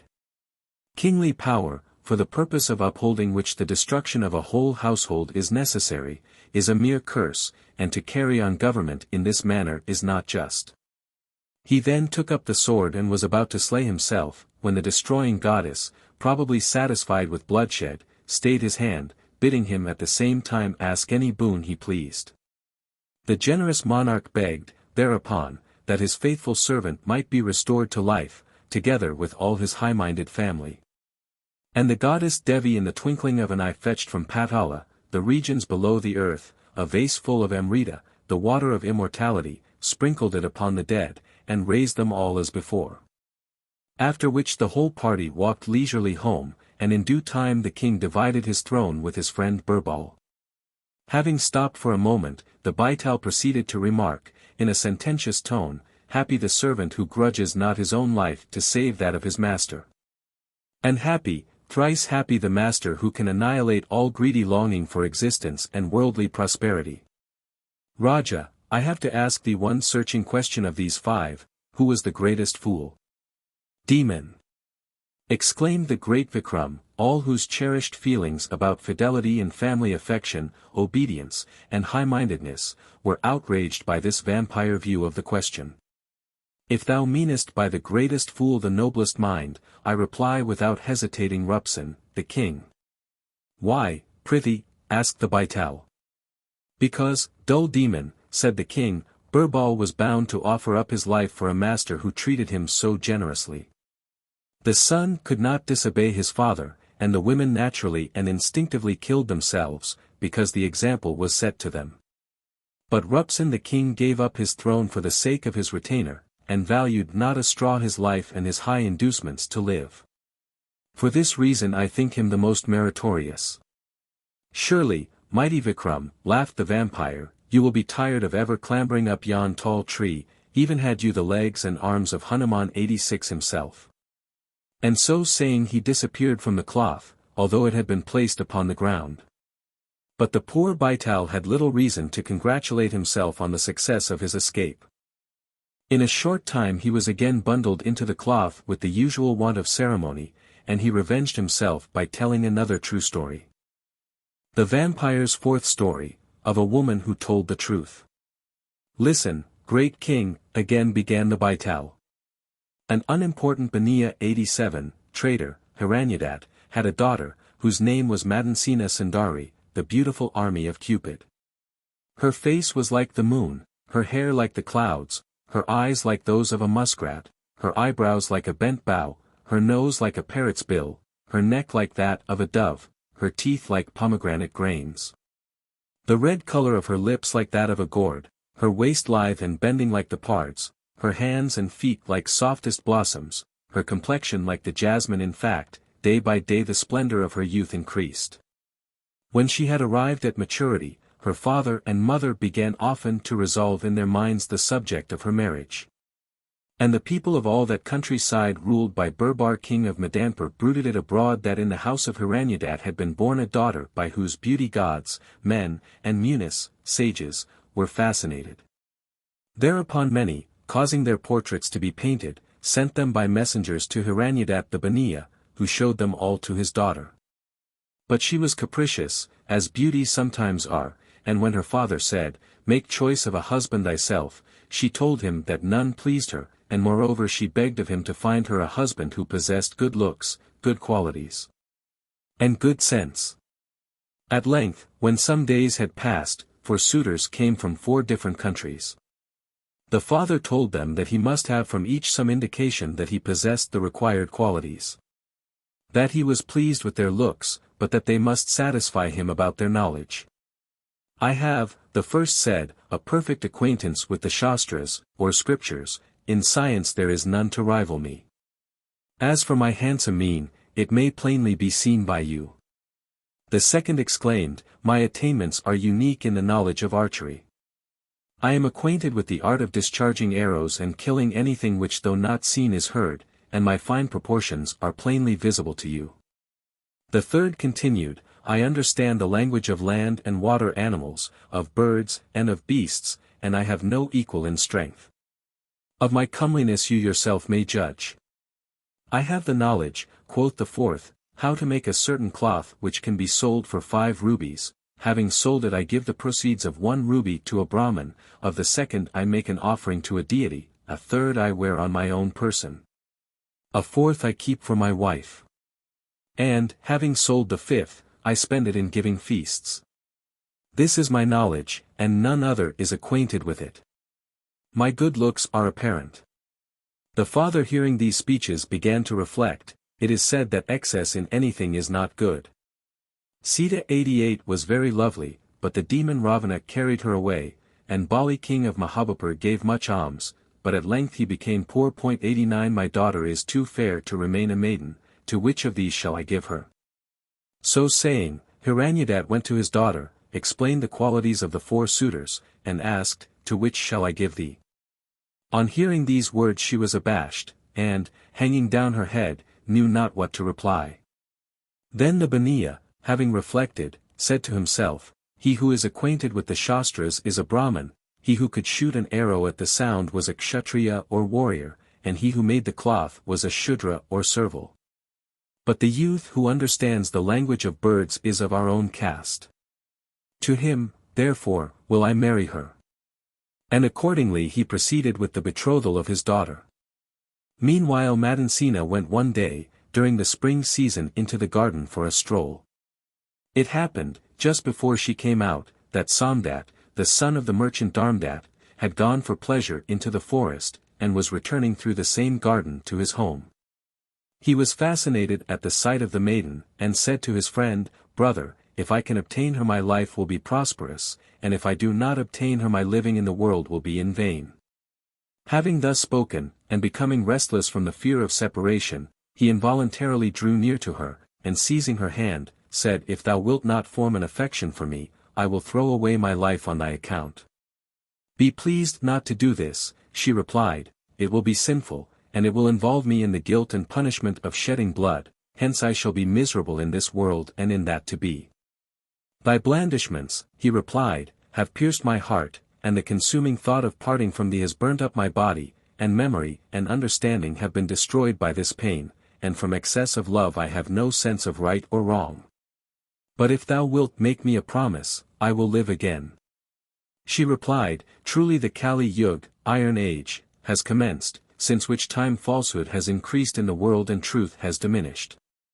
People talk smoothly with their tongues, but nourish deceit in their hearts, religion is destroyed, crime has increased, and the earth has begun to give little fruit. Kings levy fines, Brahmins have waxed covetous, the son obeys not his sire's commands, brother distrusts brother, friendship has departed from amongst friends, sincerity has left masters, servants have given up service, man has abandoned manliness. And woman has abandoned modesty.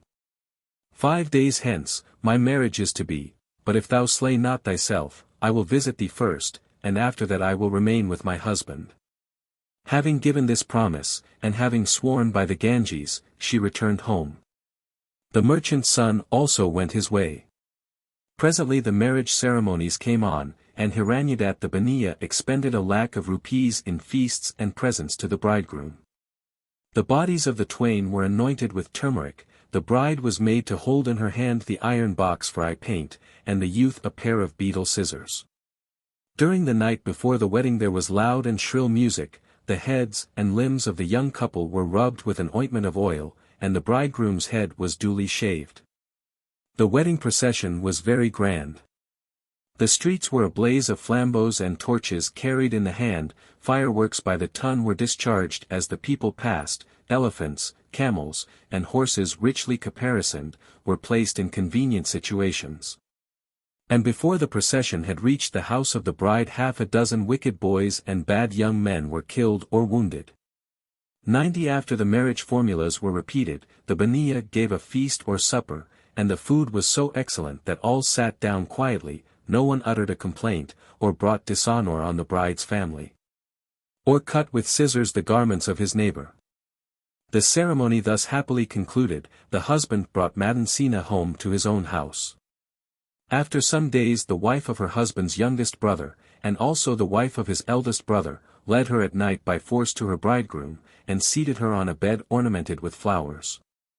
As her husband proceeded to take her hand, she jerked it away, and at once openly told him all that she had promised to Somdat on condition of his not killing himself. All things, rejoined the bridegroom, hearing her words, have their sense ascertained by speech, in speech they have their basis, and from speech they proceed, consequently a falsifier of speech falsifies everything. If truly you are desirous of going to him, go. Receiving her husband's permission, she arose and went off to the young merchant's house in full dress. Upon the road a thief saw her, and in high good humor came up and asked, "Whither goest thou at midnight in such darkness, having put on all these fine clothes and ornaments?" She replied that she was going to the house of her beloved.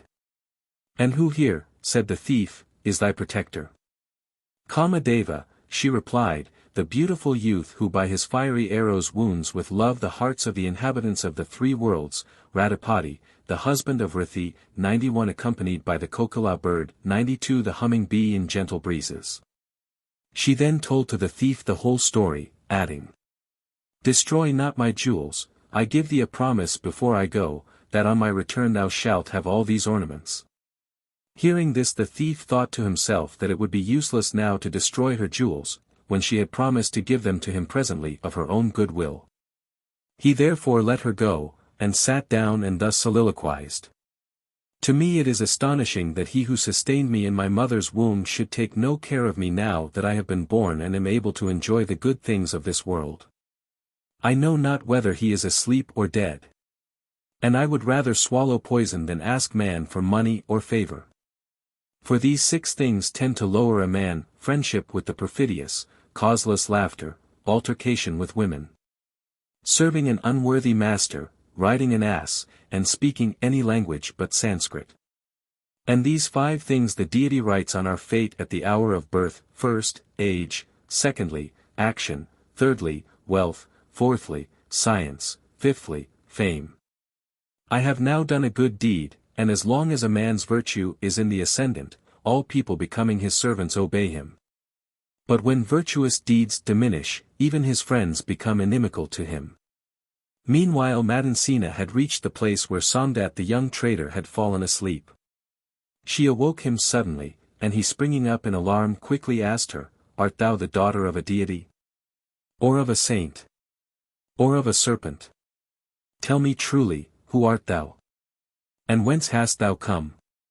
She replied, "I am human Madansina, the daughter of the Baniya Hiranyadat.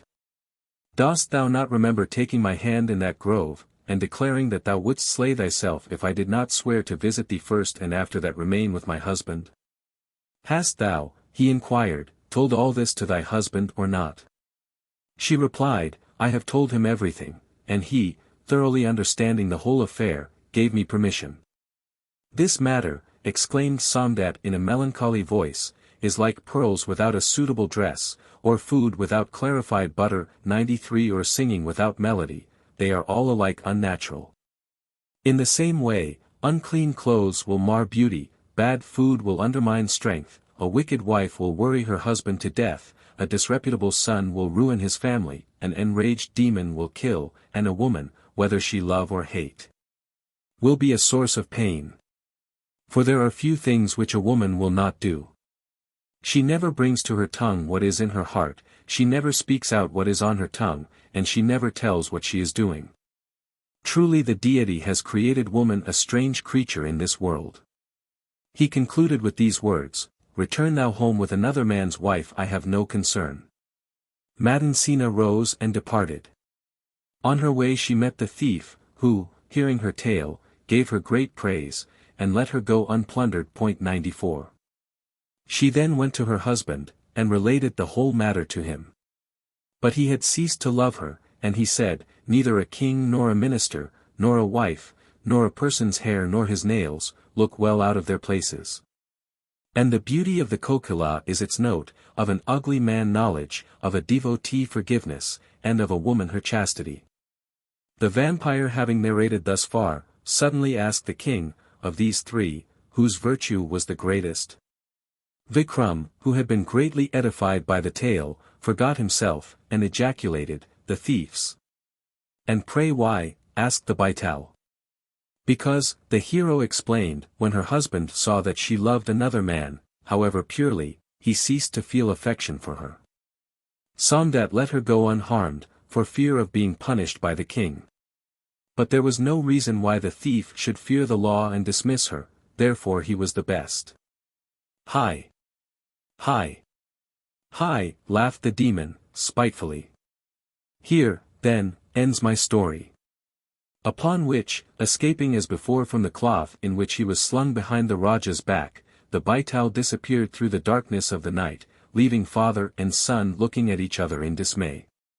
"Son Dharma Dwaj," quoth the great Vikram, "the next time when that villain vampire asks me a question, I allow thee to take the liberty of pinching my arm even before I have had time to answer his questions. In this way we shall never, of a truth, end our task." "Your words be upon my head, sire," replied the young prince. But he expected no good from his father's new plan, as, arrived under the sire's tree, he heard the baital laughing with all his might. "Surely he is laughing at our beards, sire," said the beardless prince, who hated to be laughed at like a young person. "Let them laugh that win," fiercely cried Raja Vikram, who hated to be laughed at like an elderly person. The vampire lost no time in opening a fresh story. The vampire's fifth story, of the thief who laughed and wept. "Your Majesty," quoth the demon, with unusual politeness, "there is a country called Malaya. On the western coast of the land of Bharat. You see that I am particular in specifying the place, and in it was a city known as Chandrodaya, whose king was named Randir. This Raja, like most others of his semi-deified order, had been in youth what is called a sarva, Razi 95.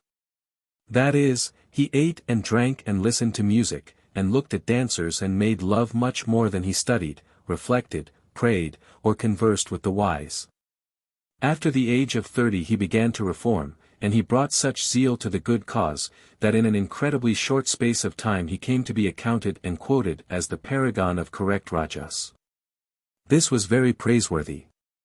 Many of Brahma's vicegerents on earth, be it observed, have loved food and drink, and music and dancing, and the worship of Kama, to the end of their days. Amongst his officers was Gunshankar, a magistrate of police, who, curious to say, was as honest as he was just. He administered equity with as much care before as after dinner, he took no bribes even in the matter of advancing his family. He was rather merciful than otherwise to the poor, and he never punished the rich ostentatiously, in order to display his and his law's disrespect for persons. Besides which, when sitting on the carpet of justice, he did not, as some kotwals do, use rough or angry language to those who cannot reply, nor did he take offense when none was intended. All the people of the city Chandrodaya, in the province of Malaya, on the western coast of Bharatland, loved and esteemed this excellent magistrate. Which did not, however, prevent thefts being committed so frequently and so regularly, that no one felt his property secure. At last the merchants who had suffered most from these depredations went in a body before Gunshankar, and said to him, "O flower of the law! Robbers have exercised great tyranny upon us, so great indeed that we can no longer stay in this city." Then the magistrate replied, "What has happened, has happened. But in future you shall be free from annoyance. I will make due preparation for these thieves." Thus saying, Gunshankar called together his various delegates, and directed them to increase the number of their people. he pointed out to them how they should keep watch by night. Besides which he ordered them to open registers of all arrivals and departures, to make themselves acquainted by means of spies with the movements of every suspected person in the city, and to raise a body of pages, trackers, who could follow the footprints of thieves even when they wore thieving shoes, 96 till they came up with and arrested them. And lastly, he gave the patrols full power, whenever they might catch a robber in the act, to slay him without asking questions. People in numbers began to mount guard throughout the city every night, but, notwithstanding this, robberies continued to be committed. After a time all the merchants having again met together went before the magistrate, and said, O incarnation of justice! You have changed your officers, you have hired watchmen, and you have established patrols, nevertheless the thieves have not diminished, and plundering is ever taking place. Thereupon Gun Shankar carried them to the palace, and made them lay their petition at the feet of the king Randhir. That Raja, having consoled them, sent them home, saying, Be ye of good cheer.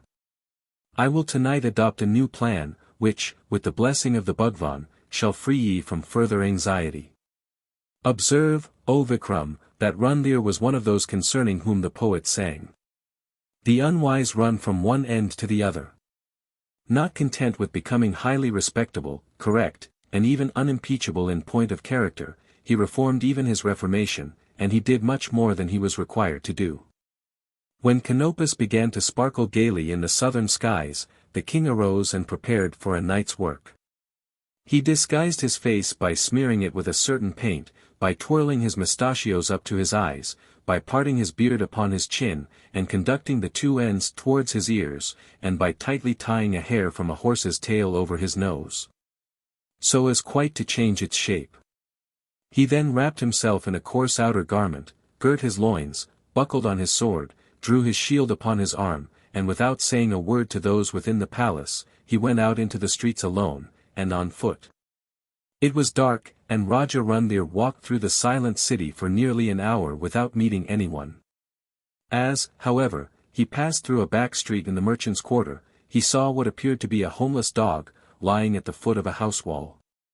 He approached it, and up leaped a human figure, whilst a loud voice cried, Who art thou? Randhir replied, I am a thief, who art thou? And I also am a thief, rejoined the other, much pleased at hearing this. Come, then, and let us make together. But what art thou, a highloper, or a lully, Prigir 97? A little more ceremony between coves in the Lorst 98, whispered the king, speaking as a flash man, were not out of place. But, look sharp, mind old Oliver, 99 or the lambskin man 100 will have the pull of us, and as sure as eggs is eggs we shall be scragged as soon as lagged .101 inch. Well, keep your red rag 102 quiet, grumbled the other, and let us be working. Then the pair, king and thief, began work in right earnest. The gang seemed to swarm in the street. They were drinking spirits, slaying victims, rubbing their bodies with oil, daubing their eyes with lampblack, and repeating incantations to enable them to see in the darkness. Others were practicing the lessons of the god with the golden spear, 103 and carrying out the 4 modes of breaching a house, 1. Picking out burnt bricks.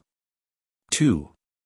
Cutting through unbaked ones when old, when softened by recent damp, by exposure to the sun, or by saline exudations. 3. Throwing water on a mud wall, and 4. Boring through one of wood. The sons of Skanda were making breaches in the shape of lotus blossoms, the sun, the new moon, the lake, and the water jar, and they seemed to be anointed with magic unguents, so that no eye could behold, no weapon harmed them. At length having filled his bag with costly plunder, the thief said to the king, Now, my rummy cove, we'll be off to the Flash Ken, where the lads and the morts are waiting to wet their whistles. Randhir, who as a king was perfectly familiar with thieves' Latin, took heart and resolved to hunt out the secrets of the den.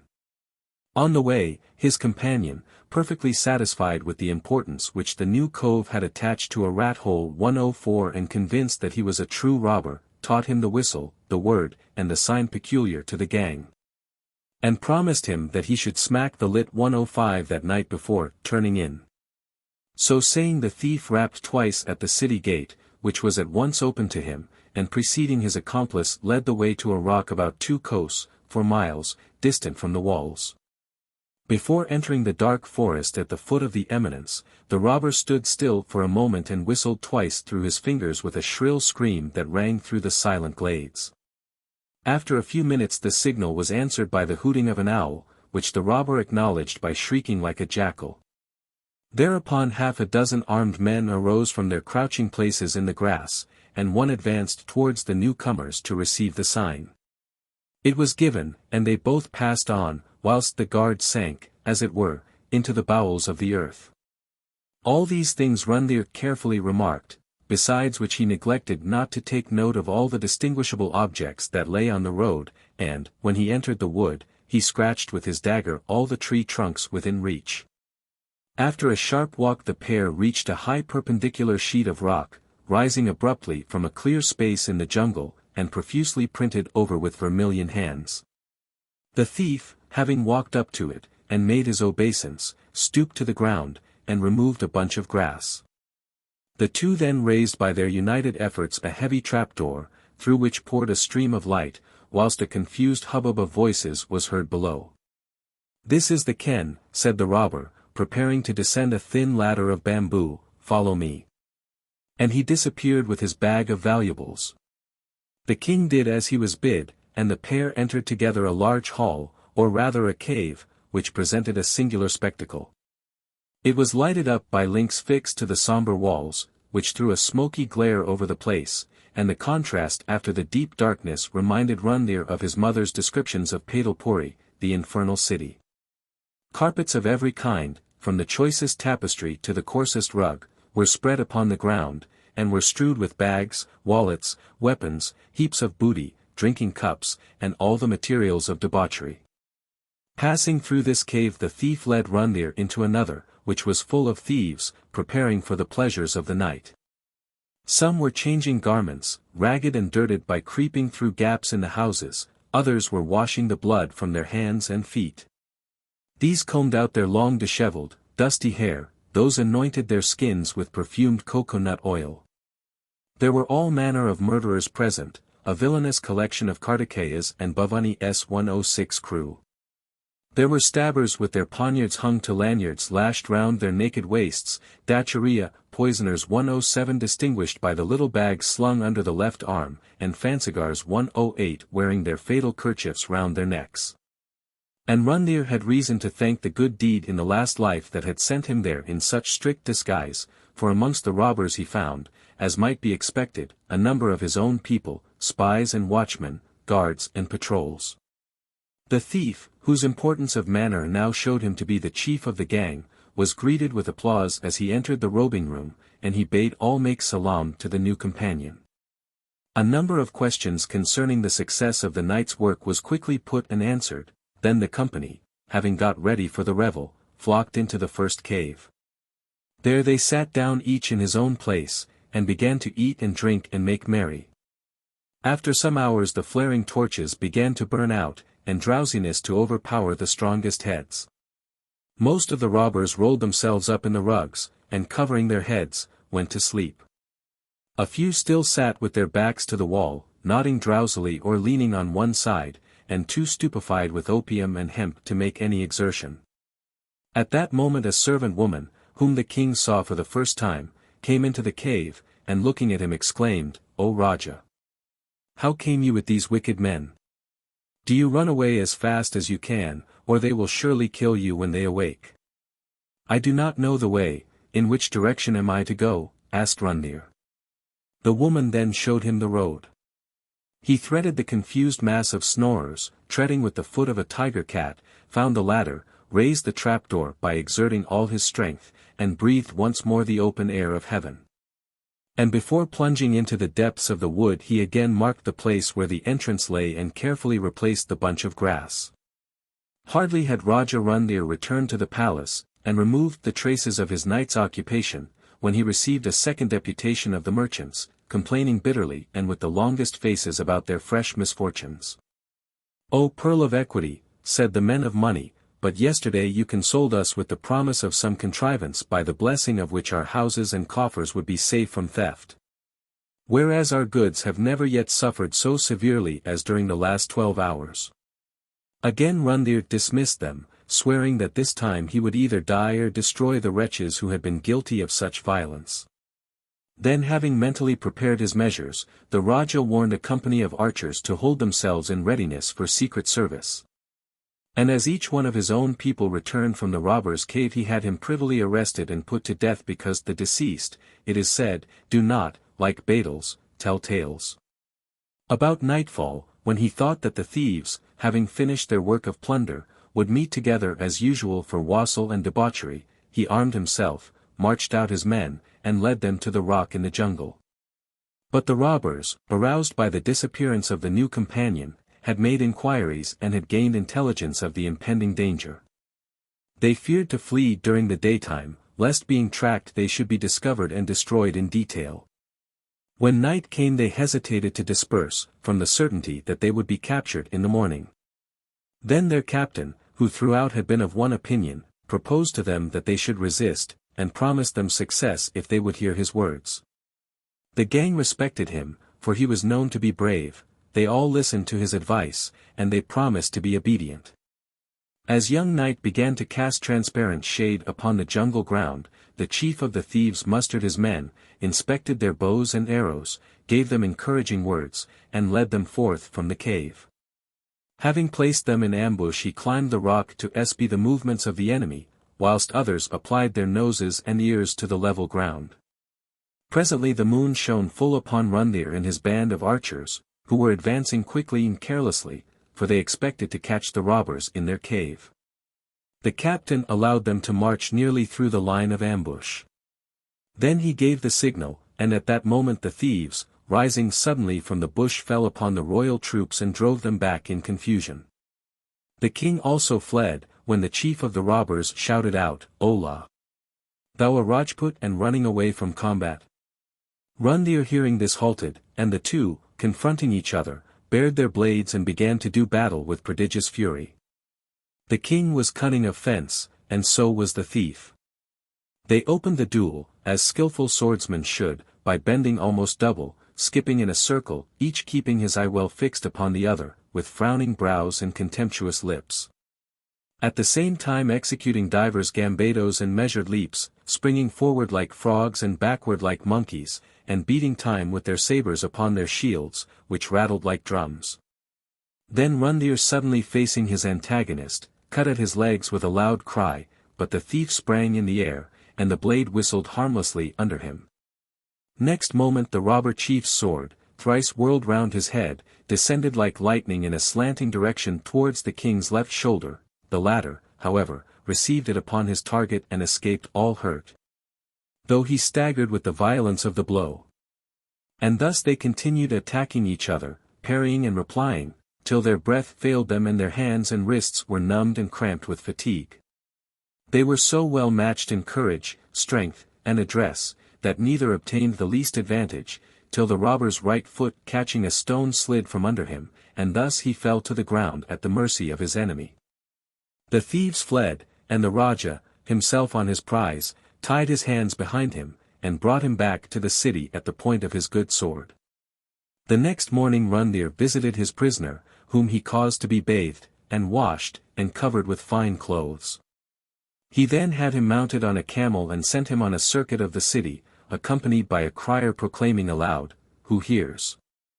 Who hears? Who hears? The king commands. This is the thief who has robbed and plundered the city of Chandrodaya. Let all men therefore assemble themselves together this evening in the open space outside the gate leading towards the sea. And let them behold the penalty of evil deeds, and learn to be wise." Rundir had condemned the thief to be crucified, 109 nailed and tied with his hands and feet stretched out at full length, in an erect posture until death. Everything he wished to eat was ordered to him in order to prolong life and misery. And when death should draw near, melted gold was to be poured down his throat till it should burst from his neck and other parts of his body. In the evening the thief was led out for execution, and by chance the procession passed close to the house of a wealthy landowner. He had a favorite daughter named Shobani, who was in the flower of her youth and very lovely. Every day she improved, and every moment added to her grace and beauty. The girl had been carefully kept out of sight of mankind, never being allowed outside the high walls of the garden, because her nurse, a wise woman much trusted in the neighborhood, had at the hour of death given a solemn warning to her parents. The prediction was that the maiden should be the admiration of the city, and should die a sooty widow 110 before becoming a wife. From that hour Shobani was kept as a pearl in its casket by her father, who had vowed never to survive her, and had even fixed upon the place and style of his suicide.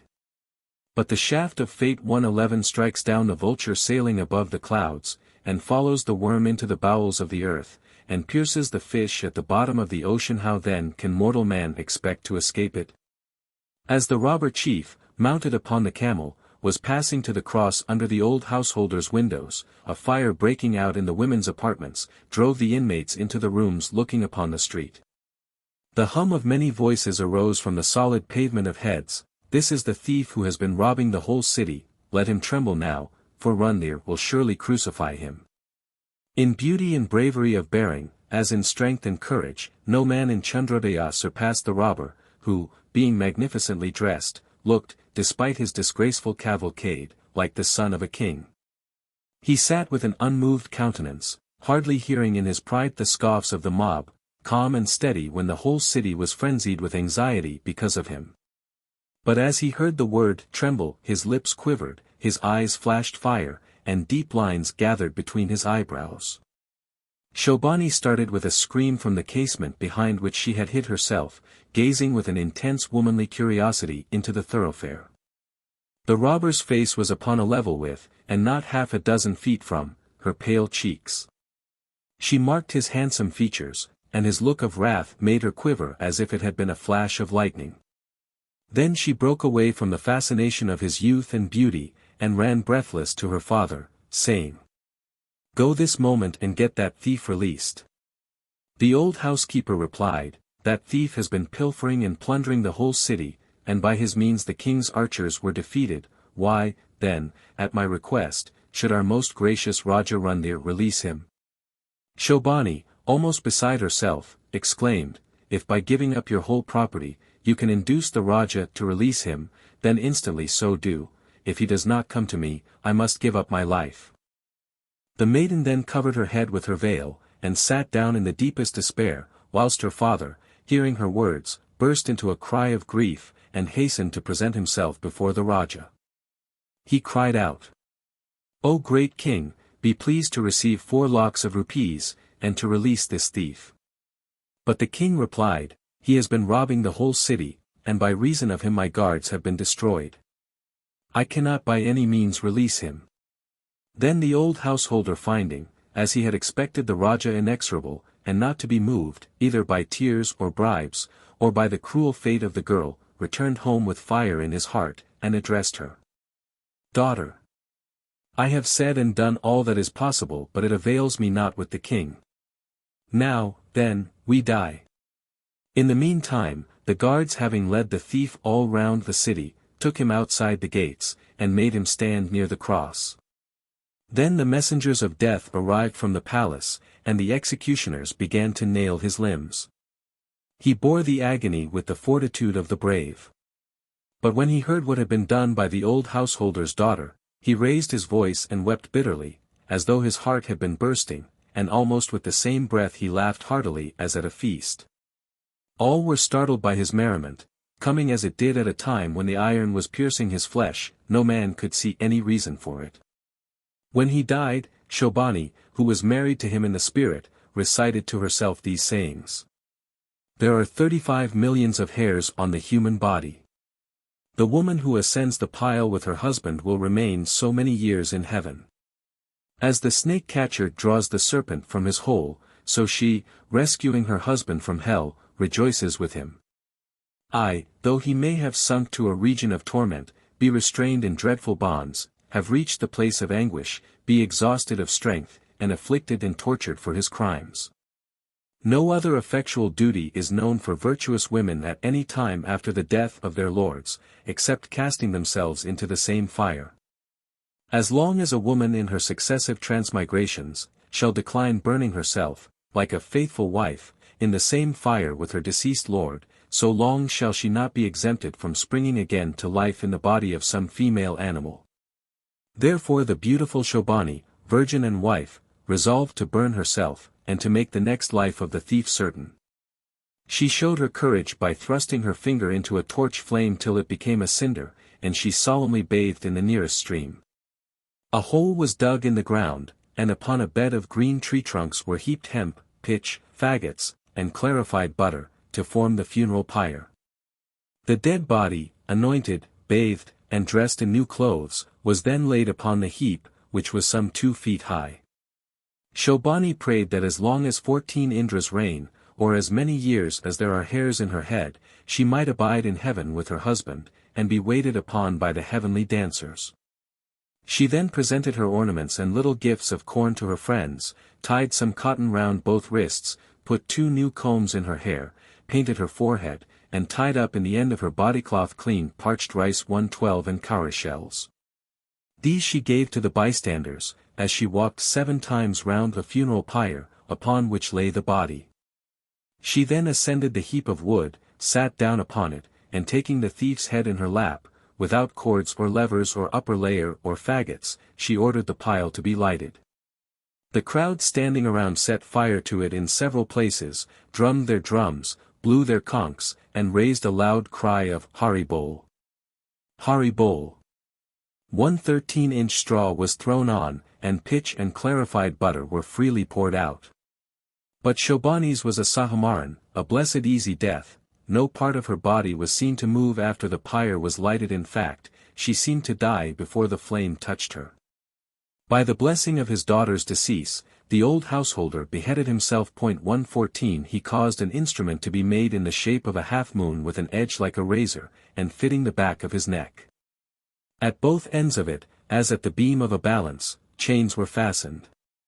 He sat down with eyes closed. He was rubbed with the purifying clay of the holy river, Vaicharani 115, and he repeated the proper incantations. Then placing his feet upon the extremities of the chains, he suddenly jerked up his neck, and his severed head rolled from his body upon the ground. What a happy death was this! The baital was silent, as if meditating on the fortunate transmigration which the old householder had thus secured. But what could the thief have been laughing at, sire? Asked the young Prince Dharma Dwaj of his father.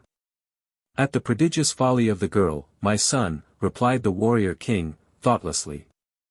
I am indebted once more to your majesty, burst out the baital, for releasing me from this unpleasant position, but the Raja's penetration is again at fault.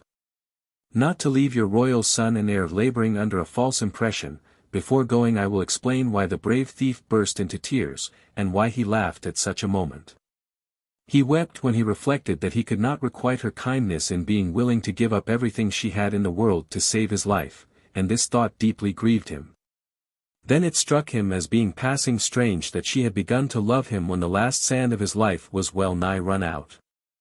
That wondrous are the ways of the revolving heavens which bestow wealth upon the nigger that cannot use it, wisdom upon the bad man who will misuse it, a beautiful wife upon the fool who cannot protect her.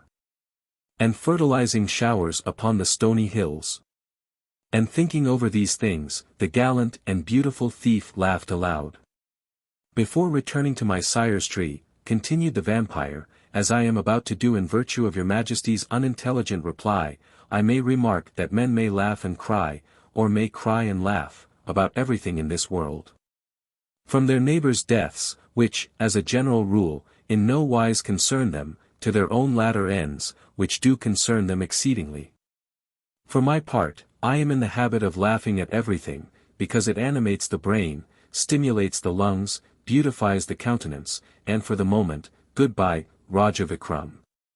The warrior king, being forewarned this time, shifted the bundle containing the baital from his back to under his arm, where he pressed it with all his might. This proceeding, however, did not prevent the vampire from slipping back to his tree, and leaving an empty cloth with the Raja. Presently the demon was trussed up as usual. A voice sounded behind Vikram, and the loquacious thing again began to talk.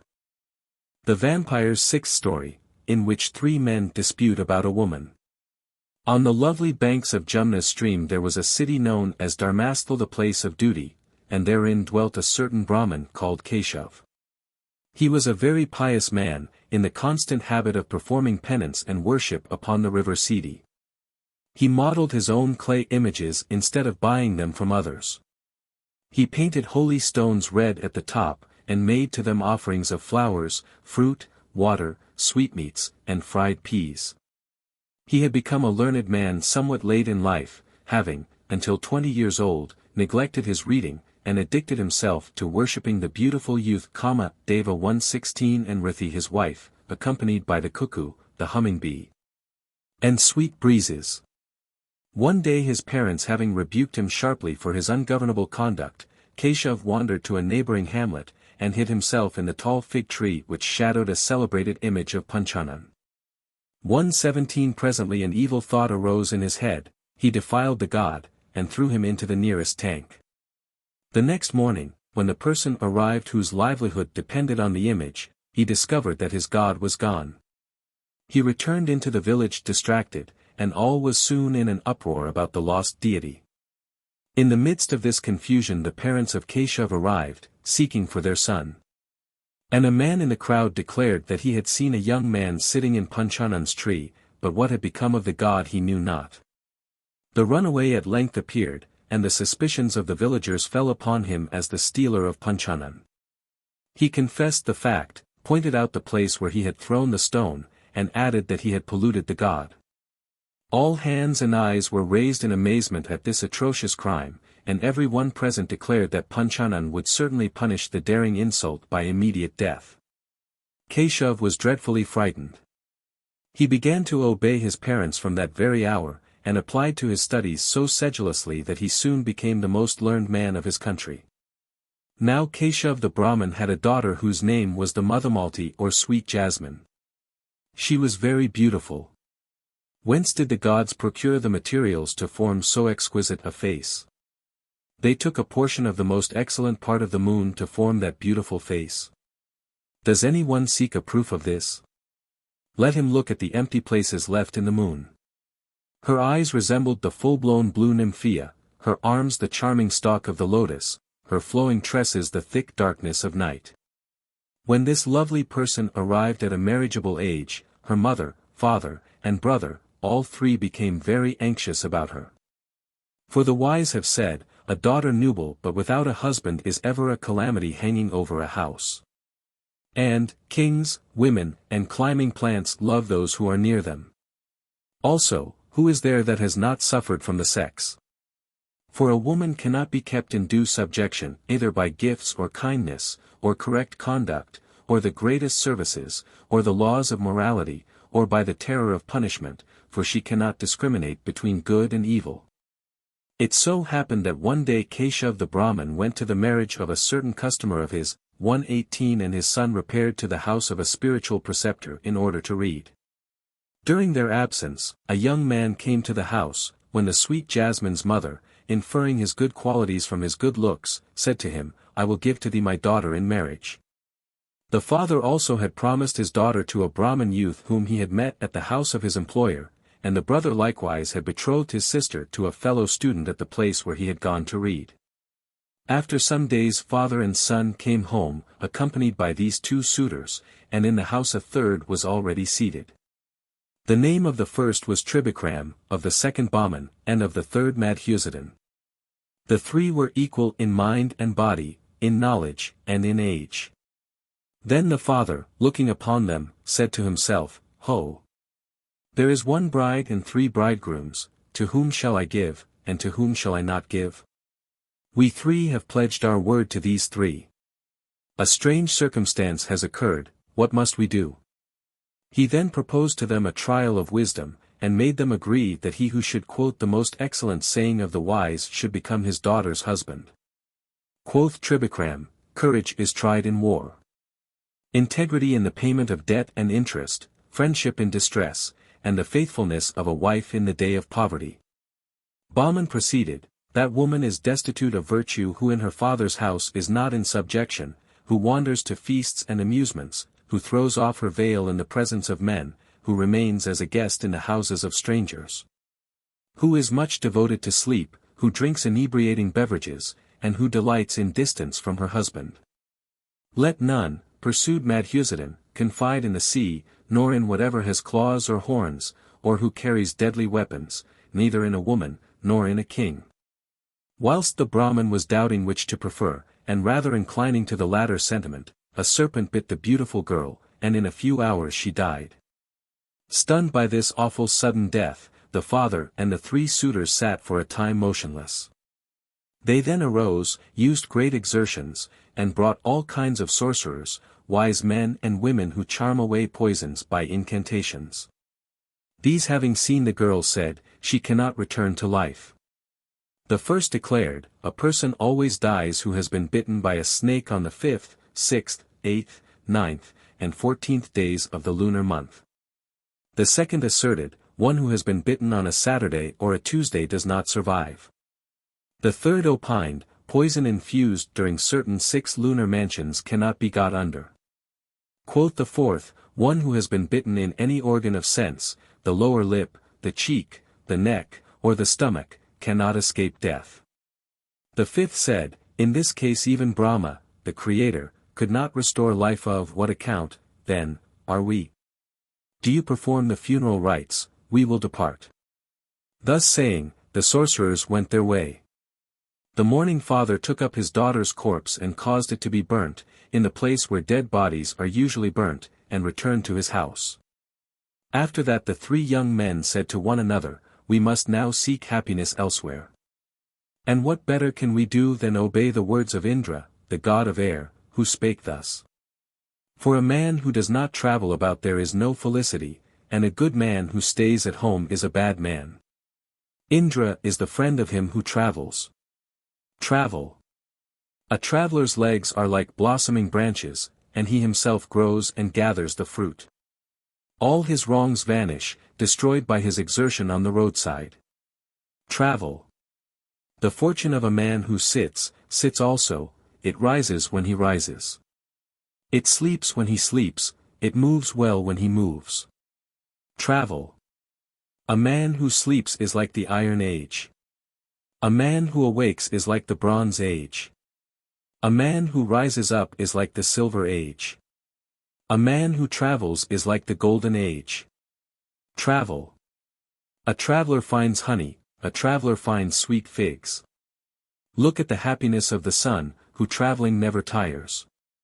Travel. Before parting they divided the relics of the beloved one, and then they went their way. Tribikram, having separated and tied up the burnt bones, became one of the Vaisheshikas, in those days a powerful sect. He solemnly forswore the 8 great crimes, namely, feeding at night, slaying any animal, eating the fruit of trees that give milk, or pumpkins, or young bamboos, tasting honey or flesh, plundering the wealth of others, taking by force a married woman, eating flowers, butter, or cheese, and worshipping the gods of other religions. He learned that the highest act of virtue is to abstain from doing injury to sentient creatures, that crime does not justify the destruction of life, and that kings, as the administrators of criminal justice, are the greatest of sinners. He professed the 5 vows of total abstinence from falsehood, eating flesh or fish, theft, drinking spirits, and marriage. He bound himself to possess nothing beyond a white loincloth, a towel to wipe the mouth, a beggar's dish, and a brush of woolen threads to sweep the ground for fear of treading on insects. And he was ordered to fear secular affairs. The miseries of a future state, the receiving from others more than the food of a day at once, all accidents, provisions, if connected with the destruction of animal life, death and disgrace, also to please all, and to obtain compassion from all. He attempted to banish his love. He said to himself, surely it was owing only to my pride and selfishness that I ever looked upon a woman as capable of affording happiness, and I thought, ah! Ah! Thine eyes roll about like the tail of the water wagtail, thy lips resemble the ripe fruit, thy bosom is like the lotus bud, thy form is resplendent as gold melted in a crucible, the moon wanes through desire to imitate the shadow of thy face. Thou resemblest the pleasure house of Cupid. The happiness of all time is concentrated in thee, a touch from thee would surely give life to a dead image, at thy approach a living admirer would be changed by joy into a lifeless stone, obtaining thee I can face all the horrors of war. And were I pierced by showers of arrows, one glance of thee would heal all my wounds. My mind is now averted from the world. Seeing her I say, is this the form by which men are bewitched? This is a basket covered with skin. It contains bones, flesh, blood, and impurities. The stupid creature who is captivated by this, is there a cannibal feeding in Kurim a greater cannibal than he? These persons call a thing made up of impure matter a face, and drink its charms as a drunkard swallows the inebriating liquor from his cup. The blind, infatuated beings. Why should I be pleased or displeased with this body, composed of flesh and blood?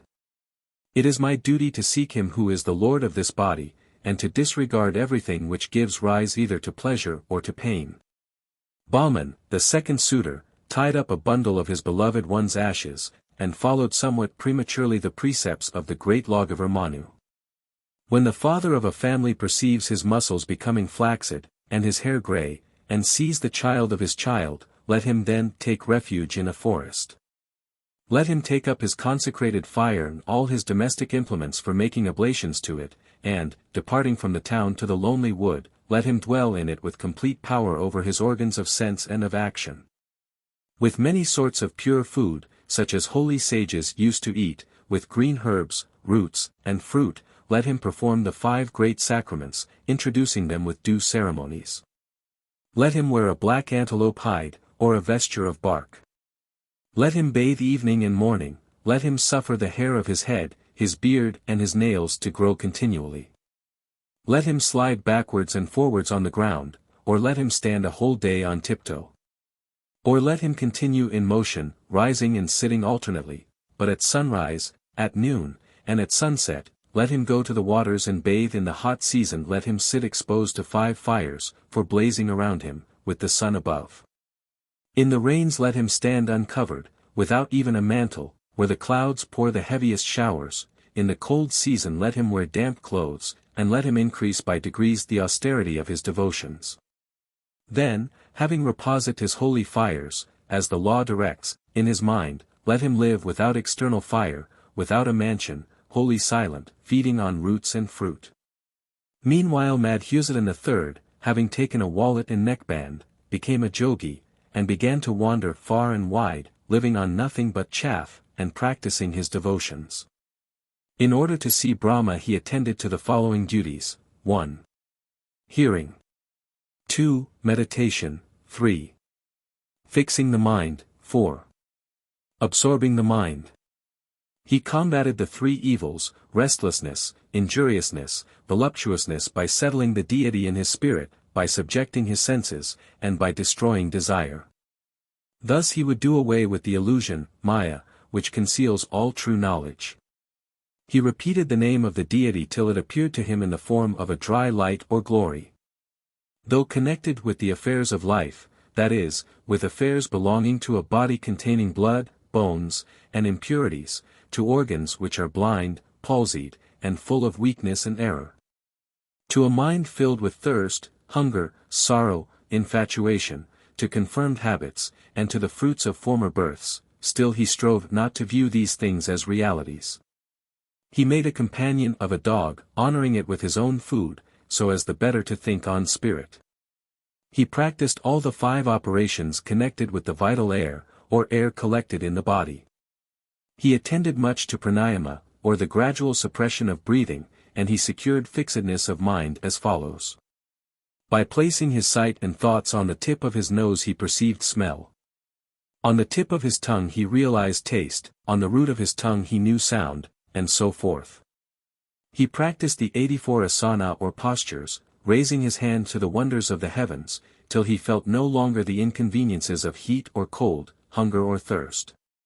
He particularly preferred the Padma or lotus posture, which consists of bringing the feet to the sides, holding the right in the left hand and the left in the right. In the work of suppressing his breath he permitted its respiration to reach at furthest 12 fingers breadth, and gradually diminished the distance from his nostrils till he could confine it to the length of 12 fingers from his nose.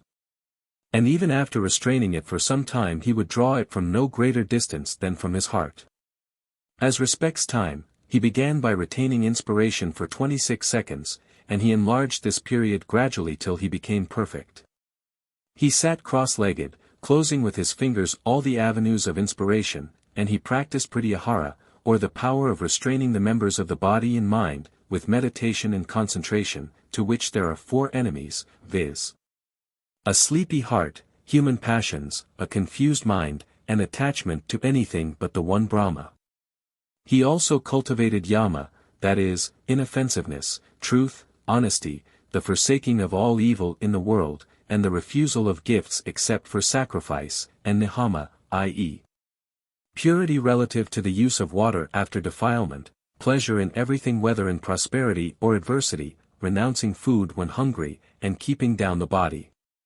Thus delivered from these 4 enemies of the flesh, he resembled the unruffled flame of the lamp, and by brahmanyana, or meditating on the deity, placing his mind on the sun, moon, fire, or any other luminous body, or within his heart, or at the bottom of his throat, or in the center of his skull, he was enabled to ascend from gross images of omnipotence to the works and the divine wisdom of the glorious original. One day Madhusudan, the jogi, went to a certain house for food, and the householder having seen him began to say, "Be so good as to take your food here this day." The visitor sat down, and when the victuals were ready, the host caused his feet and hands to be washed, and leading him to the chowka, or square place upon which meals are served, seated him and sat by him. And he quoted the scripture, "No guest must be dismissed in the evening by a housekeeper, he is sent by the returning sun, and whether he come in fit season or unseasonably. He must not sojourn in the house without entertainment, let me not eat any delicate food, without asking my guest to partake of it, the satisfaction of a guest will assuredly bring the housekeeper wealth, reputation, long life, and a place in heaven." The householder's wife then came to serve up the food, rice and split peas, oil, and spices, all cooked in a new earthen pot with pure firewood. Part of the meal was served and the rest remained to be served, when the woman's little child began to cry aloud and to catch hold of its mother's dress. She endeavored to release herself, but the boy would not let go, and the more she coaxed the more he cried, and was obstinate. On this the mother became angry, took up the boy and threw him upon the fire, which instantly burnt him to ashes. Madhusudan, the jogi, seeing this, rose up without eating. The master of the house said to him, "Why eatest thou not?" He replied, "I am utti, that is to say, to be entertained at your house, but how can one eat under the roof of a person who has committed such a rakshasa-like, devilish, deed? Is it not said, he who does not govern his passions, lives in vain? A foolish king, a person puffed up with riches, and a weak child, desire that which cannot be procured. Also, a king destroys his enemies, even when flying. And the touch of an elephant, as well as the breath of a serpent, are fatal, but the wicked destroy even while laughing." Hearing this, the householder smiled. Presently he arose and went to another part of the tenement, and brought back with him a book, treating on Sanjivnavidya, or the science of restoring the dead to life. This he had taken from its hidden place, 2 beams almost touching one another with the ends in the opposite wall. The precious volume was in single leaves, some 6 inches broad by treble that length, and the paper was stained with yellow orpiment and the juice of tamarind seeds to keep away insects. The householder opened the cloth containing the book, untied the flat boards at the top and bottom, and took out from it a charm. Having repeated this mantra, with many ceremonies, he at once restored the child to life, saying, "Of all precious things, knowledge is the most valuable. Other riches may be stolen, or diminished by expenditure, but knowledge is immortal, and the greater the expenditure the greater the increase, it can be shared with none, and it defies the power of the thief." The jogi, seeing this marvel, took thought in his heart, "If I could obtain that book, I would restore my beloved to life, and give up this course of uncomfortable postures and difficulty of breathing." With this resolution he sat down to his food, and remained in the house. At length night came, and after a time, all, having eaten supper, and gone to their sleeping places, lay down. The jogi also went to rest in one part of the house, but did not allow sleep to close his eyes. When he thought that a fourth part of the hours of darkness had sped, and that all were deep in slumber, then he got up very quietly, and going into the room of the master of the house, he took down the book from the beam-ends and went his ways.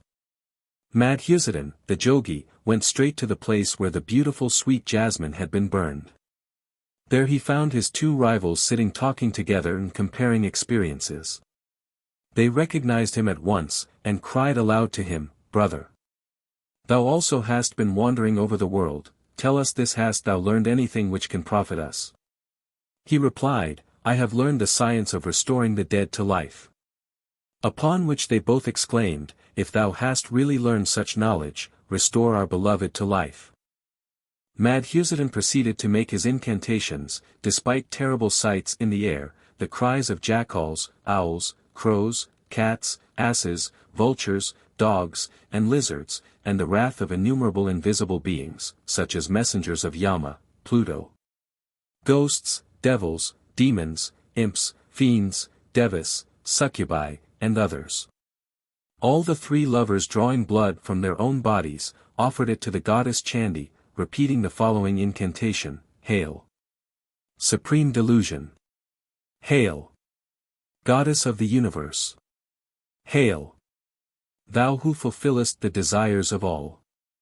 May I presume to offer thee the blood of my body, and wilt thou deign to accept it, and be propitious towards me?" They then made a burnt offering of their flesh, and each one prayed, "Grant me, O goddess, to see the maiden alive again, in proportion to the fervency with which I present thee with mine own flesh, invoking thee to be propitious to me. Salutation to thee again and again, under the mysterious syllables any. Any." Then they made a heap of the bones and the ashes, which had been carefully kept by Trivikram and Baman. As the jogi Madhusudan proceeded with his incantation, a white vapor arose from the ground, and, gradually condensing, assumed a peri-spiritual form, the fluid envelope of the soul. The three spectators felt their blood freeze as the bones and the ashes were gradually absorbed into the before shadowy shape, and they were restored to themselves only when the maiden Madhyavati begged to be taken home to her mother. Then Kama, god of love, blinded them, and they began fiercely to quarrel about who should have the beautiful maid. Each wanted to be her sole master. Trivikram declared the bones to be the great fact of the incantation, Baman swore by the ashes. And Madhusudan laughed them both to scorn. No one could decide the dispute, the wisest doctors were all nonplussed, and as for the Raja, well, we do not go for wit or wisdom to kings. I wonder if the great Raja Vikram could decide which person the woman belonged to. To Baman, the man who kept her ashes, fellow, exclaimed the hero, not a little offended by the free remarks of the fiend. Yet, rejoined the baital impudently, if Trivikram had not preserved her bones, how could she have been restored to life? And if Madhusudan had not learned the science of restoring the dead to life, how could she have been revivified? At least, so it seems to me. But perhaps your royal wisdom may explain. Devil, said the king angrily, Trivikram, who preserved her bones, by that act placed himself in the position of her son, therefore he could not marry her. Madhusudan, who, restoring her to life, gave her life, was evidently a father to her, he could not, then, become her husband. Therefore she was the wife of Baman, who had collected her ashes. I am happy to see, O king, exclaimed the vampire, that in spite of my presentiments, we are not to part company just yet. These little trips I hold to be, like lovers' quarrels, the prelude to closer union. With your leave we will still practice a little suspension. And so saying, the baital again ascended the tree, and was suspended there. Would it not be better, thought the monarch, after recapturing and shouldering the fugitive, for me to sit down this time and listen to the fellow's story? Perhaps the double exercise of walking and thinking confuses me. With this idea Vikram placed his bundle upon the ground, well tied up with turban and waistband, then he seated himself cross-legged before it, and bade his son do the same. The vampire strongly objected to this measure, as it was contrary, he asserted, to the covenant between him and the Raja. Vikram replied by citing the very words of the agreement, proving that there was no allusion to walking or sitting. Then the baital became sulky, and swore that he would not utter another word. But he, too, was bound by the chain of destiny. Presently he opened his lips, with the normal prelude that he was about to tell a true tale. The vampire's seventh story, showing the exceeding folly of many wise fools. The baital resumed. Of all the learned Brahmins in the learnedest university of Gaur, Bengal, none was so celebrated as Vishnu Swami. He could write verse as well as prose in dead languages, not very correctly, but still, better than all his fellows, which constituted him a distinguished writer.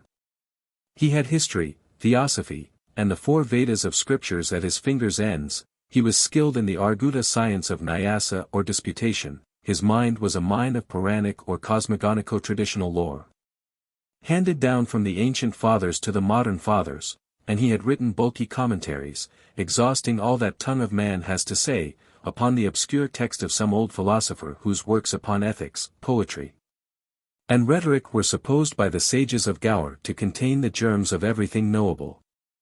His fame went over all the country, from country to country. He was a sea of excellent qualities, the father and mother of Brahmins, cows, and women, and the horror of loose persons, cutthroats, courtiers, and courtesans. As a benefactor he was equal to Karna, most liberal of heroes. In regard to truth he was equal to the veracious King Yudhishthira. True, he was sometimes at a loss to spell a common word in his mother tongue, and whilst he knew to a fingerbreadth how many palms and paces the sun, the moon, and all the stars are distant from the earth, he would have been puzzled to tell you where the region called Yavna 119 lies. Whilst he could enumerate, in strict chronological succession, every important event that happened 5 or 6 million years before he was born, he was profoundly ignorant of those that occurred in his own day. And once he asked a friend seriously, if a cat let loose in the jungle would not in time become a tiger.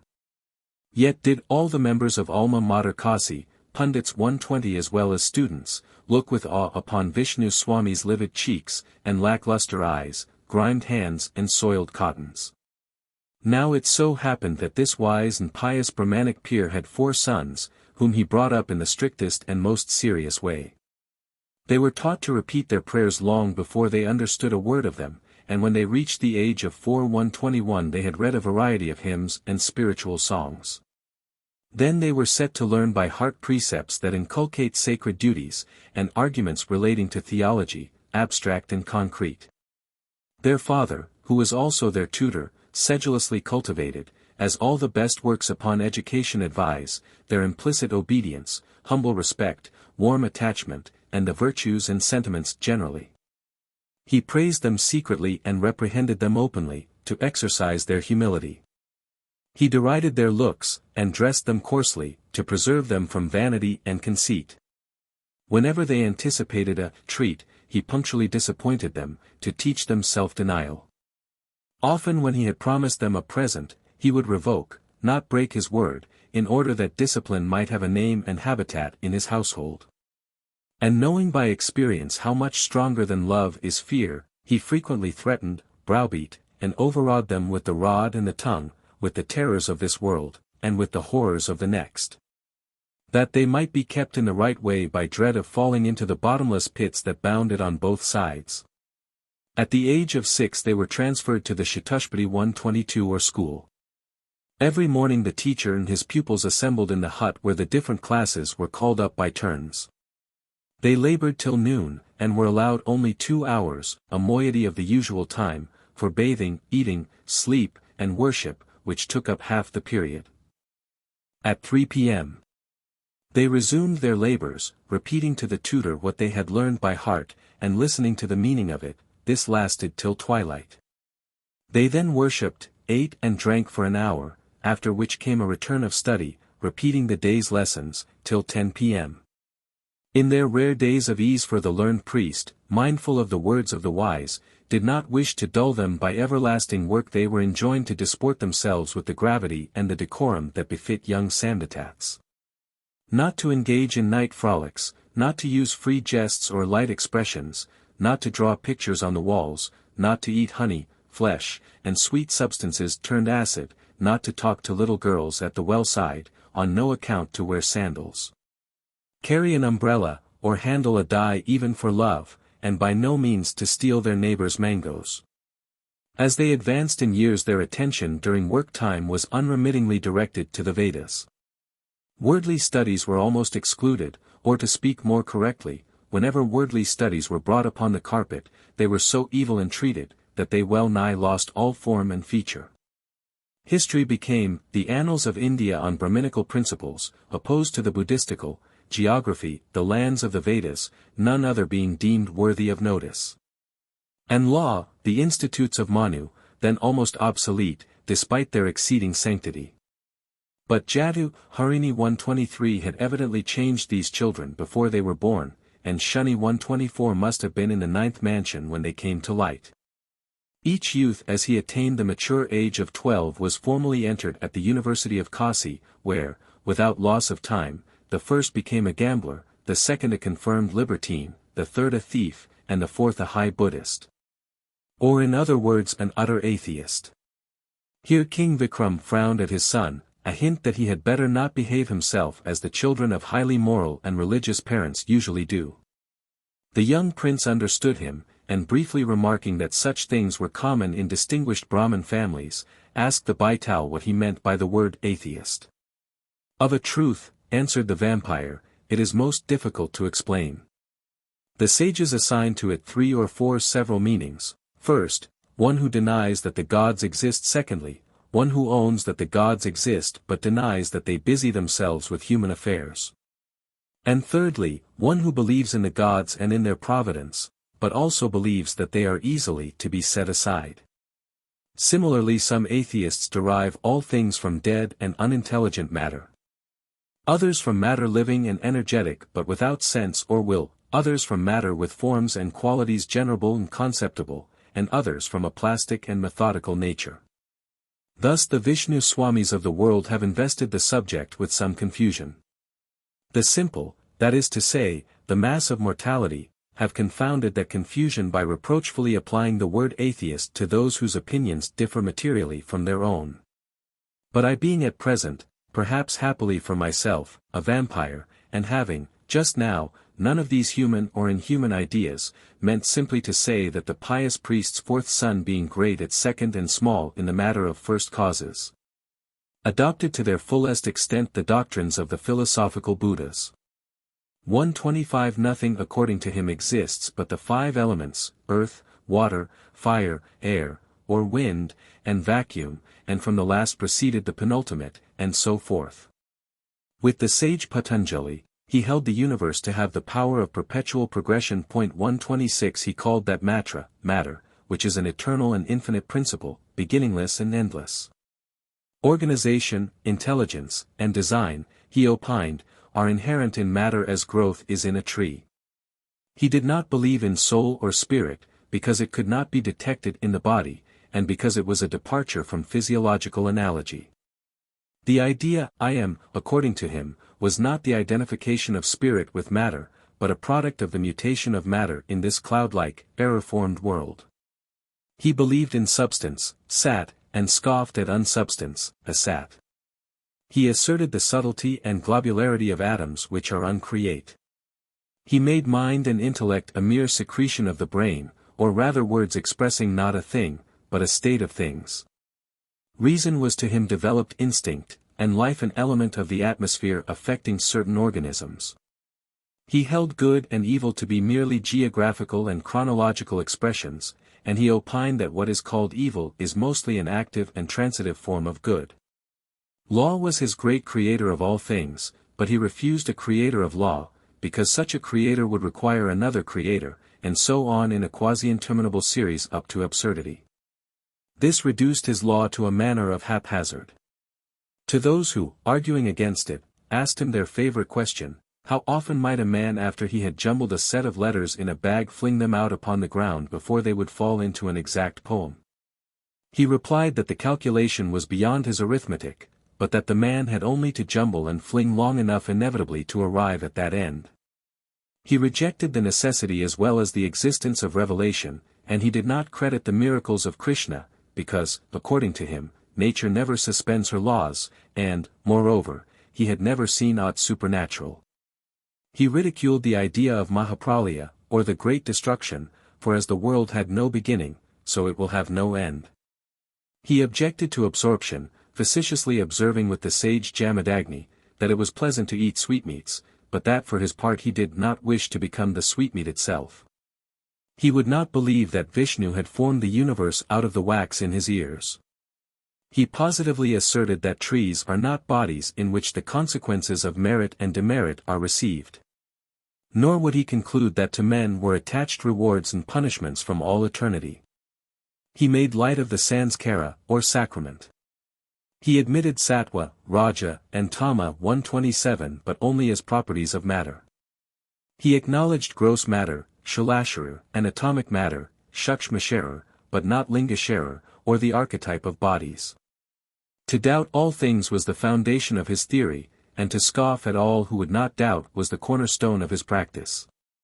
In debate he preferred logical and mathematical grounds, requiring a categorical, because, in answer to his why. He was full of morality and natural religion, which some say is no religion at all. He gained the name of atheist by declaring with Gautama that there are innumerable worlds, that the earth has nothing beneath it but the circumambient air, and that the core of the globe is incandescent. And he was called a practical atheist, a worse form apparently, for supporting the following dogma, that though creation may attest that a creator has been, it supplies no evidence to prove that a creator still exists. On which occasion, Shromni, a nonplussed theologian, asked him, by whom and for what purpose west thou sent on earth? The youth scoffed at the word sent, and replied, not being thy supreme intelligence, or infinite nihility, I am unable to explain the phenomenon. Upon which he quoted, how sunk in darkness Gaur must be, whose guide is blind Shromni. At length it so happened that the four young men, having frequently been surprised in flagrant delict, were summoned to the dread presence of the university gurus. 128 who addressed them as follows. There are four different characters in the world: he who perfectly obeys the commands, he who practices the commands, but follows evil, he who does neither good nor evil, and he who does nothing but evil. The third character, it is observed, is also an offender, for he neglects that which he ought to observe. But ye all belong to the fourth category. Then turning to the elder they said, in works written upon the subject of government it is advised, cut off the gambler's nose and ears, hold up his name to public contempt, and drive him out of the country, that he may thus become an example to others. For they who play must more often lose than win, and losing, they must either pay or not pay. In the latter case they forfeit caste, in the former they utterly reduce themselves. And though a gambler's wife and children are in the house, do not consider them to be so, since it is not known when they will be lost. 129 Thus he is left in a state of perfect nothingness, solitude, and he will be reborn in hell. O young man! Thou hast set a bad example to others, therefore shalt thou immediately exchange this university for a country life. Then they spoke to the second offender thus. The wise shun woman, who can fascinate a man in the twinkling of an eye. But the foolish, conceiving an affection for her, forfeit in the pursuit of pleasure their truthfulness, reputation, and good disposition, their way of life and mode of thought, their vows and their religion. And to such the advice of their spiritual teachers comes amiss, whilst they make others as bad as themselves. For it is said, he who has lost all sense of shame, fears not to disgrace another. And there is the proverb, a wild cat that devours its own young is not likely to let a rat escape, therefore must thou too, O young man, quit this seat of learning with all possible expedition. The young man proceeded to justify himself by quotations from the Lila Shastra, his textbook, by citing such oneness as fortune favors folly and force, and by advising the elderly professors to improve their skill in the peace and war of love. But they drove him out with execrations. As sagely and as solemnly did the pundits and the gurus reprove the thief and the atheist, but they did not dispense the words of wisdom in equal proportions. They warned the former that petty larceny is punishable with fine, theft on a larger scale with mutilation of the hand, and robbery, when detected in the act, with loss of life 130. That for cutting purses, or for snatching them out of a man's waistcloth 131, the first penalty is chopping off the fingers, the second is the loss of the hand, and the third is death. Then they called him a dishonor to the college, and they said, Thou art as a woman, the greatest of plunderers, other robbers purloin property which is worthless, thou stealest the best, they plunder in the night, thou in the day, and so forth. They told him that he was a fellow who had read his Choriya Vidya to more purpose than his ritual. 132 And they drove him from the door as he in his shamelessness began to quote texts about the 4 approved ways of housebreaking, namely, picking out burnt bricks, cutting through unbaked bricks, throwing water on a mud wall, and boring one of wood with a center bit. But they spent 6 mortal hours in convicting the atheist, whose abominations they refuted by every possible argumentation, by inference, by comparison, and by sounds, by Shriti and Smrti, i.e. revelational and traditional, rational and evidential, physical and metaphysical, analytical and synthetical, philosophical and philological, historical, and so forth. But they found all their endeavors vain. For, it is said, a man who has lost all shame, who can talk without sense, and who tries to cheat his opponent, will never get tired, and will never be put down. He declared that a nonad was far more probable than a monad, the active principle, or the duad, the passive principle or matter. He compared their faith with a bubble in the water, of which we can never predicate that it does exist or it does not. It is, he said, unreal, as when the thirsty mistakes the meadow mist for a pool of water. He proved the eternity of sound. 133 He impudently recounted and justified all the Villanis of the Vamakari or left-handed sections. He told them that they had taken up an ass's load of religion, and had better apply to honest industry. He fell foul of the gods. Accused Yama of kicking his own mother, Indra of tempting the wife of his spiritual guide, and Shiva of associating with low women. Thus, he said, no one can respect them. Do not we say when it thunders awfully, the rascally gods are dying? And when it is too wet, these villain gods are sending too much rain?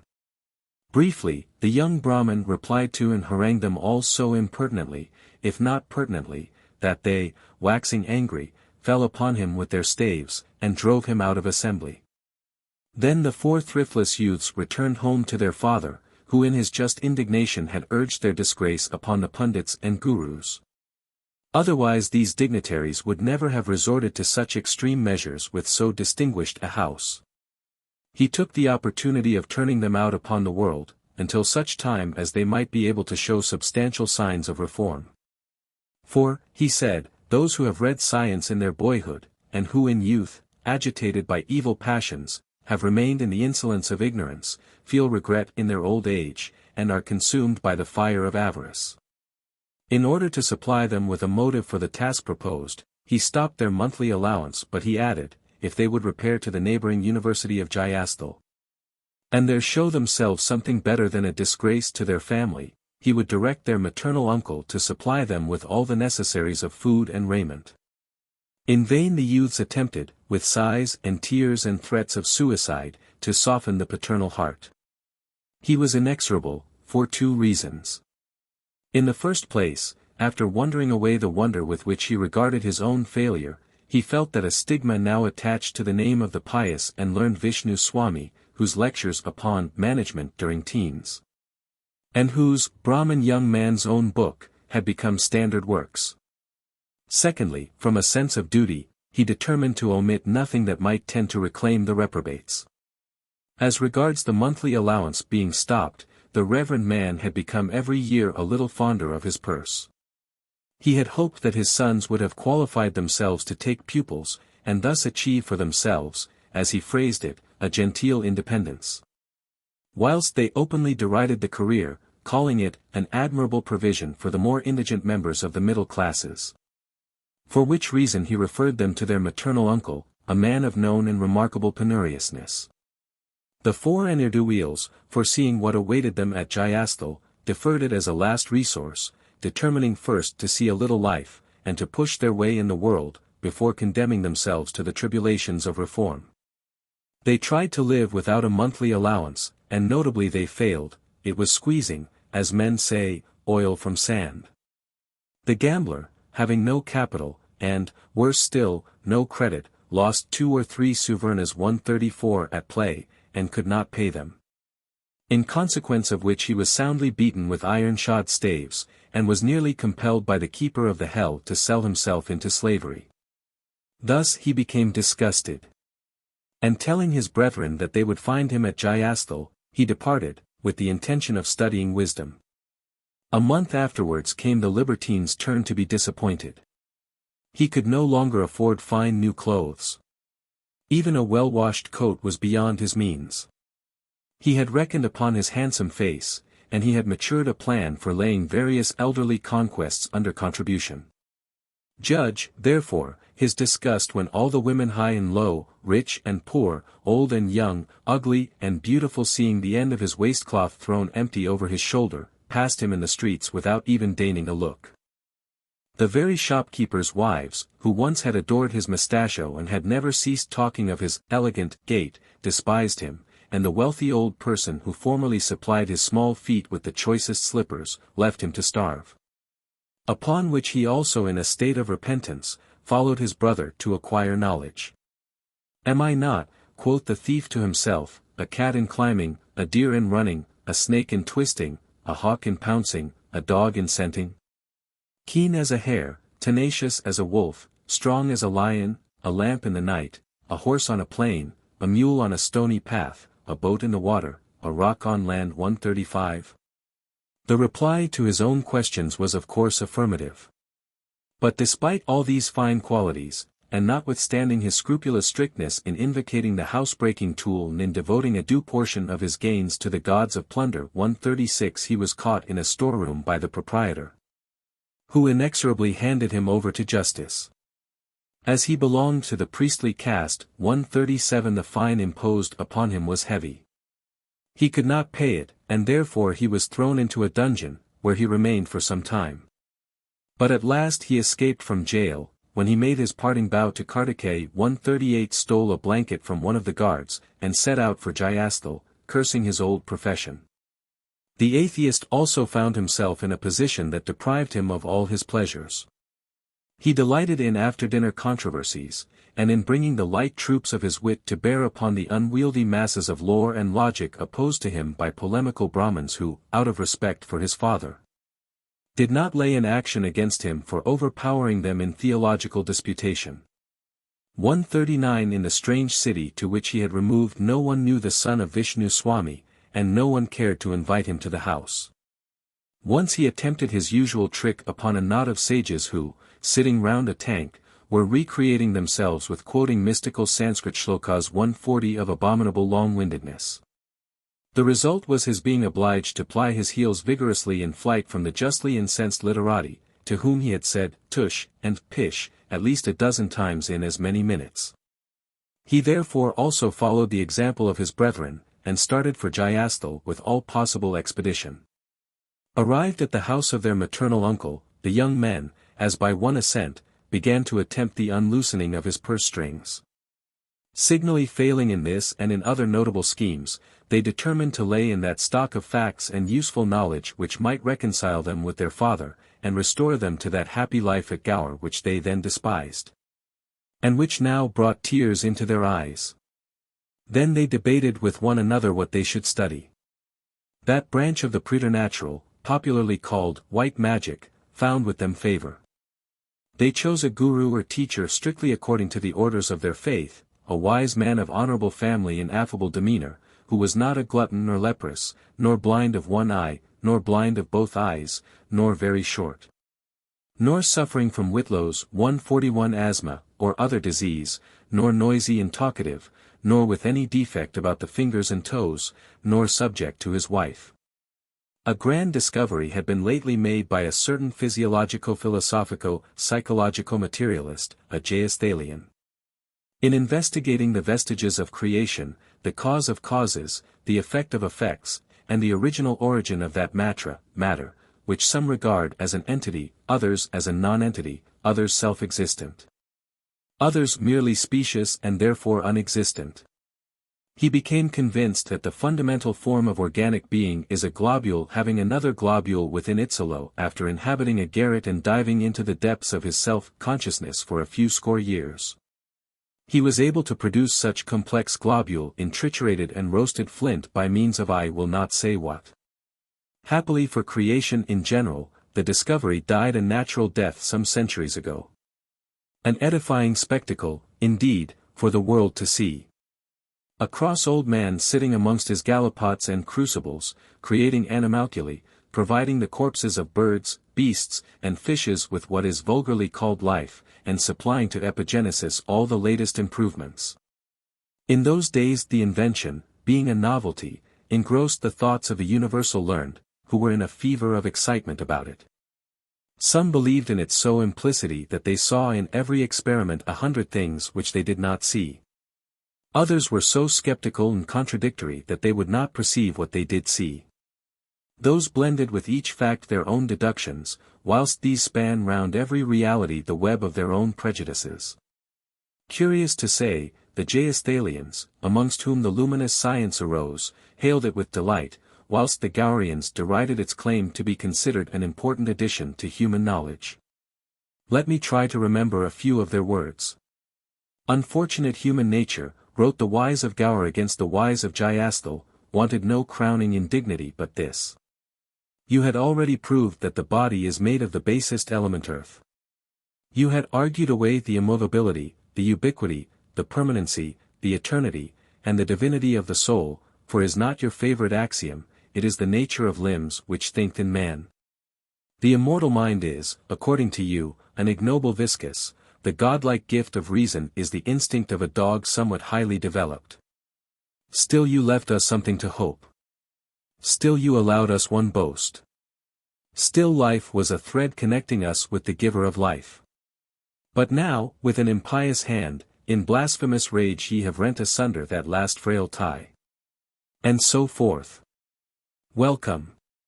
Thrice welcome.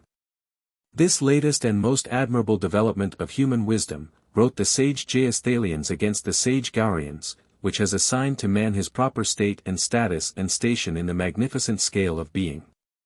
We have not created the facts which we have investigated, and which we now proudly publish. We have proved materialism to be nature's own system.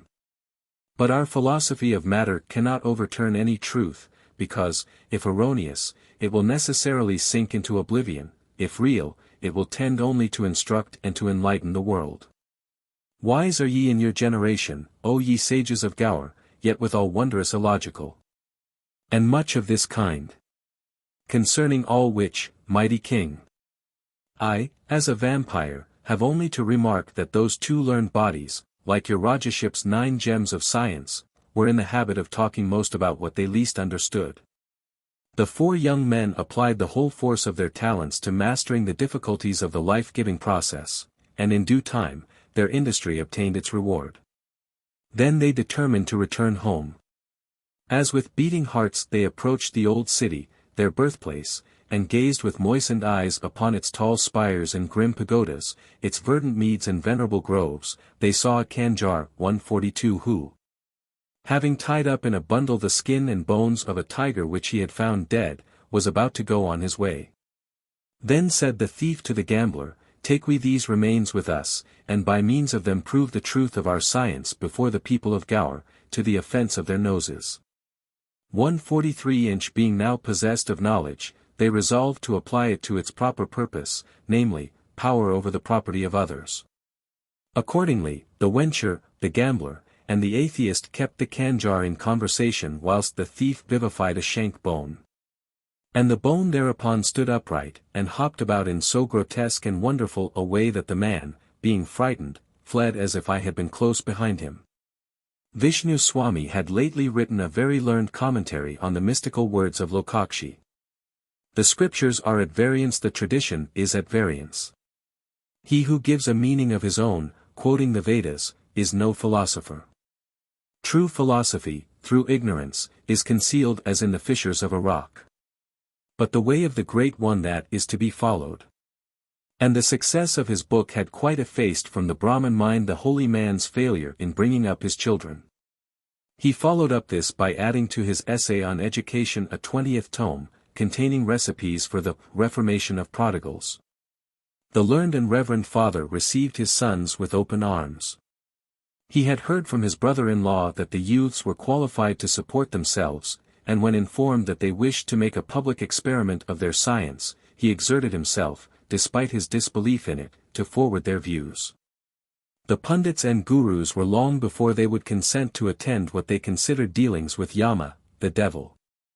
In consequence, however, of Vishnu Swami's name and importunity, at length, on a certain day, all the pious, learned, and reverend tutors, teachers, professors, prolocutors, pastors, spiritual fathers, poets, philosophers, mathematicians, schoolmasters, pedagogues, bear leaders, institutors, gerund grinders, preceptors, dominies, brushers, coryphae, dry nurses, coaches, mentors, monitors, lecturers, prelectors, fellows, and heads of houses at the university at Gower, met together in a large garden, where they usually diverted themselves out of hours with ball tossing, pigeon tumbling, and kite flying. Presently the 4 young men, carrying their bundle of bones and the other requisites, stepped forward, walking slowly with eyes downcast, like shrinking cattle, for it is said, the Brahmin must not run, even when it rains. After pronouncing an impromptu speech, composed for them by their father, and so stuffed with erudition that even the writer hardly understood it, they announced their wish to prove, by ocular demonstration, the truth of a science upon which their short-sighted rivals of Jayasthal had cast cold water, but which, they remarked in the eloquent peroration of their discourse, the sages of Gower had welcomed with that wise and catholic spirit of inquiry which had ever characterized their distinguished body. Huge words, involved sentences, and the high-flown compliment, exceedingly undeserved, obscured, I suppose, the bright wits of the intellectual convocation, which really began to think that their liberality of opinion deserved all praise. None objected to what was being prepared, except one of the heads of houses. His appeal was generally scouted, because his Sanskrit style was vulgarly intelligible, and he had the bad name of being a practical man.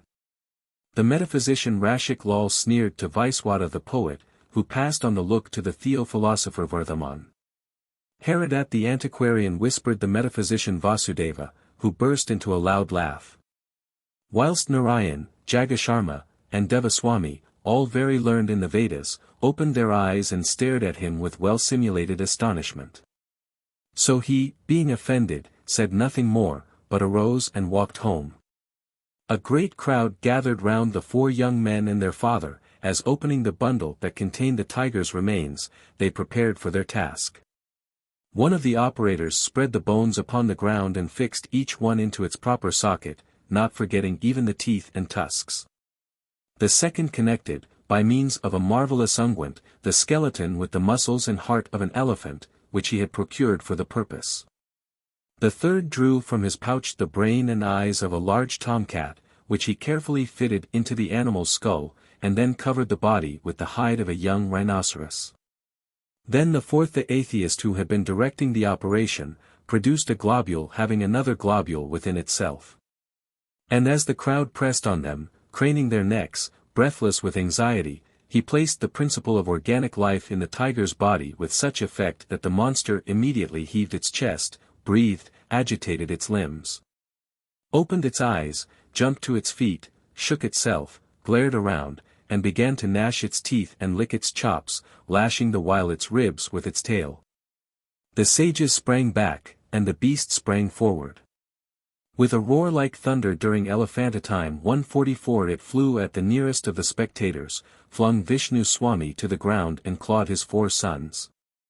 Then, not even stopping to drink their blood, it hurried after the flying herd of wise men. Jostling and tumbling, stumbling and catching at one another's long robes, they rushed in hottest haste towards the garden gate.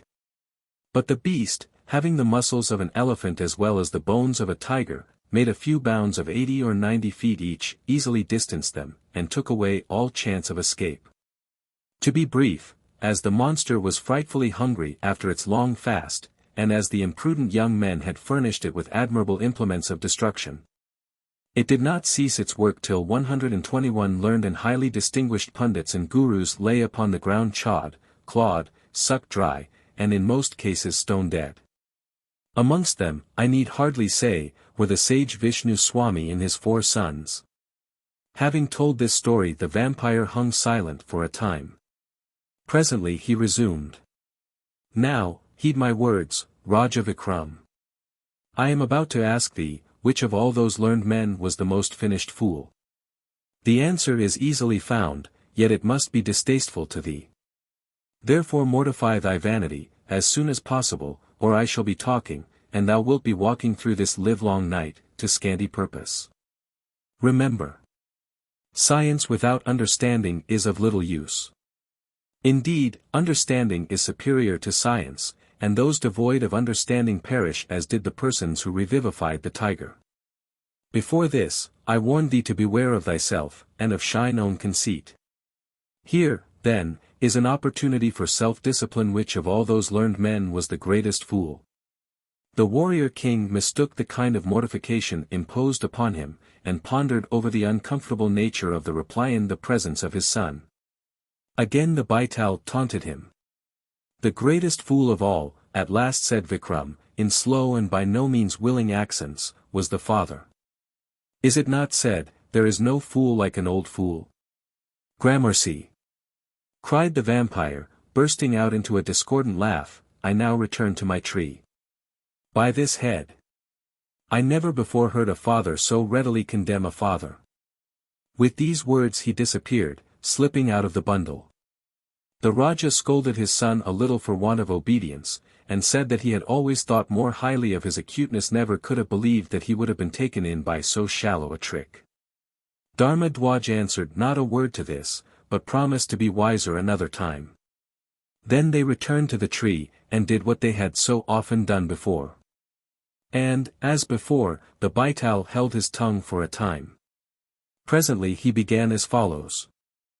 The Vampire's 8th Story, of the Use and Misuse of Magic Pills.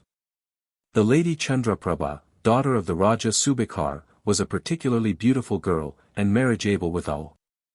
One day as Vasantha, the spring, began to assert its reign over the world, animate and inanimate, she went accompanied by her young friends and companions to stroll about her father's pleasure garden. The fair troop wandered through somber groves, where the dark tamali tree entwined its branches with the pale green foliage of the nim, and the pippal's domes of quivering leaves contrasted with the columnar aisles of the banyan fig.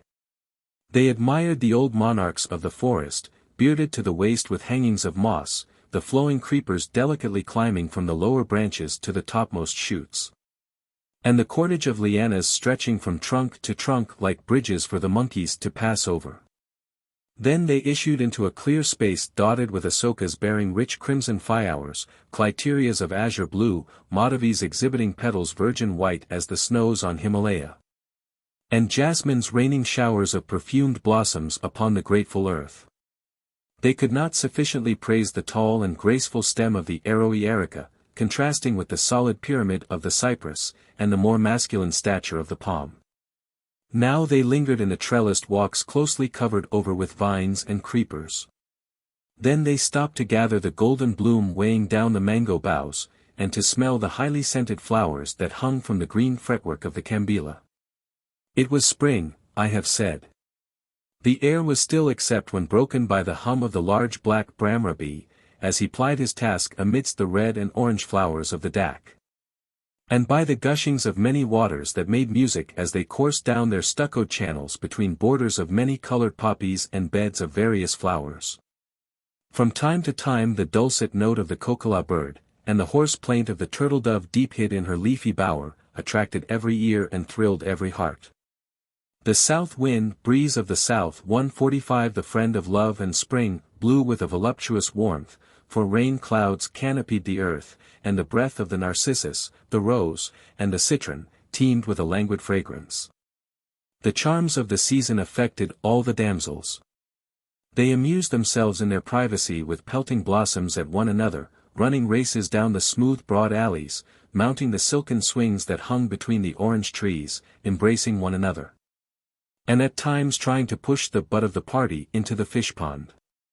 Perhaps the liveliest of all was the Lady Chandraprabha, who on account of her rank could pelt and push all the others, without fear of being pelted and pushed in return. It so happened, before the attendants had had time to secure privacy for the princess and her women, that Manasvi, a very handsome youth, a Brahman's son, had wandered without malicious intention into the garden. Fatigued with walking, and finding a cool shady place beneath a tree, he had lain down there, and had gone to sleep, and had not been observed by any of the king's people. He was still sleeping when the princess and her companions were playing together. Presently Chandraprabha, weary of sport, left her friends, and singing a lively air, tripped up the stairs leading to the summer house. Aroused by the sound of her advancing footsteps, Manasvi sat up, and the princess, seeing a strange man, started. But their eyes had met, and both were subdued by love vulgarly called love at first sight. Nonsense! Exclaimed the warrior king, testily, I can never believe in that freak of Kamadeva. He spoke feelingly, for the thing had happened to himself more than once, and on no occasion had it turned out well. But there is such a thing, O Raja, as love at first sight, objected the baital, speaking dogmatically. Then perhaps thou canst account for it, dead one, growled the monarch surlily. I have no reason to do so, O Vikram, retorted the vampire, when you men have already done it. Listen, then, to the words of the wise. In the olden time, one of your great philosophers invented a fluid pervading all matter, strongly self-repulsive like the steam of a brass pot, and widely spreading like the breath of scandal. The repulsiveness, however, according to that wise man, is greatly modified by its second property, namely, an energetic attraction or adhesion to all material bodies. Thus every substance contains a part, more or less, of this fluid, pervading it throughout, and strongly bound to each component atom. He called it ambericity, for the best of reasons, as it has no connection with amber, and he described it as an imponderable, which, meaning that it could not be weighed, gives a very accurate and satisfactory idea of its nature. Now, said that philosopher, whenever two bodies containing that unweighable substance in unequal proportions happen to meet, a current of imponderable passes from one to the other, producing a kind of attraction, and tending to adhere. The operation takes place instantaneously when the force is strong and much condensed. Thus the vulgar who call things after their effects and not from their causes, term the action of this imponderable love at first sight. The wise define it to be a phenomenon of ambericity. As regards my own opinion about the matter, I have long ago told it to you, O Vikram. Silliness! Either hold your tongue, fellow, or go on with your story, cried the Raja, wearied out by so many words that had no manner of sense. Well. The effect of the first glance was that Manasvi, the Brahman's son, fell back in a swoon and remained senseless upon the ground where he had been sitting. And the Raja's daughter began to tremble upon her feet, and presently dropped unconscious upon the floor of the summer house. Shortly after this she was found by her companions and attendants, quickly taking her up in their arms and supporting her into a litter, conveyed her home.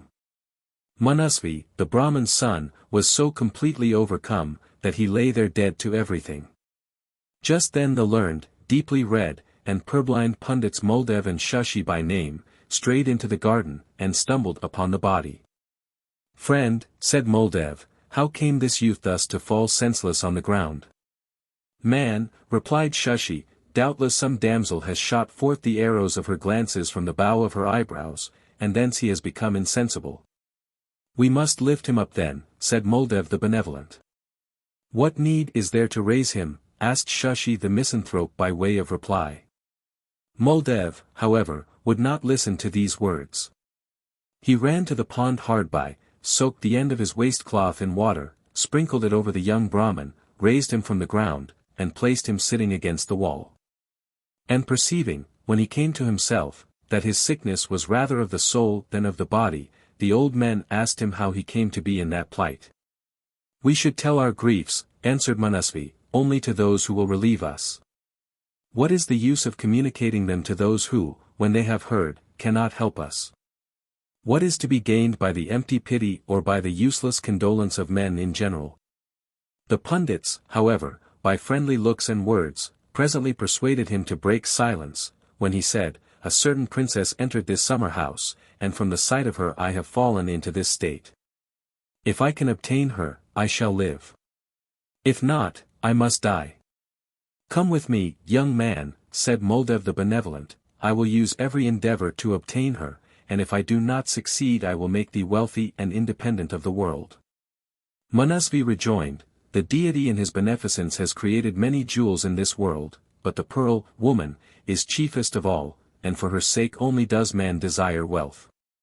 What are riches to one who has abandoned his wife? What are they who do not possess beautiful wives? They are but beings inferior to the beasts. Wealth is the fruit of virtue, ease, of wealth, a wife, of ease.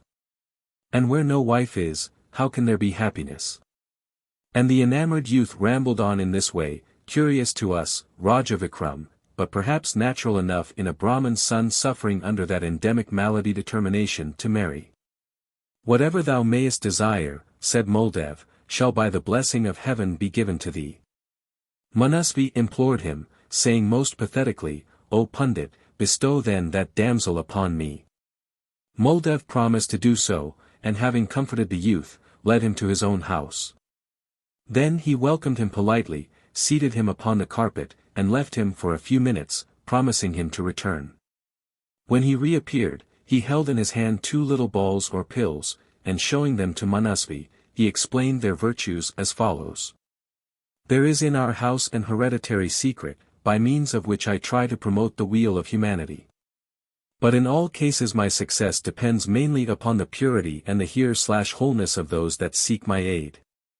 If thou place this in thy mouth, thou shalt be changed into a damsel 12 years old, and when thou withdrawest it again, thou shalt again recover thine original form. Beware, however, that thou use the power for none but a good purpose. Otherwise some great calamity will befall thee. Therefore, take counsel of thyself before undertaking this trial." What lover, O warrior King Vikram, would have hesitated, under such circumstances, to assure the pundit that he was the most innocent, earnest, and well-intentioned being in the 3 worlds? The Brahman's son, at least, lost no time in so doing. Hence the simple-minded philosopher put one of the pills into the young man's mouth, warning him on no account to swallow it, and took the other into his own mouth. Upon which Manasvi became a sprightly young maid, and Moldev was changed to a reverend and decrepit senior, not fewer than 80 years old. Thus transformed, the twain walked up to the palace of the Raja Subikar, and stood for a while to admire the gate. Then passing through 7 courts, beautiful as the paradise of Indra, they entered, unannounced, as became the priestly dignity, a hall where, surrounded by his courtiers, sat the ruler. The latter, seeing the holy Brahman under his roof, rose up, made the customary humble salutation, and taking their right hands, led what appeared to be the father and daughter to appropriate seats. Upon which Moldev, having recited a verse, bestowed upon the Raja a blessing whose beauty has been diffused over all creation. May that deity 146 who as a mannequin deceived the great King Bali, who as a hero, with a monkey host, bridged the salt sea, who as a shepherd lifted up the mountain Govardhan in the palm of his hand, and by it saved the cowherds and cowherdesses from the thunders of heaven, may that deity be thy protector." Having heard and marveled at this display of eloquence, the Raja inquired, "Whence hath your holiness come?"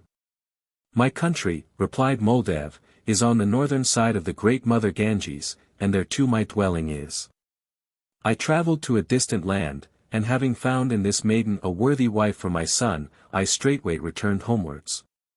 Meanwhile a famine had laid waste our village, and my wife and my son have fled I know not where. Encumbered with this damsel, how can I wander about seeking them? Hearing the name of a pious and generous ruler, I said to myself, I will leave her under his charge until my return. Be pleased to take great care of her." For a minute the Raja sat thoughtful and silent. He was highly pleased with the Brahman's perfect compliment. But he could not hide from himself that he was placed between 2 difficulties, one, the charge of a beautiful young girl, with pouting lips, soft speech, and roguish eyes, the other, a priestly curse upon himself and his kingdom. He thought, however, refusal the more dangerous, so he raised his face and exclaimed, "O produce of Brahma's head, 147 I will do what your highness has desired of me." Upon which the Brahmin, after delivering a benediction of a dew almost as beautiful and spirit-stirring as that with which he had presented himself, took the betel 148 and went his ways. Then the Raja sent for his daughter Chandraprabha and said to her, "This is the affianced bride of a young Brahmin, and she has been trusted to my protection for a time by her father-in-law. Take her therefore into the inner rooms, treat her with the utmost regard, and never allow her to be separated from thee, day or night, asleep or awake, eating or drinking, at home or abroad." Chandraprabha took the hand of Sita as Manasvi had pleased to call himself and led the way to her own apartment. Once the seat of joy and pleasure, the rooms now wore a desolate and melancholy look. The windows were darkened, the attendants moved noiselessly over the carpets, as if their footsteps would cause headache, and there was a faint scent of some drug much used in cases of deliquium. The apartments were handsome, but the only ornament in the room where they sat was a large bunch of withered flowers in an arched recess, and these, though possibly interesting to some one, were not likely to find favor as a decoration in the eyes of everybody. The Raja's daughter paid the greatest attention and talked with unusual vivacity to the Brahmin's daughter-in-law, either because she had roguish eyes, or from some presentiment of what was to occur, whichever you please, Raja Vikram. And it is no matter which.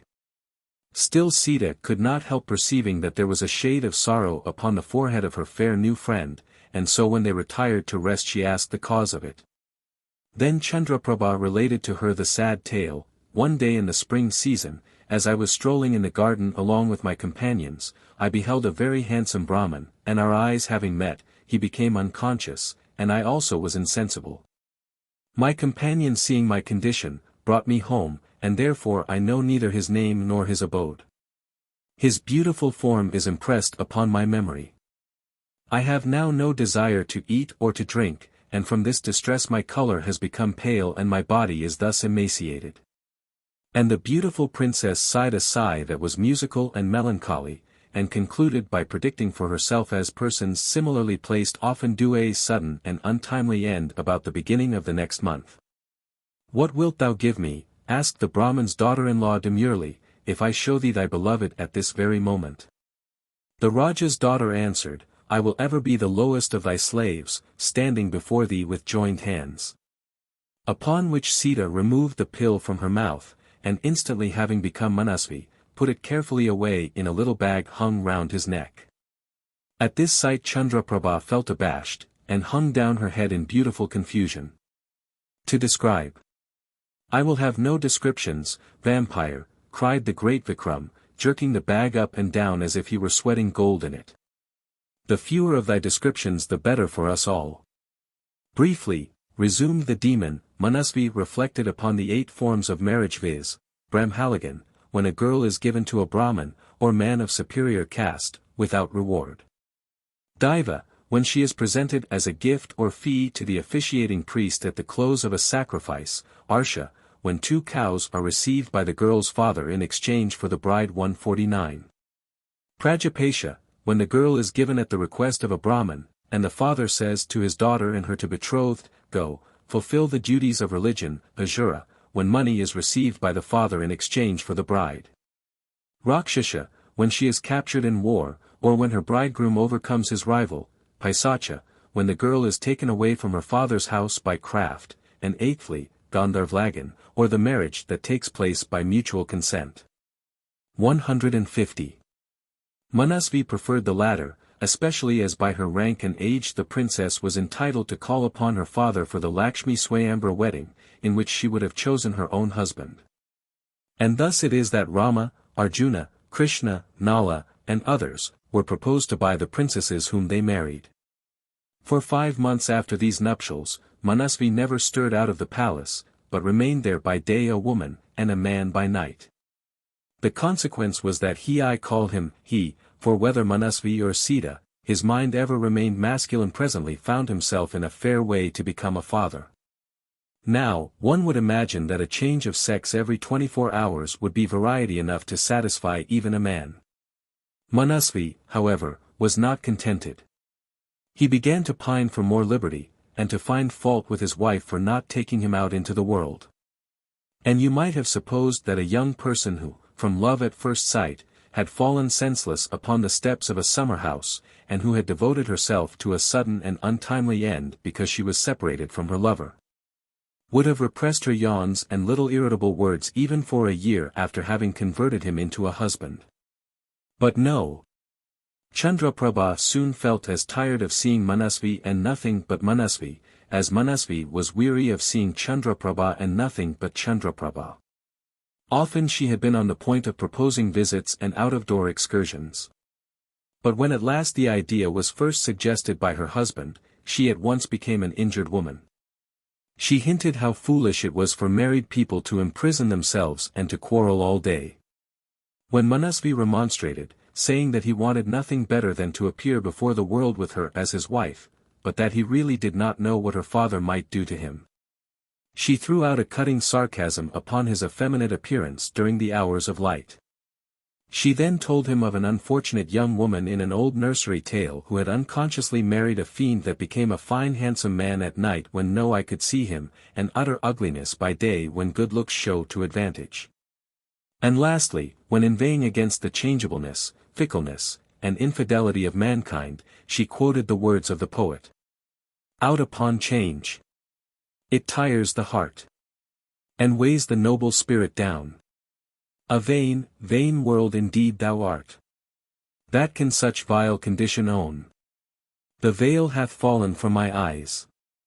I cannot love where I despise. You can easily, O King Vikram, continue for yourself and conclude this lecture, which I leave unfinished on account of its length. Chandraprabha and Sita, who called each other the zodiacal twins and laughter light, 151 and all consenters, easily persuaded the old Raja that their health would be further improved by air, exercise, and distractions. Subekar, being delighted with the change that had taken place in a daughter whom he loved, and whom he had feared to lose, told them to do as they pleased. They began a new life, in which short trips and visits, baths and dances, music parties, drives in bullock chariots, and water excursions succeeded one another. It so happened that one day the Raja went with his whole family to a wedding feast in the house of his grand treasurer, where the latter's son saw Manasvi in the beautiful shape of Sita. This was a third case of love at first sight, for the young man immediately said to a particular friend, "If I obtain that girl, I shall live, if not, I shall abandon life." In the meantime the king, having enjoyed the feast, came back to his palace with his whole family. The condition of the treasurer's son, however, became very distressing, and through separation from his beloved, he gave up eating and drinking. The particular friend had kept the secret for some days, though burning to tell it. At length he found an excuse for himself in the sad state of his friend, and he immediately went and divulged all that he knew to the treasurer. After this he felt relieved. The minister repaired to the court, and laid his case before the king, saying, "Great Raja, through the love of that Brahman's daughter-in-law, my son's state is very bad, he has given up eating and drinking. In fact he is consumed by the fire of separation. If now your majesty could show compassion, and bestow the girl upon him, his life would be saved. If not—" "Fool," cried the Raja, who, hearing these words, had waxed very wroth. "It is not right for kings to do injustice. Listen. When a person puts anyone in charge of a protector, how can the latter give away his trust without consulting the person that trusted him? And yet this is what you wish me to do." The treasurer knew that the Raja could not govern his realm without him, and he was well acquainted with his master's character. He said to himself, "This will not last long." But he remained dumb, simulating hopelessness, and hanging down his head, whilst Subekar alternately scolded and coaxed, abused and flattered him, in order to open his lips. Then, with tears in his eyes, he muttered a request to take leave. And as he passed through the palace gates, he said aloud, with a resolute air, "It will cost me but 10 days of fasting." The treasurer, having returned home, collected all his attendants, and went straightway to his son's room. Seeing the youth still stretched upon his sleeping mat, and very yellow for the want of food, he took his hand, and said in a whisper, meant to be audible, "Alas! Poor son, I can do nothing but perish with thee." The servants, hearing this threat, slipped one by one out of the room, and each went to tell his friend that the grand treasurer had resolved to live no longer. After which, they went back to the house to see if their master intended to keep his word, and curious to know, if he did intend to die, how, where, and when it was to be. And they were not disappointed. I do not mean that they wished their lord to die, as he was a good master to them, but still there was an excitement in the thing. Raja Vikram could not refrain from showing his anger at the insult thus cast by the baital upon human nature. The wretch, however, pretending not to notice it, went on without interrupting himself, which somehow or other pleased them. When the treasurer had spent 3 days without touching bread or water, all the cabinet council met and determined to retire from business unless the Raja yielded to their solicitations. The treasurer was their working man. Besides which, said the cabinet council, if a certain person gets into the habit of refusing us, what is to be the end of it, and what is the use of being cabinet councillors any longer? Early on the next morning, the ministers went in a body before the Raja, and humbly represented that the treasurer's son is at the point of death, the effect of a full heart and an empty stomach. Should he die, the father, who has not eaten or drunk during the last 3 days, the Raja trembled to hear the intelligence, though he knew it, his father, we say, cannot be saved. If the father dies, the affairs of the kingdom come to ruin. Is he not the grand treasurer?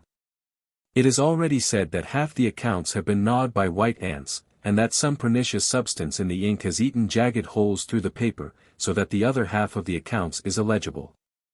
It were best, sire, that you agree to what we represent. The white ants and corrosive ink were too strong for the Raja's determination. Still, wishing to save appearances, he replied, with much firmness, that he knew the value of the treasurer and his son, that he would do much to save them, but that he had passed his royal word, and had undertaken a trust. That he would rather die a dozen deaths than break his promise, or not discharge his duty faithfully.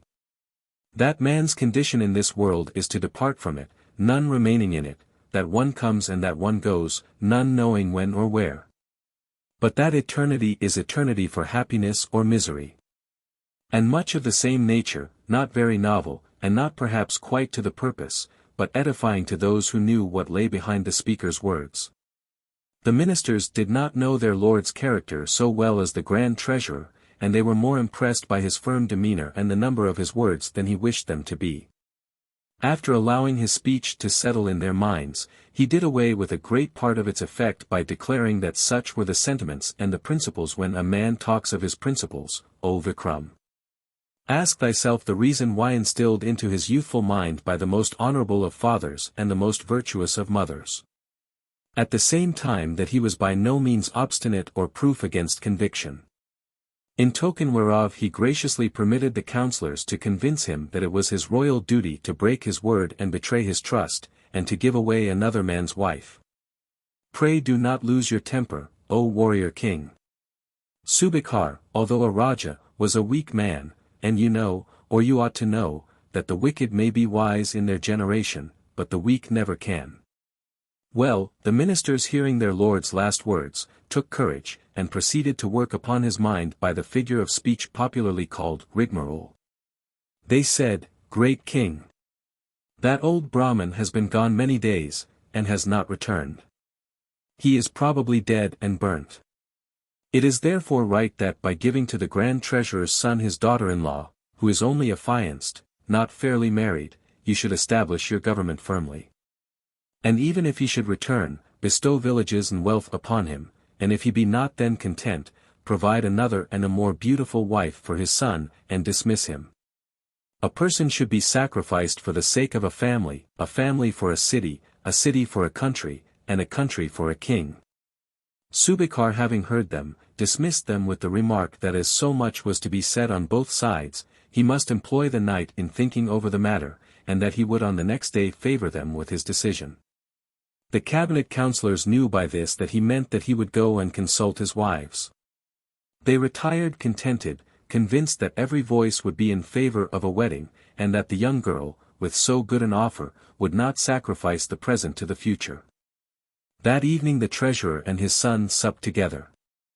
The first words uttered by Raja Subekar, when he entered his daughter's apartment, were an order addressed to Sita, "Go thou at once to the house of my treasurer's son." Now, as Chandraprabha and Manasvi were generally scolding each other, Chandraprabha and Sita were hardly on speaking terms. When they heard the Raja's order for their separation they were delighted. Cried Dharma Dwaj, who for some reason took the greatest interest in the narrative. Overwhelmed with grief, "Thou most guileless Yuva Raja, young prince," ejaculated the vampire. Raja Vikram reproved his son for talking about thing of which he knew nothing, and the baital resumed. They turned pale and wept, and they wrung their hands, and they begged and argued and refused obedience. In fact they did everything to make the king revoke his order. The virtue of a woman, quoth Sita, is destroyed through too much beauty, the religion of a Brahmin is impaired by serving kings. A cow is spoiled by distant pasturage, wealth is lost by committing injustice, and prosperity departs from the house where promises are not kept. The Raja highly applauded the sentiment, but was firm as a rock upon the subject of Sita marrying the treasurer's son. Chandraprabha observed that her royal father, usually so conscientious, must now be acting from interested motives, and that when selfishness sways a man, right becomes left and left becomes right, as in the reflection of a mirror. Subekar approved of the comparison. He was not quite so resolved, but he showed no symptoms of changing his mind. Then the Brahmin's daughter-in-law, with the view of gaining time a famous stratagem amongst feminine said to the Raja, "Great king, if you are determined upon giving me to the grand treasurer's son, exact from him the promise that he will do what I bid him. Only on this condition will I ever enter his house." "Speak, then," asked the king, "what will he have to do?" She replied, "I am of the Brahmin or priestly caste, he is the son of a kshatriya or warrior, the law directs that before we twain can wed, he should perform yatra, pilgrimage, to all the holy places." "Thou hast spoken Veda truth, girl," answered the Raja, not sorry to have found so good a pretext for temporizing, and at the same time to preserve his character for firmness, resolution, determination. That night Manasvi and Chandraprabha, instead of scolding each other, congratulated themselves upon having escaped an imminent danger which they did not escape. In the morning Subekar sent for his ministers, including his grand treasurer and his love-sick son, and told them how well and wisely the Brahmin's daughter-in-law had spoken upon the subject of the marriage. All of them approved of the condition. But the young man ventured to suggest, that while he was pilgrimaging the maiden should reside under his father's roof. As he and his father showed a disposition to continue their fasts in case of the small favor not being granted, the Raja, though very loath to separate his beloved daughter and her dear friend, was driven to do it. And Sita was carried off, weeping bitterly, to the treasurer's palace. That dignitary solemnly committed her to the charge of his third and youngest wife, the Lady Subhagyasundari, who was about her own age, and said, "You must both live together, without any kind of wrangling or contention. And do not go into other people's houses." And the grand treasurer's son went off to perform his pilgrimages. It is no less sad than true, Raja Vikram, that in less than 6 days the disconsolate Sita waxed weary of being Sita, took the ball out of her mouth, and became Manasvi. Alas for the infidelity of mankind! But it is gratifying to reflect that he met with the punishment with which the Pundit Moldev had threatened him. One night the magic pill slipped down his throat. When morning dawned, being unable to change himself into Sita, Manasvi was obliged to escape through a window from the Lady Subhagyasundari's room. He sprained his ankle with the leap, and he lay for a time upon the ground where I leave him whilst convenient to me. When Moldev quitted the presence of Subekar, he resumed his old shape, and returning to his brother Pundit Shashi, told him what he had done. Whereupon Shashi, the misanthrope, looked black, and used hard words and told his friend that good nature and soft-heartedness had caused him to commit a very bad action, a grievous sin. Incensed at this charge, the philanthropic Moldav became angry, and said, I have warned the youth about his purity, what harm can come of it? Thou hast, retorted Shashi, with irritating coolness, placed a sharp weapon in a fool's hand. I have not, cried Moldav, indignantly. Therefore, drawled the malevolent, you are answerable for all the mischief he does with it, and mischief assuredly he will do. He will not, by Brahma, exclaimed Moldav. He will, by Vishnu. Said Shashi, with an amiability produced by having completely upset his friend's temper, and if within the coming 6 months he does not disgrace himself, thou shalt have the whole of my bookcase. But if he does, the philanthropic Moldav will use all his skill and ingenuity in procuring the daughter of Raja Subekar as a wife for his faithful friend Shashi. Having made this covenant, they both agreed not to speak of the matter till the autumn. The appointed time drawing near, the pundits began to make inquiries about the effect of the magic pills. Presently they found out that Sita, alias Manasvi, had one night mysteriously disappeared from the Grand Treasurer's house, and had not been heard of since that time. This, together with certain other things that transpired presently, convinced Moldav, who had cooled down in 6 months, that his friend had won the wager. He prepared to make honorable payment by handing a pill to old Shashi, who at once became a stout, handsome young Brahmin, some 20 years old. Next, putting a pill into his own mouth, he resumed the shape and form under which he had first appeared before Raja Subekar, and, leaning upon his staff, he led the way to the palace. The king, in great confusion, at once recognized the old priest, and guessed the errand upon which he and the youth were come. However, he saluted them, and offered them seats, and receiving their blessings, he began to make inquiries about their health and welfare. At last he mustered courage to ask the old Brahmin where he had been living for so long a time. Great king, replied the priest, I went to seek after my son, and having found him, I bring him to your majesty. Give him his wife, and I will take them both home with me. Raja Subekar prevaricated not a little. But presently, being hard pushed, he related everything that had happened. What is this that you have done? Cried Moldav, simulating excessive anger and astonishment. Why have you given my son's wife in marriage to another man? You have done what you wished, and now, therefore, receive my shrap, curse. The poor Raja, in great trepidation, said, O Vivinity! Be not thus angry. I will do whatever you bid me.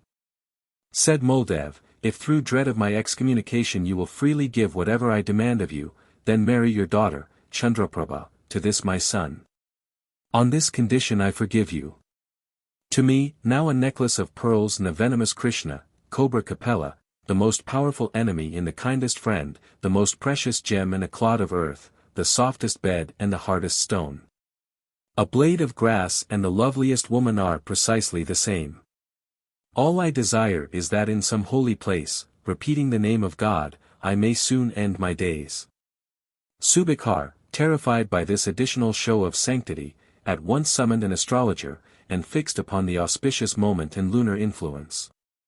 He did not consult the princess, and had he done so she would not have resisted his wishes. Chandraprabha had heard of Sita's escape from the treasurer's house, and she had on the subject her own suspicions. Besides which she looked forward to a certain event, and she was by no means sure that her royal father approved of the Gandharva form of marriage at least for his daughter. Thus the Brahmin's son, receiving in due time the princess and her dowry, took leave of the king and returned to his own village. Hardly, however, had Chandraprabha been married to Shashi the Pundit, when Manasvi went to him, and began to wrangle, and said, Give me my wife. He had recovered from the effects of his fall, and having lost her he therefore loved her very dearly. But Shashi proved by reference to the astrologers, priests, and 10 persons as witnesses, that he had duly wedded her, and brought her to his home, therefore, said he, she is my spouse. Manasvi swore by all holy things that he had been legally married to her, and that he was the father of her child that was about to be. How then, continued he, can she be thy spouse? He would have summoned Moldav as a witness, but that worthy, after remonstrating with him, disappeared. He called upon Chandraprabha to confirm his statement, but she put on an innocent face, and indignantly denied ever having seen the man. Still, continued the baital, many people believed Misuse's story, as it was marvelous and incredible. Even to the present day, there are many who decidedly think him legally married to the daughter of Raja Subakar. Then they are pestilent fellows, cried the warrior King Vikram, who hated nothing more than clandestine and runaway matches. No one knew that the villain, Misuse, was the father of her child. Whereas, the pundit Shashi married her lawfully, before witnesses, and with all the ceremonies. 152 She therefore remains his wife, and the child will perform the funeral obsequies for him, and offer water to the manes of his pitris, ancestors. At least, so say law and justice.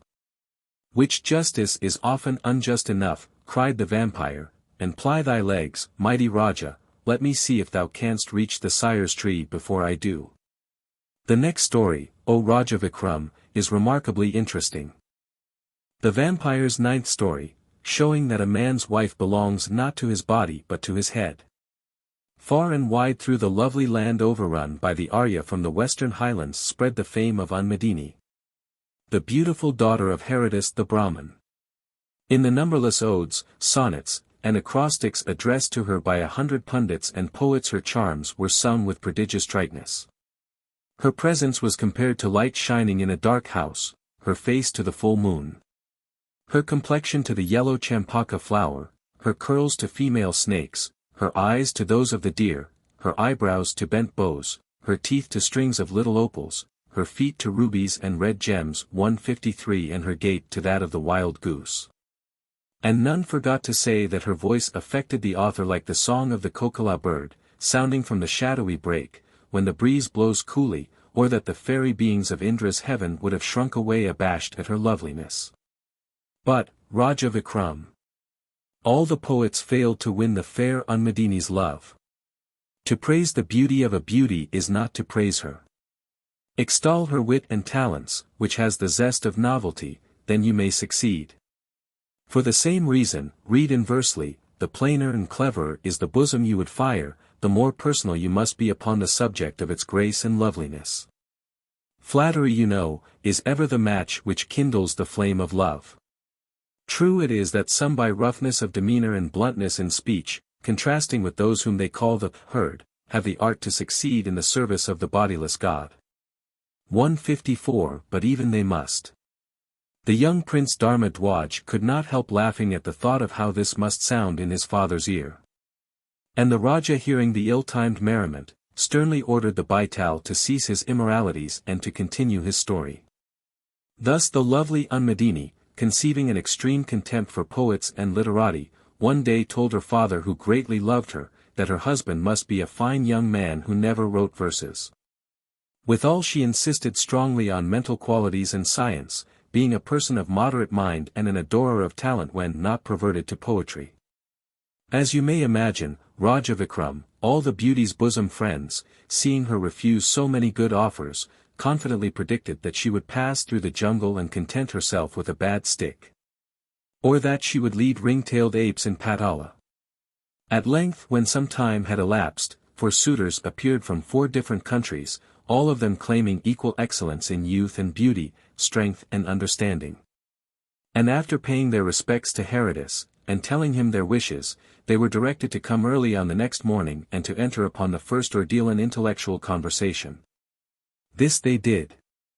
Foolish the man, quoth the young Mahasani, that seeks permanence in this world, frail as the stem of the plantain tree, transient as the ocean foam. All that is high shall presently fall, all that is low must finally perish.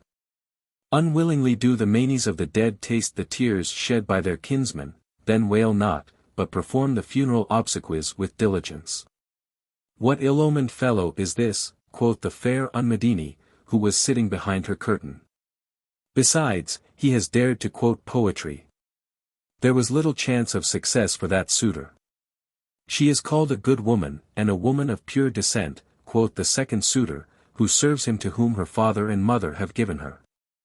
And it is written in the scriptures that a woman who in the lifetime of her husband, becoming a devotee, engages in fasting, and in austere devotion, shortens his days, and hereafter falls into the fire. For it is said, a woman's bliss is found not in the smile of father, mother, friend, nor in herself. Her husband is her only portion here. Her heaven hereafter. The word serve, which might mean obey, was peculiarly disagreeable to the fair one's ears, and she did not admire the check so soon placed upon her devotion, or the decided language and manner of the youth. She therefore mentally resolved never again to see that person, whom she determined to be stupid as an elephant. A mother, said Ganakar, the third candidate, protects her son in babyhood, and a father when his offspring is growing up. But the man of warrior descent defends his brethren at all times. Such is the custom of the world, and such is my state. I dwell on the heads of the strong. Therefore those assembled together looked with great respect upon the man of valour. Devasharma, the fourth suitor, contented himself with listening to the others, who fancied that he was overawed by their cleverness. And when it came to his turn he simply remarked, silence is better than speech. Being further pressed, he said, a wise man will not proclaim his age, nor a deception practiced upon himself, nor his riches, nor the loss of riches, nor family faults, nor incantations, nor conjugal love, nor medicinal prescriptions, nor religious duties, nor gifts, nor reproach, nor the infidelity of his wife.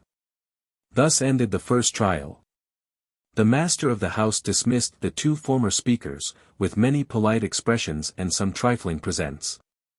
Then having given betel to them, scented their garments with attar, and sprinkled rosewater over their heads, he accompanied them to the door, showing much regret. The two latter speakers he begged to come on the next day. Ganakar and Devasharma did not fail. When they entered the assembly room and took the seats pointed out to them, the father said, be ye pleased to explain and make manifest the effects of your mental qualities. So shall I judge of them. I have made, said Ganakar, a four-wheeled carriage, in which the power resides to carry you in a moment wherever you may purpose to go. I have such power over the angel of death, said Devasharma, that I can at all times raise a corpse, and enable my friends to do the same. Now tell me by thy brains, O warrior King Vikram, which of these two youths was the fitter husband for the maid? Either the Raja could not answer the question, or perhaps he would not, being determined to break the spell which had already kept him walking to and fro for so many hours.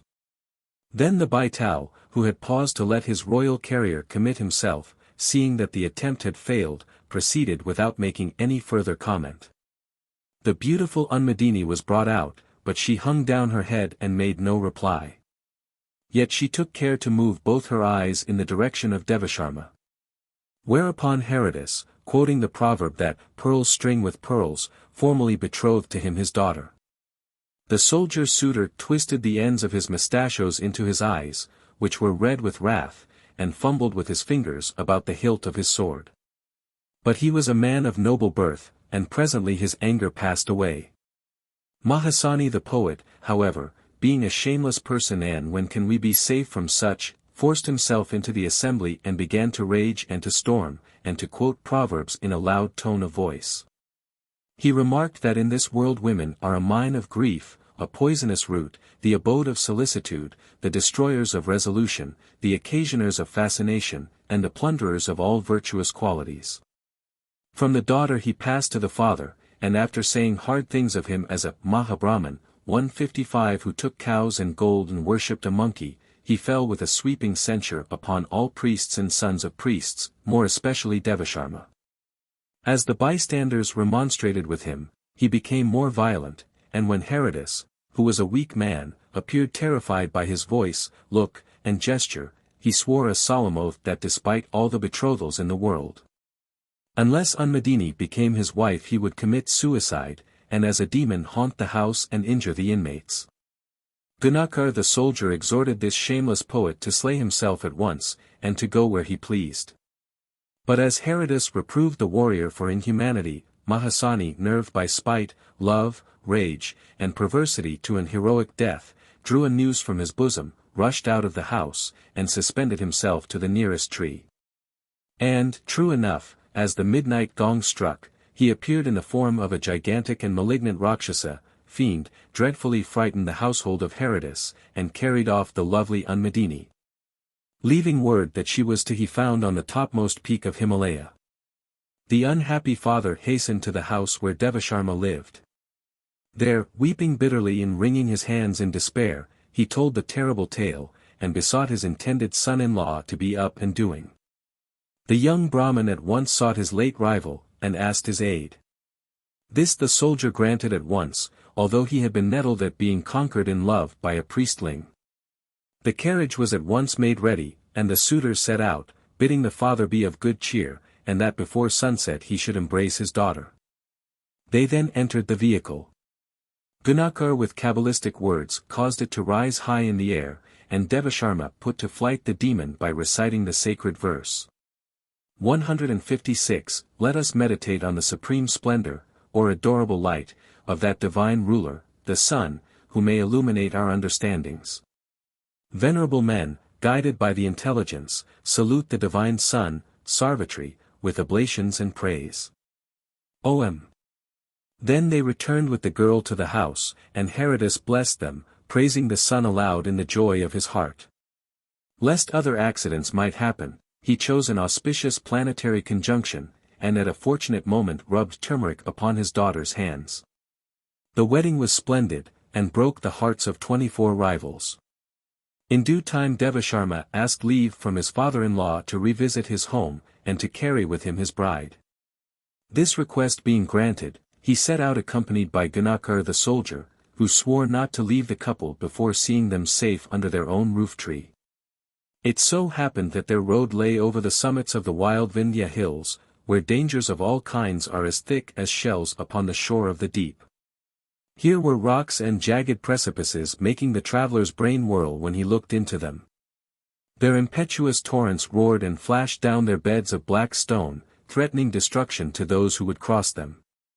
Now the path was lost in the matted thorny underwood and the pitchy shades of the jungle, deep and dark as the valley of death. Then the thundercloud licked the earth with its fiery tongue, and its voice shook the crags and filled their hollow caves.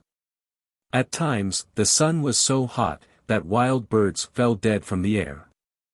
And at every moment the wayfarers heard the trumpeting of giant elephants, the fierce howling of the tiger, the grisly laugh of the foul hyena, and the whimpering of the wild dogs as they coursed by on the tracks of their prey.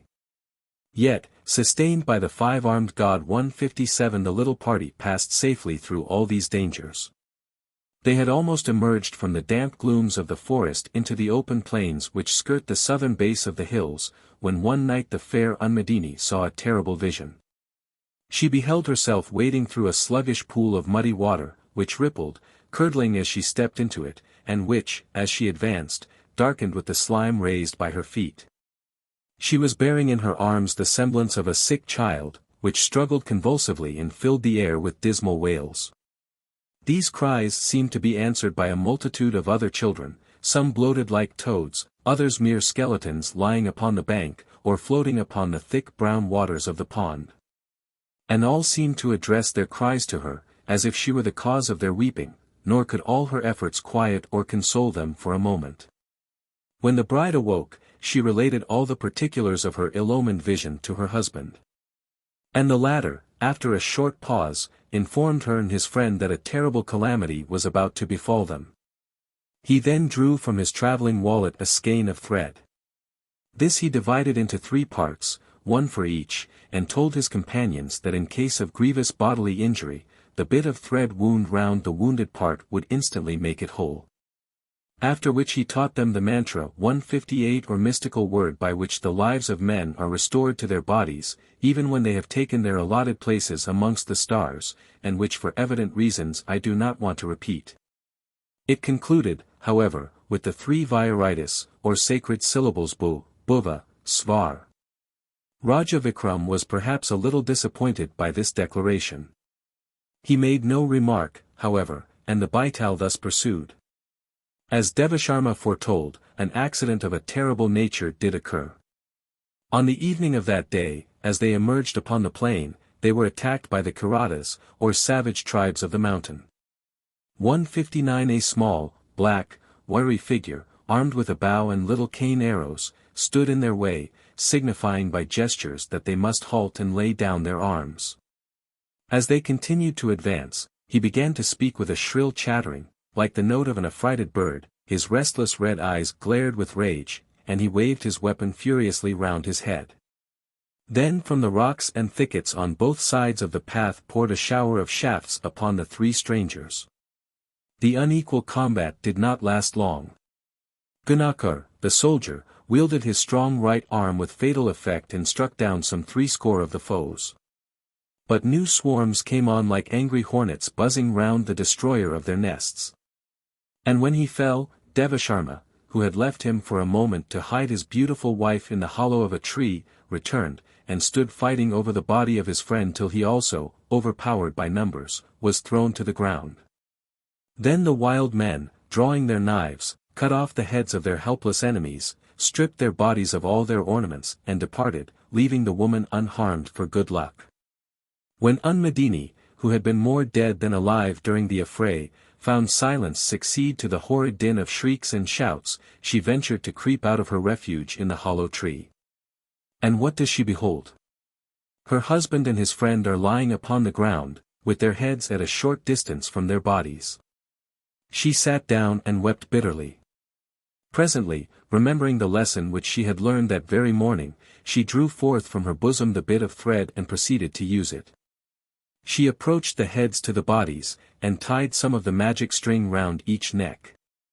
But the shades of evening were fast deepening, and in her agitation, confusion and terror, she made a curious mistake by applying the heads to the wrong trunks. After which, she again sat down, and having recited her prayers, she pronounced, as her husband had taught her, the life-giving incantation. In a moment the dead men were made alive. They opened their eyes, shook themselves, sat up and handled their limbs as if to feel that all was right. But something or other appeared to them all wrong. They placed their palms upon their foreheads, and looked downwards, and started to their feet and began to stare at their hands and legs. Upon which they scrutinized the very scanty articles of dress which the wild men had left upon them, and lastly one began to eye the other with curious puzzled looks. The wife, attributing their gestures to the confusion which one might expect to find in the brains of men who have just undergone so great a trial as amputation of the head must be, stood before them for a moment or two. She then with a cry of gladness flew to the bosom of the individual who was, as she supposed, her husband. He repulsed her, telling her that she was mistaken. Then, blushing deeply in spite of her other emotions, she threw both her beautiful arms round the neck of the person who must be, she naturally concluded, the right man. To her utter confusion, he also shrank back from her embrace. Then a horrid thought flashed across her mind, she perceived her fatal mistake, and her heart almost ceased to beat. "This is thy wife," cried the Brahman's head that had been fastened to the soldier's body. "No, she is thy wife," replied the soldier's head which had been placed upon the Brahman's body. "Then she is my wife," rejoined the first compound creature. "By no means. She is my wife," cried the second. "What then am I?" asked Devasharma Ganakar. "What do you think I am?" answered Ganakar Devasharma, with another question. "Unmadini shall be mine," quoth the head. "You lie, she shall be mine," shouted the body.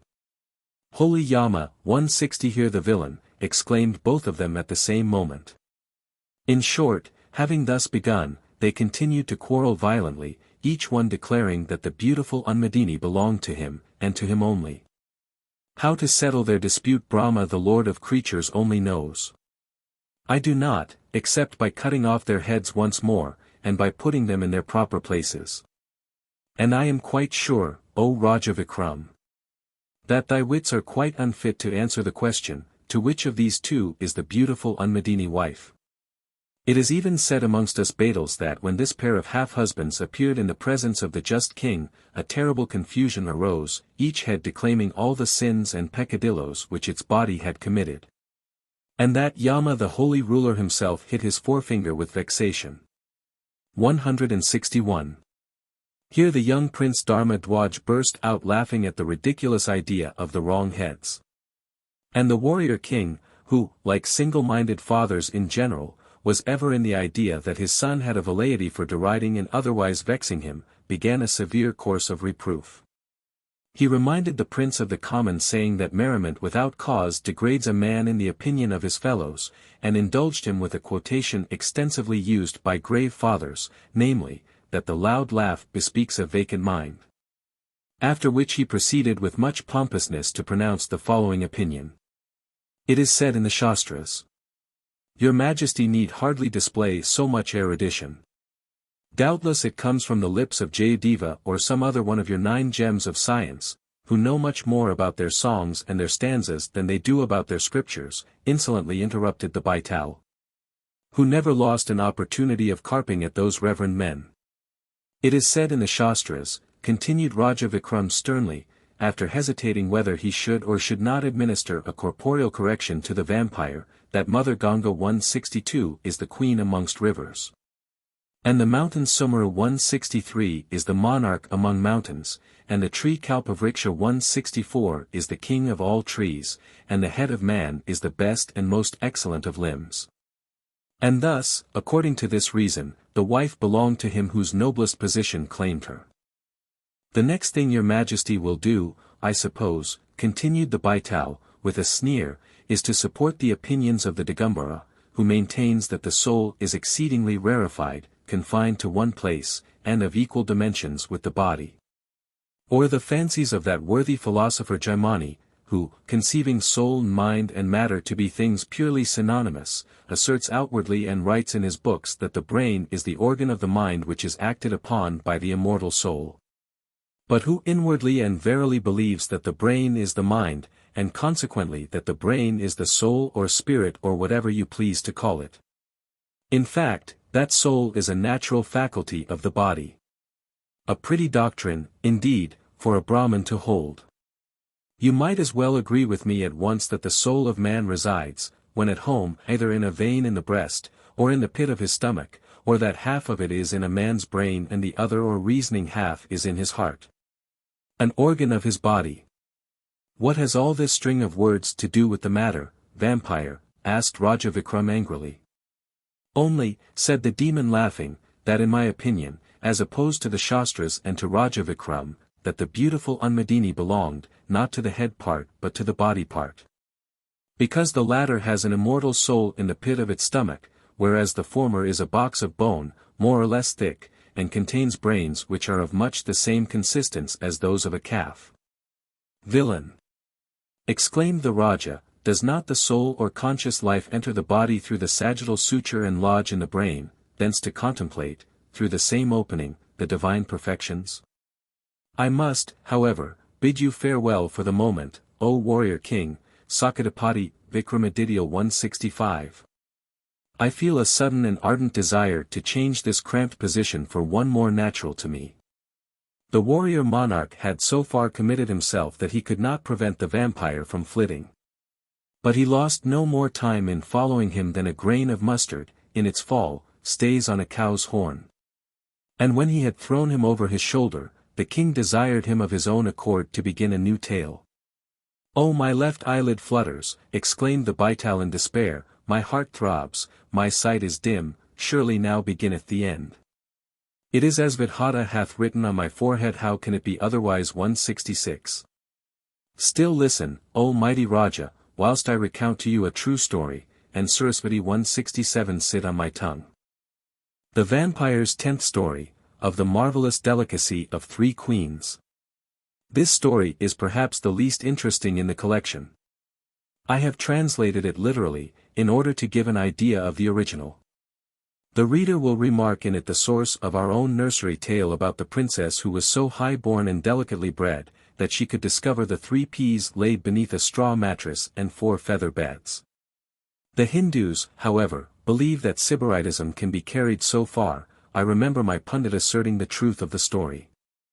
The baital said, O king, in the Gaur country, Vardman by name, there is a city, and one called Gunshakar was the Raja of that land. His minister was one Abhaychand, a Jain, by whose teachings the king also came into the Jain faith. The worship of Shiva and of Vishnu, gifts of cows, gifts of lands, gifts of rice balls, gaming and spirit drinking, all these he prohibited. In the city no man could get leave to do them, and as for bones, into the Ganges no man was allowed to throw them, and in these matters the minister, having taken orders from the king, caused a proclamation to be made about the city, saying, "Whoever these acts shall do, the Raja having confiscated, will punish him and banish him from the city." Now one day the Diwan 168 began to say to the Raja, "O great king, to the decisions of the faith be pleased to give ear. Whosoever takes the life of another, his life also in the future birth is taken, this very sin causes him to be born again and again upon earth and to die, and thus he ever continues to be born again and to die. Hence for one who has found entrance into this world to cultivate religion is right and proper. Be pleased to behold. By love, by wrath, by pain, by desire, and by fascination overpowered, the gods Brahma, Vishnu, and Mahadeva, Shiva, in various ways upon the earth are ever becoming incarnate. Far better than they is the cow, who is free from passion, enmity, drunkenness, anger, covetousness, and inordinate affection, who supports mankind. And whose progeny in many ways give ease and solace to the creatures of the world. These deities and sages, Munis, believe in the cow. 169. For such reason to believe in the gods is not good. Upon this earth be pleased to believe in the cow. It is our duty to protect the life of everyone, beginning from the elephant, through ants, beasts, and birds, up to man. In the world righteousness equal to that there is none. Those who, eating the flesh of other creatures, increase their own flesh, shall in the fullness of time assuredly obtain the fruition of Narak 170. Hence for a man it is proper to attend to the conversation of life. They who understand not the pain of other creatures, and who continue to slay and to devour them, last but few days in the land, and return to mundane existence, maimed, limping, one-eyed, blind, dwarfed, hunchbacked, and imperfect in such wise. Just as they consume the bodies of beasts and of birds, even so they end by spoiling their own bodies. From drinking spirits also the great sin arises, hence the consuming of spirits and flesh is not advisable. The minister having in this manner explained to the king the sentiments of his own mind, so brought him over to the Jain faith, that whatever he said, so the king did. Thus in Brahmins, in Jogis, in Janganis, in Sevras, in Sannyasis 171 and in religious mendicants, no man believed, and according to this creed the rule was carried on. Now one day, being in the power of death, Raja Gunshakar died. Then his son Dharmadwaj sat upon the carpet, throne, and began to rule. Presently he caused the minister of Hachan to be seized, had his head shaved all but 7 locks of hair, ordered his face to be blackened, and mounting him on an ass, with drums beaten, had him led all about the city. And drove him from the kingdom. From that time he carried on his rule free from all anxiety.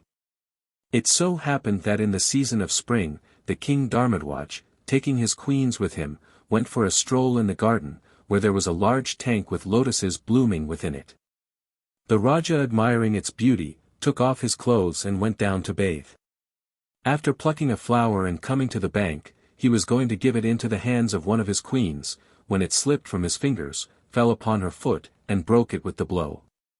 Then the Raja, being alarmed, at once came out of the tank, and began to apply remedies to her. Hereupon night came on, and the moon shone brightly. The falling of its rays on the body of the second queen formed blisters, and suddenly from a distance the sound of a wooden pestle came out of a householder's dwelling. When the third queen fainted away with a severe pain in the head. Having spoken thus much, the baital said, "O my king! Of these 3 which is the most delicate?" The Raja answered, "She indeed is the most delicate who fainted in consequence of the headache." The baital, hearing this speech, went and hung himself from the very same tree, and the Raja, having gone there and taken him down and fastened him in the bundle and placed him on his shoulder, carried him away. The Vampire's 11th story, which puzzles Raja Vikram. There is a queer time coming, O Raja Vikram, a queer time coming, said the vampire, a queer time coming. Elderly people like you talk abundantly about the good old days that were, and about the degeneracy of the days that are. I wonder what you would say if you could but look forward a few hundred years. Brahmins shall disgrace themselves by becoming soldiers and being killed, and serviles, Shudras, shall dishonor themselves by wearing the thread of the twice-born, and by refusing to be slaves. In fact, society shall be all mouth and mixed castes. 172 The courts of justice shall be disused, the great works of peace shall no longer be undertaken, wars shall last 6 weeks, and their causes shall be clean forgotten. The useful arts and great sciences shall die starved, there shall be no gems of science. There shall be a hospital for destitute kings, those, at least, who do not lose their heads, and no Vikrama. A severe shaking stayed for a moment the vampire's tongue. He presently resumed. Briefly, building tanks feeding Brahmins. Lying when one ought to lie, suicide, the burning of widows, and the burying of live children, shall become utterly unfashionable. The consequence of this singular degeneracy, O mighty Vikram, will be that strangers shall dwell beneath the roof tree in Bharat Khanda, India, and impure barbarians shall call the land their own. They come from a wonderful country, and I am most surprised that they bear it. The sky which ought to be gold and blue is there grey, a kind of dark white, the sun looks deadly pale, and the moon as if he were dead. 173 The sea, when not dirty green, glistens with yellowish foam, and as you approach the shore, tall ghastly cliffs, like the skeletons of giants, stand up to receive or ready to repel. During the greater part of the sun's Dakshinayan, southern declination, the country is covered with a sort of cold white stuff which dazzles the eyes. And at such times the air is obscured with what appears to be a shower of white feathers or flocks of cotton. At other seasons there is a pale glare produced by the mist clouds which spread themselves over the lower firmament. Even the faces of the people are white, the men are white when not painted blue, the women are whiter, and the children are whitest, these indeed often have white hair. Truly, exclaimed Dharma Dwaj, says the proverb, whoso seeth the world telleth many a lie. At present, resumed the vampire, not heeding the interruption, they run about naked in the woods, being merely Hindu outcasts. Presently they will change the wonderful white pariahs. They will eat all food indifferently, domestic fowls, onions, hogs fed in the street, donkeys, horses, hares, and, most horrible, the flesh of the sacred cow. They will imbibe what resembles meat of colocynth, mixed with water, producing a curious frothy liquid, and a fiery stuff which burns the mouth, for their milk will be mostly chalk and pulp of brains. They will ignore the sweet juices of fruits and sugar cane, and as for the pure element they will drink it, but only as medicine, they will shave their beards instead of their heads, and stand upright when they should sit down. And squat upon a wooden frame instead of a carpet, and appear in red and black like the children of Yama. 174 They will never offer sacrifices to the manes of ancestors, leaving them after their death to fry in the hottest of places. Yet will they perpetually quarrel and fight about their faith. For their tempers are fierce, and they would burst if they could not harm one another. Even now the children, who amuse themselves with making puddings on the shore, that is to say, heaping up the sand, always end their little games with punching, which means shutting the hand and striking one another's heads. And it is soon found that the children are the fathers of the men. These wonderful white outcasts will often be ruled by female chiefs, and it is likely that the habit of prostrating themselves before a woman who has not the power of cutting off a single head may account for their unusual degeneracy and uncleanness. They will consider no occupation so noble as running after a jackal, they will dance for themselves, holding on to strange women, and they will take a pride in playing upon instruments, like young music girls. The women, of course, relying upon the aid of the female chieftains, will soon emancipate themselves from the rules of modesty. They will eat with their husbands and with other men, and yawn and sit carelessly before them showing the backs of their heads. They will impudently quote the words, by confinement at home, even under affectionate and observant guardians, women are not secure, but those are really safe who are guarded by their own inclinations. As the poet sang, woman obeys one only word, her heart. They will not allow their husbands to have more than one wife, and even the single wife will not be his slave when he needs her services, busying herself in the collection of wealth, in ceremonial purification, and feminine duty. In the preparation of daily food and in the superintendence of household utensils. What said Rama of Sita his wife? If I chanced to be angry, she bore my impatience like the patient earth without a murmur. In the hour of necessity she cherished me as a mother does her child, in the moments of repose she was a lover to me, in times of gladness she was to me as a friend. And it is said, a religious wife assists her husband in his worship with a spirit as devout as his own. She gives her whole mind to make him happy. She is as faithful to him as a shadow to the body, and she esteems him, whether poor or rich, good or bad, handsome or deformed. In his absence or his sickness she renounces every gratification. At his death she dies with him, and he enjoys heaven as the fruit of her virtuous deeds. Whereas if she be guilty of many wicked actions and he should die first, he must suffer much for the demerits of his wife. But these women will talk aloud, and scold as the braying ass, and make the house a scene of variance, like the snake with the ichneumon, the owl with the crow, for they have no fear of losing their noses or parting with their ears. They will, O my mother, converse with strange men and take their hands, they will receive presents from them, and, worst of all, they will show their white faces openly without the least sense of shame. They will ride publicly in chariots and mount horses, whose points they pride themselves upon knowing, and eat and drink in crowded places, their husbands looking on the while, and perhaps even leading them through the streets. And she will be deemed the pinnacle of the pagoda of perfection, that most excels in wit and shamelessness, and who can turn to water the livers of most men.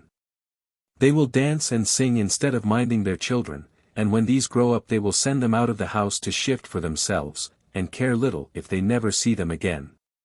175 But the greatest sin of all will be this: when widowed they will ever be on the lookout for a second husband, and instances will be known of women fearlessly marrying 3, 4, and 5 times. 176 You would think that all this license satisfies them. But no. The more they have the more their weak minds covet. The men have admitted them to an equality, they will aim at an absolute superiority, and claim respect and homage. They will eternally raise tempests about their rights, and if anyone should venture to chastise them as they deserve, they would call him a coward and run off to the judge. The men will, I say, be as wonderful about their women as about all other matters. The sage of Bharat Khanda guards the frail sex strictly, knowing its frailty, and avoids teaching it to read and write, which it will assuredly use for a bad purpose. For women are ever subject to the god 177 with the sugar-cane bow and string of bees, and arrows tipped with heating blossoms, and to him they will ever surrender man, tan mind, wealth, and body. When, by exceeding cunning, all human precautions have been made vain, the wise man bows to fate, and he forgets, or he tries to forget, the past. Whereas this race of white pariahs will purposely lead their women into every kind of temptation, and, when an accident occurs, they will rage at and accuse them, killing 10,000 with a word, and cause an uproar. And talk scandal and be scandalized, and go before the magistrate, and make all the evil as public as possible. One would think they had in every way done their duty to their women. And when all this change shall have come over them, they will feel restless and take flight, and fall like locusts upon the Aryavarta, land of India.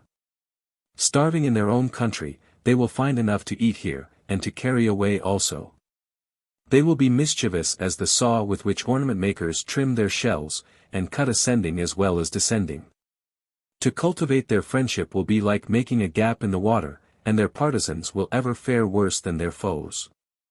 They will be selfish as crows, which, though they eat every kind of flesh, will not permit other birds to devour that of the crow. In the beginning they will hire a shop near the mouth of Mother Ganges, and they will sell lead and bullion, fine and coarse woolen cloths, and all the materials for intoxication. Then they will begin to send for soldiers beyond the sea, and to enlist warriors in Zambadweepa, India. They will from shopkeepers become soldiers, they will beat and be beaten, they will win and lose. But the power of their star and the enchantments of their queen company, a Dana or witch who can draw the blood out of a man and slay him with a look, will turn everything to their good. Presently the noise of their armies shall be as the roaring of the sea, the dazzling of their arms shall blind the eyes like lightning, their battlefields shall be as the dissolution of the world. And the slaughter ground shall resemble a garden of plantain trees after a storm. At length they shall spread like the march of a host of ants over the land, they will swear, Dihar Ganga 178. And they hate nothing so much as being compelled to destroy an army, to take and loot a city, or to add a rich slip of territory to their rule. And yet they will go on killing and capturing and adding region to region, till the abode of snow, Himalaya, confines them to the north, the Sindhanadi, Incus, to the west, and elsewhere the sea. Even in this, too, they will demean themselves as lords and masters, scarcely allowing poor Samudradevta 179 to rule his own waves. Raja Vikram was in a silent mood, otherwise he would not have allowed such ill-omened discourse to pass uninterrupted. Then the baital, who in vain had often paused to give the royal carrier a chance of asking him a curious question, continued his recital in a dissonant and dissatisfied tone of voice. By my feet and your head, 180 O warrior king. It will fare badly in those days for the Rajas of Hindustan, when the red-coated men of Shaka 181 shall come amongst them. Listen to my words. In the Vindhya mountain there will be a city named Dharmapur, whose king will be called Mahabal. He will be a mighty warrior, well skilled in the Dhanurveda, art of war, 182, and will always lead his own armies to the field. He will duly regard all the omens, such as a storm at the beginning of the march, an earthquake, the implements of war dropping from the hands of the soldiery, screaming vultures passing over or walking near the army. The clouds and the sun's rays waxing red, thunder in a clear sky, the moon appearing small as a star, the dropping of blood from the clouds, the falling of lightning bolts, darkness filling the four quarters of the heavens. A corpse or a pan of water being carried to the right of the army, the sight of a female beggar with disheveled hair, dressed in red, and preceding the vanguard, the starting of the flesh over the left ribs of the commander-in-chief. And the weeping or turning back of the horses when urged forward. He will encourage his men to single combats, and will carefully train them to gymnastics. Many of the wrestlers and boxers will be so strong that they will often beat all the extremities of the antagonist into his body, or break his back, or rend him into two pieces. He will promise heaven to those who shall die in the front of battle, and he will have them taught certain dreadful expressions of abuse to be interchanged with the enemy when commencing the contest. Honors will be conferred on those who never turn their backs in an engagement, who manifest a contempt of death, who despise fatigue, as well as the most formidable enemies, who shall be found invincible in every combat.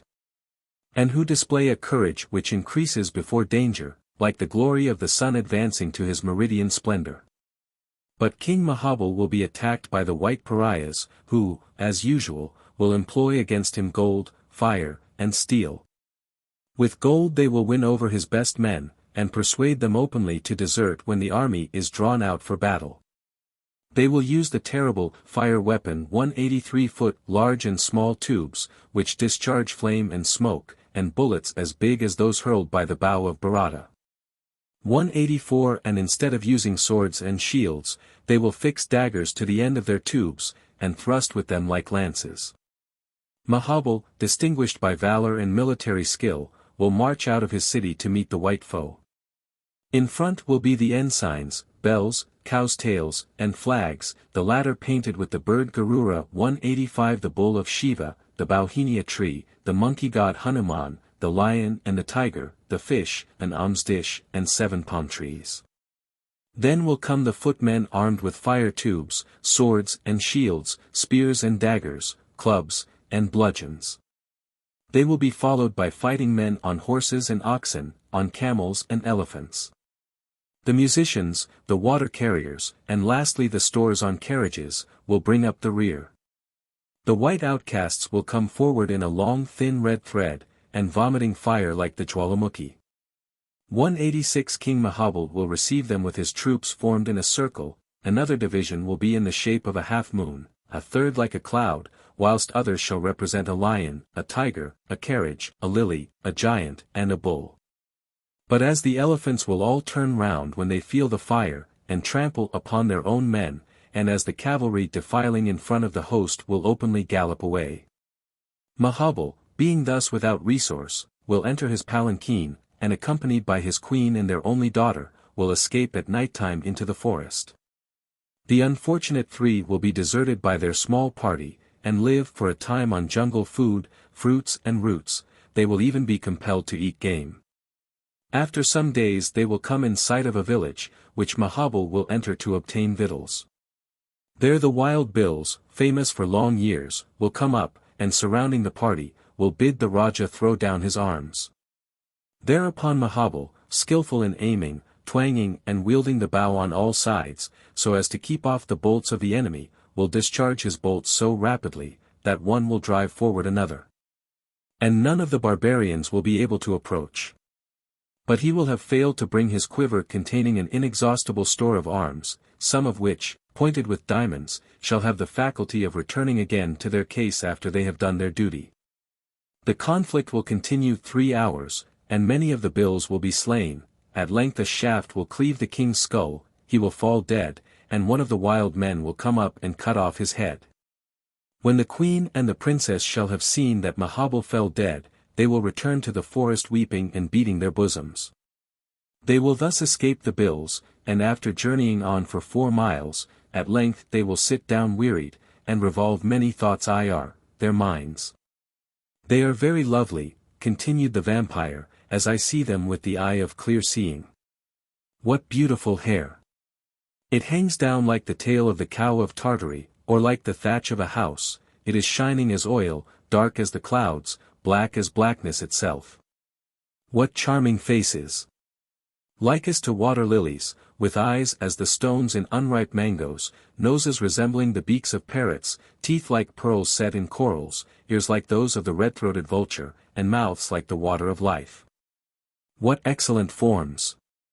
Breasts like boxes containing essences, the unopened fruit of plantains or a couple of crabs, loins the width of a span, like the middle of the vial, legs like the trunk of an elephant, and feet like the yellow lotus. And a fearful place is that jungle, a dense dark mass of thorny shrubs, and ropey creepers, and tall canes, and tangled brake, and gigantic gnarled trees, which groan wildly in the night wind's embrace. But a wilder horror urges the unhappy women on. They fear the polluting touch of the bills. Once more they rise and plunge deeper into its gloomy depths. The day dawns. The white pariahs have done their usual work. They have cut off the hands of some, the feet and heads of others, whilst many they have crushed into shapeless masses, or scattered in pieces upon the ground. The field is strewed with corpses, the river runs red, so that the dogs and jackals swim in blood. The birds of prey sitting on the branches, drink man's life from the stream, and enjoy the sickening smell of burnt flesh. Such will be the scenes acted in the fair land of Bharat. Perchance 2 white outcasts, father and son, who with a party of men are scouring the forest and slaying everything, fall upon the path which the women have taken shortly before. Their attention is attracted by footprints leading towards a place full of tigers, leopards, bears, wolves, and wild dogs. And they are utterly confounded when, after inspection, they discover the sex of the wanderers. How is it, shall say the father, that the footprints of mortals are seen in this part of the forest? The son shall reply, Sir, these are the marks of women's feet, a man's foot would not be so small. It is passing strange, shall rejoin the elder white pariah, but thou speakest truth. Certainly such a soft and delicate foot cannot belong to anyone but a woman.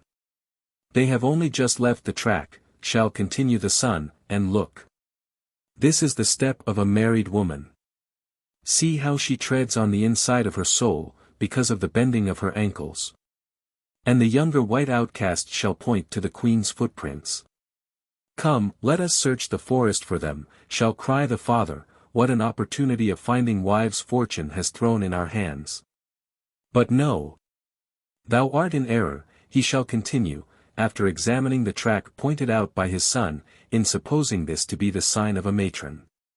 Look at the other, it is much longer. The toes have scarcely touched the ground, whereas the marks of the heels are deep. Of a truth this must be the married woman. And the elder white outcast shall point to the footprints of the princess. Then, shall reply the son, who admires the shorter foot, let us first seek them, and when we find them, give to me her who has the short feet and take the other to wife thyself. Having made this agreement they shall proceed on their way, and presently they shall find the women lying on the earth, half dead with fatigue and fear. Their legs and feet are scratched and torn by brambles, their ornaments have fallen off, and their garments are in strips. The two white outcasts find little difficulty, the first surprise over, in persuading the unhappy women to follow them home, and with great delight, conformably to their arrangement, each takes up his prize on his horse and rides back to the tents. The son takes the queen, and the father the princess. In due time 2 marriages come to pass, the father, according to agreement, espouses the long foot, and the son takes to wife the short foot. And after the usual interval, the elder white outcast, who had married the daughter, rejoices at the birth of a boy, and the younger white outcast, who had married the mother, is gladdened by the sight of a girl. Now then, by my feet and your head, O warrior King Vikram, answer me one question. What relationship will there be between the children of the 2 white pariahs? Vikram's brow waxed black as a charcoal burner's, when he again heard the most irreverent oath ever proposed to mortal king. The question presently attracted his attention, and he turned over the Betal's words in his head, confusing the ties of filiality, brotherhood, and relationship, and connection in general. Hem! Said the warrior king, at last perplexed, and remembering, in his perplexity, that he had better hold his tongue. Ahem! I think your majesty spoke? Asked the vampire, in an inquisitive and insinuating tone of voice. Hem! Ejaculated the monarch. The baital held his peace for a few minutes, coughing once or twice impatiently. He suspected that the extraordinary nature of this last tale, combined with the use of the future tense, had given rise to a taciturnity so unexpected in the warrior king. He therefore asked if Vikram the Brave would not like to hear another little anecdote. This time the king did not even say, hem. Having walked at an unusually rapid pace, he distinguished at a distance the fire kindled by the devotee, and he hurried towards it with an effort which left him no breath wherewith to speak, even had he been so inclined. Since your majesty is so completely dumbfoundered by it, perhaps this acute young prince may be able to answer my question, insinuated the baital, after a few minutes of anxious suspense. But Dharma Dwaj answered not a syllable. Conclusion. At Raja Vikram's silence the baital was greatly surprised, and he praised the royal courage and resolution to the skies. Still he did not give up the contest at once. Allow me, great king, pursued the demon, in a dry tone of voice, to wish you joy. After so many failures you have at length succeeded in repressing your loquacity. I will not stop to inquire whether it was humility and self-restraint which prevented your answering my last question, or whether Rajate was mere ignorance and inability. Of course I suspect the latter, but to say the truth your condescension in at last taking a vampire's advice, flatters me so much, that I will not look too narrowly into cause or motive. Raja Vikram winced, but maintained a stubborn silence, squeezing his lips lest they should open involuntarily. Now, however, your majesty has mortified, we will suppose, a somewhat exacting vanity. I also will in my turn forego the pleasure which I had anticipated in seeing you a corpse and in entering your royal body for a short time. Just to know how queer it must feel to be a king. And what is more, I will now perform my original promise, and you shall derive from me a benefit which none but myself can bestow. First, however, allow me to ask you, will you let me have a little more air? Dharma Dwaj pulled his father's sleeve, but this time Raja Vikram required no reminder. Wild horses or the executioner saw, beginning at the shoulder, would not have drawn a word from him. Observing his obstinate silence, the baital, with an ominous smile, continued. Now give ear, O warrior king, to what I am about to tell thee, and bear in mind the giant saying, a man is justified in killing one who has a design to kill him. The young merchant Mal Deo, who placed such magnificent presents at your royal feet, and Shantashil the devotee saint, who works his spells, incantations, and magical rites in a cemetery on the banks of the Godavari river, are, as thou knowest. One person the terrible Jogi, whose wrath your father aroused in his folly, and whose revenge your blood alone can satisfy. With regard to myself, the oilman's son, the same Jogi, fearing lest I might interfere with his projects of universal dominion, slew me by the power of his penance, and has kept me suspended, a trap for you, head downwards from the sire's tree. That Jogi it was, you now know, who sent you to fetch me back to him on your back. And when you cast me at his feet he will return thanks to you and praise your valour, perseverance and resolution to the skies. I warn you to beware. He will lead you to the shrine of Durga, and when he has finished his adoration he will say to you, O great king, salute my deity with the eight-limbed reverence. Here the vampire whispered for a time and in a low tone, lest some listening goblin might carry his words if spoken out loud to the ears of the devotee Shantashill. At the end of the monologue a rustling sound was heard. It proceeded from the baital, who was disengaging himself from the dead body in the bundle, and the burden became sensibly lighter upon the monarch's back. The departing baital, however, did not forget to bid farewell to the warrior king and to his son. He complimented the former for the last time, in his own way, upon the royal humility and the prodigious self-mortification which he had displayed, qualities, he remarked, which never failed to ensure the proprietor's success in all the worlds. Raja Vikram stepped out joyfully, and soon reached the burning ground. There he found the Jogi, dressed in his usual habit, a deerskin thrown over his back, and twisted reeds instead of a garment hanging round his loins. The hair had fallen from his limbs and his skin was bleached ghastly white by exposure to the elements. A fire seemed to proceed from his mouth, and the matted locks dropping from his head to the ground were changed by the rays of the sun to the color of gold or saffron. He had the beard of a goat and the ornaments of a king. His shoulders were high and his arms long, reaching to his knees, his nails grew to such a length as to curl round the ends of his fingers, and his feet resembled those of a tiger. He was drumming upon a skull, and incessantly exclaiming, Ho, Kali! Ho, Durga! Ho, Devi! As before, strange beings were holding their carnival in the Jogi's presence. Monstrous asuras, giant goblins, stood grimly gazing upon the scene with fixed eyes and motionless features. Rakshasas and messengers of Yama, fierce and hideous, assumed at pleasure the shapes of foul and ferocious beasts. Nagas and Buddhas, partly human and partly bestial, disported themselves in throngs about the upper air, and were dimly seen in the faint light of the dawn. Mighty Daityas, Brahmadityas, and Pretas, the size of a man's thumb, or dried up like leaves, and Pisachas of terrible power guarded the place. There were enormous goats, vivified by the spirits of those who had slain Brahmins. Things with the bodies of men and the faces of horses, camels and monkeys, hideous worms containing the souls of those priests who had drunk spirituous liquors.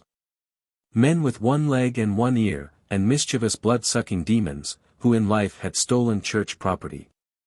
There were vultures, wretches that had violated the beds of their spiritual fathers, restless ghosts that had loved low-caste women, shades for whom funeral rites had not been performed, and who could not cross the dread Vaitarani stream. 187 vital souls fresh from the horrors of Timisra, or utter darkness, and the Usipatravana, or the sword-leaved forest. Pale spirits, alayas, gumas, betals, and yikshas, 188 beings of a base and vulgar order, glided over the ground, amongst corpses and skeletons animated by female fiends, dakinis, yoginis, hakinis, and shankinis, which were dancing in frightful revelry. The air was filled with supernatural sights and sounds, cries of owls and jackals, cats and crows, dogs, asses, and vultures, high above which rose the clashing of the bones with which the Jogi sat drumming upon the skull before him, and tending a huge cauldron of oil whose smoke was of blue fire. But as he raised his long lank arm, silver-white with ashes, the demons fled, and a momentary silence succeeded to their uproar. The tigers ceased to roar and the elephants to scream. The bears raised their snouts from their foul banquets, and the wolves dropped from their jaws the remnants of human flesh. And when they disappeared, the hooting of the owl, and ghastly ha! Ha! of the curlew, and the howling of the jackal died away in the far distance, leaving a silence still more oppressive. As Raja Vikram entered the burning ground, the hollow sound of solitude alone met his ear. Sadly wailed the wet autumnal blast. The tall gaunt trees groaned aloud, and bowed and trembled like slaves bending before their masters. Huge purple clouds and patches and lines of glaring white mist coursed furiously across the black expanse of firmament, discharging threads and chains and lozenges and balls of white and blue, purple and pink lightning. Followed by the deafening crash and roll of thunder, the dreadful roaring of the mighty wind, and the torrents of plashing rain. At times was heard in the distance the dull gurgling of the swollen river, interrupted by explosions, as slips of earth bank fell headlong into the stream. But once more the jogi raised his arm and all was still, nature lay breathless, as if awaiting the effect of his tremendous spells. The warrior king drew near the terrible man, unstrung his bundle from his back, untwisted the portion which he held, threw open the cloth, and exposed to Shantashil's glittering eyes the corpse, which had now recovered its proper form, that of a young child. Seeing it, the devotee was highly pleased, and thanked Vikram the brave, extolling his courage and daring above any monarch that had yet lived. After which he repeated certain charms facing towards the south, awakened the dead body, and placed it in a sitting position. He then in its presence sacrificed to his goddess, the White One, 189 all that he had ready by his side: betel leaf and flowers, sandal wood and unbroken rice, fruits, perfumes, and the flesh of man untouched by steel. Lastly, he half filled his skull with burning embers, blew upon them till they shot forth tongues of crimson light, serving as a lamp, and motioning the Raja and his son to follow him, led the way to a little fane of the destroying deity erected in a dark clump of wood, outside and close to the burning ground. They passed through the quadrangular outer court of the temple, whose piazza was hung with deep shade. 190 in silence they circumambulated the small central shrine, and whenever Shantashil directed, Raja Vikram entered the sava, or vestibule, and struck 3 times upon the gong, which gave forth a loud and warning sound. They then passed over the threshold, and looked into the gloomy inner depths. There stood Smashana Kali 191, the goddess, in her most horrid form. She was a naked and very black woman, with half-severed head, partly cut and partly painted, resting on her shoulder, and her tongue lolled out from her wide yawning mouth. 192, her eyes were red like those of a drunkard. And her eyebrows were of the same color, her thick coarse hair hung like a mantle to her heels. She was robed in an elephant's hide, dried and withered, confined at the waist with a belt composed of the hands of the giants whom she had slain in war. 2 dead bodies formed her earrings, and her necklace was of bleached skulls. Her 4 arms supported a scimitar, a noose, a trident, and a ponderous mace. She stood with one leg on the breast of her husband, Shiva, and she rested the other on his thigh. Before the idol lay the utensils of worship, namely, dishes for the offerings, lamps, jugs, incense, copper cups, conches and gongs, and all of them smelt of blood. As Raja Vikram and his son stood gazing upon the hideous spectacle, the devotee stooped down to place his skull lamp upon the ground, and drew from out his ochre-colored cloth a sharp sword which he hid behind his back. "Prosperity to shine in thy sons for ever and ever, O mighty Vikram," exclaimed Shantashil, after he had muttered a prayer before the image. "Verily thou hast right royally redeemed thy pledge, and by the virtue of thy presence all my wishes shall presently be accomplished. Behold! The sun is about to drive his car over the eastern hills, and our task now ends. Do thou reverence before this my deity, worshipping the earth through thy nose, and so prostrating thyself that thy 8 limbs may touch the ground. 193 Thus shall thy glory and splendor be great. The 8 powers 194 and the 9 treasures shall be thine, and prosperity shall ever remain under thy roof tree." Raja Vikram, hearing these words, recalled suddenly to mind all that the vampire had whispered to him. He brought his joined hands open up to his forehead, caused his 2 thumbs to touch his brow several times, and replied with the greatest humility, "O pious person! I am a king ignorant of the way to do such obeisance. Thou art a spiritual preceptor, be pleased to teach me and I will do even as thou desirest." Then the jogi, being a cunning man, fell into his own net. As he bent him down to salute the goddess, Vikram, drawing his sword, struck him upon the neck so violent a blow, that his head rolled from his body upon the ground. At the same moment Dharmadwaj, seizing his father's arm, pulled him out of the way in time to escape being crushed by the image, which fell with the sound of thunder upon the floor of the temple. A small thin voice in the upper air was heard to cry, "A man is justified in killing one who has the desire to kill him." Then glad shouts of triumph and victory were heard in all directions. They proceeded from the celestial choristers, the heavenly dancers, the mistresses of the gods, and the nymphs of Indra's paradise, who left their beds of gold and precious stones, their seats glorious as the meridian sun. Their canals of crystal water, their perfumed groves, and their gardens where the wind ever blows in softest breezes, to applaud the valour and good fortune of the warrior king. At last the brilliant god, Indra himself, with the 1,000 eyes, rising from the shade of the paragat tree, the fragrance of whose flowers fills the heavens, appeared in his car drawn by yellow steeds and cleaving the thick vapors which surround the earth, whilst his attendants sounded the heavenly drums and rained a shower of blossoms and perfumes. Bade the Vikramaditya the brave ask a boon. The Raja joined his hands and respectfully replied, "O mighty ruler of the lower firmament, let this my history become famous throughout the world." "It is well," rejoined the god. "As long as the sun and moon endure, and the sky looks down upon the ground, so long shall this thy adventure be remembered over all the earth. Meanwhile rule thou mankind." Thus saying, Indra retired to the delicious Amravati. 195 Vikram took up the corpses and threw them into the cauldron which Shantashil had been tending. At once two heroes started into life, and Vikram said to them, "When I call you, come." With these mysterious words the king, followed by his son, returned to the palace unmolested.